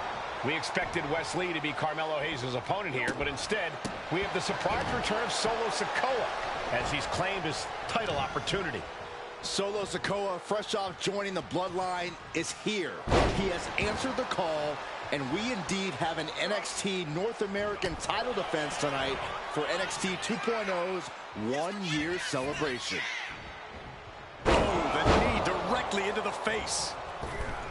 Showing words from Carmelo Hayes before this match saying, quote, heavy is the head that wears the crown, and Mello has the biggest crown and the heaviest head. Mello has indeed proven worthy of said crown, but he's face-to-face with a man who has a seat at the biggest table in WWE.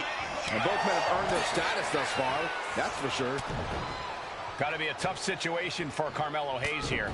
He's up against an opponent he could never have planned for. Oh, but there's a clear strategy, Cole. Solo Sikoa has an injury to his left knee. Solo had a brutal Falls Count Anywhere match last month here in NXT, and he just faced Drew McIntyre on SmackDown just a few days ago. Yeah, it's very unlikely that Solo's knee is 100% today. Mello needs to focus on further damaging that knee. And Sikoa sent toward the ropes, and Carmelo Hayes with a kick right into the midsection. Mello taking it to Sikoa here. The power of Solo just a little too much for the A-Champ in this instance. What a chop. Trademark viciousness. Lack of mercy. That's what Solo Sikoa is all about. Into the corner. Big splash by Sikoa. Mello in trouble. Sikoa.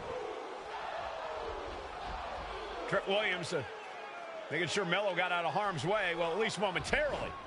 Yeah, momentarily is right. Sikoa continuing to inflict more punishment on the champ. And Hayes takes out Williams on the outside. Solo standing strong.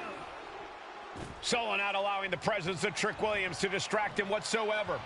Solo has the mindset to destroy anyone in the way of him in the NXT North American Championship. A reversal. He saw.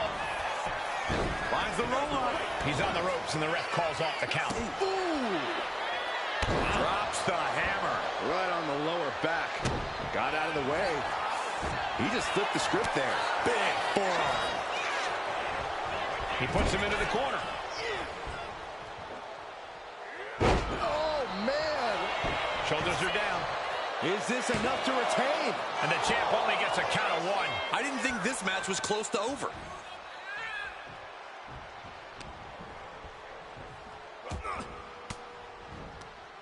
Elbow puts an end to that. Carmelo dodges in time. Both competitors showing they've studied the other's play. We're going to end this. The schoolboy. Look out. Somersault plancha. Throwing all caution to the wind and flying around like a bat out of hell. Let me point out that this is brutally unfair to the A-champ. He prepared for Wes Lee or a night off. Now he's not getting either? This is ridiculous. The advantage is clearly in the hands of Solo Sikoa, who's had something up his sleeve all night. Well, you think Melo is regretting the attack? Oh, no, he can be caught here. Bad spot for him.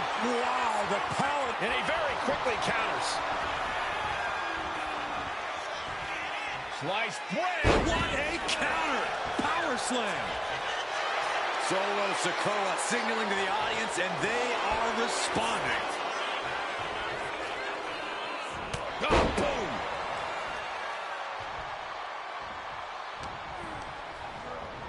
Being placed in the corner here. Using the elbow as a weapon. You got to be impressed by both Solo Sikoa and Carmelo Hayes. They've taken NXT 2.0 by storm over the last year. Yeah, since the... winding up. Samoan spike. We might see a new champion crowned.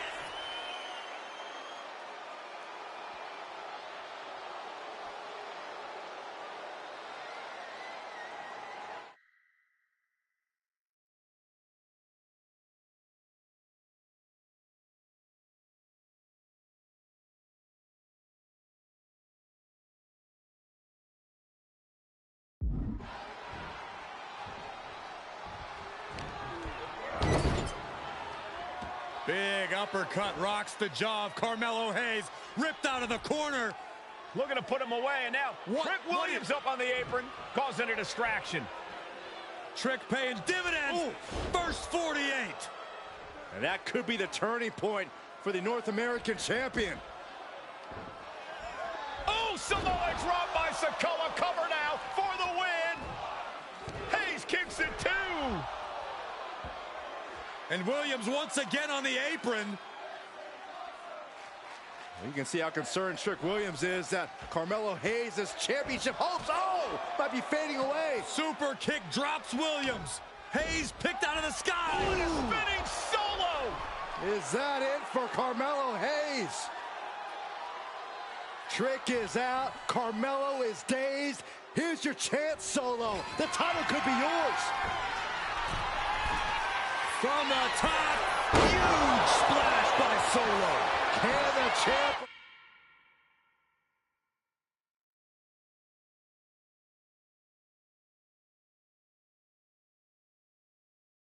recover from that? Two! What the? Sikoa is the new champion!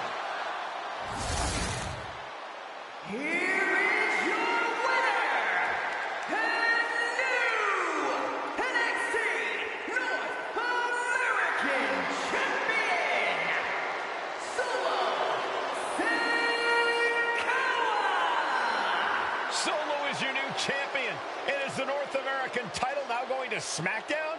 This has to be the most unpredictable era in WWE history. You know Sikoa was given his marching orders from the head of the table. Don't leave NXT without the gold. Well, mission accomplished for the newest member of the Bloodline. As Melo would say, if you call your shot, you better make it. Solo took the shot, hit the shot, and now he's the new North American champion.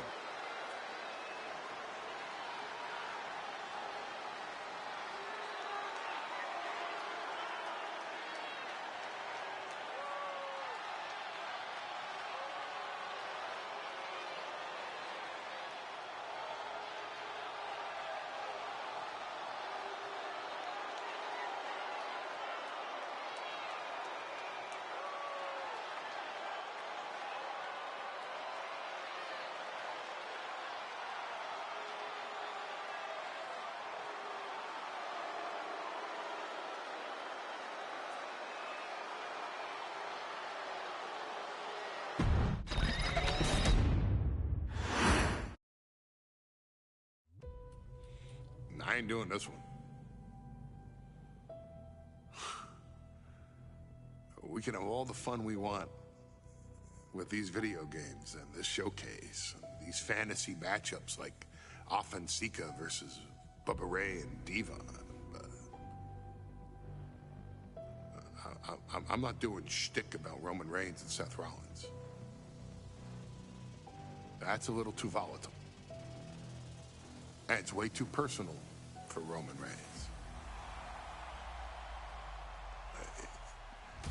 Roman Reigns and Seth Rollins came up together in the Shield. And Seth Rollins took it upon himself to disband the Shield by blindsiding Roman Reigns with a chair. At WrestleMania 31, Roman Reigns, in the main event of WrestleMania, was about to win the WWE title when Seth Rollins cashed in Money in the Bank and stole the main event, the match, and the title from Roman Reigns. Roman Reigns lost the undisputed championship after almost 4 years, the greatest title reign of all time, to Cody Rhodes. Not because Cody Rhodes was the better man, but because Seth Rollins was right there. And the seduction, the bloodlust that Roman Reigns had for that moment of revenge was too much for Roman Reigns to give up. And for the first time in Roman Reigns' life, he took his eye off the ball for that much time and smashed Seth Rollins with a chair, the same way Seth did a decade earlier to Roman. And that moment gave Cody Rhodes all he needed to end the most historic title reign in WWE history. I'm supposed to do shtick about Roman Reigns versus Seth Rollins for a showcase? I mean, it's smart, because the next time Roman Reigns steps into the ring with Seth Rollins will be the last time Seth Rollins steps into a ring. Next time Roman Reigns gets his hands on Seth Rollins, you won't have your architect anymore. You won't have your visionary anymore. You won't have your revolutionary anymore. You will have your tribal chief, Roman Reigns, but you'll never again have Seth freaking Rollins. Roman Reigns will put an end to Seth Rollins in WWE. And then the only way you'll ever be able to see Roman Reigns versus Seth Rollins will be in the WWE 2K25 showcase. Roman Reigns versus Seth Rollins from the 2022 Royal Rumble. And that's not a prediction.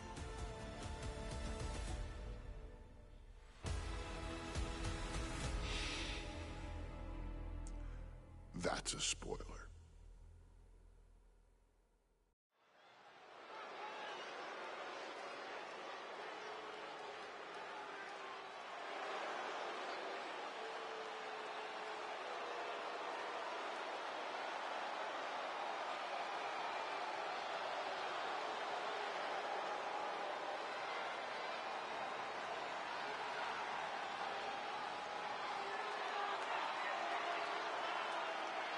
The big question as we kick off Royal Rumble, will Roman survive tonight?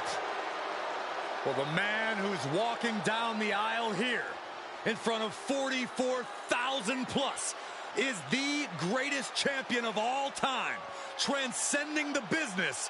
And tonight, it's personal.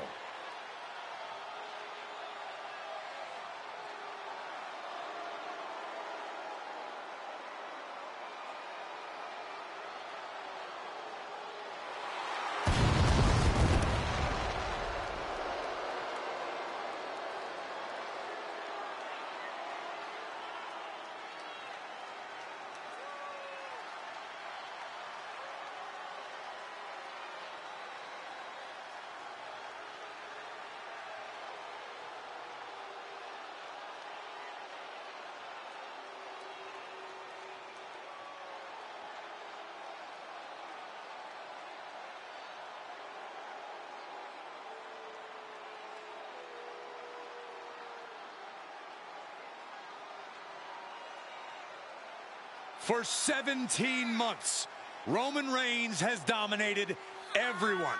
And luckily for Roman, he's had a special counsel and his cousins to help him keep cool, keep focused, and concentrate on the business at hand.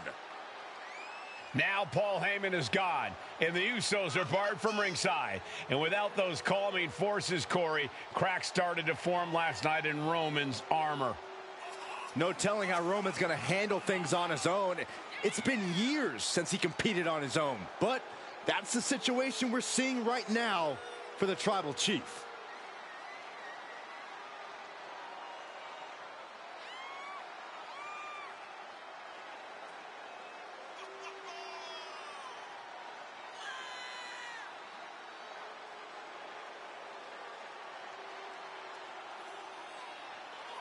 In recent weeks, Seth Rollins touched on the one thing that Roman Reigns has not been able to get over: the dissolution of the Shield at the hands of Seth Rollins.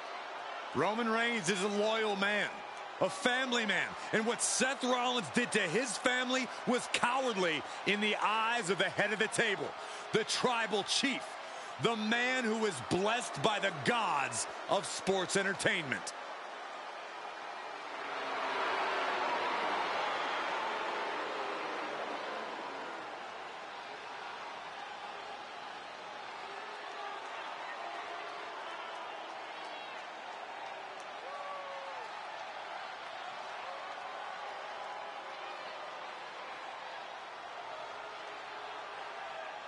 Corey, on SmackDown last night, we saw one thing that we haven't seen out of Roman Reigns. We saw Roman Reigns lose his cool.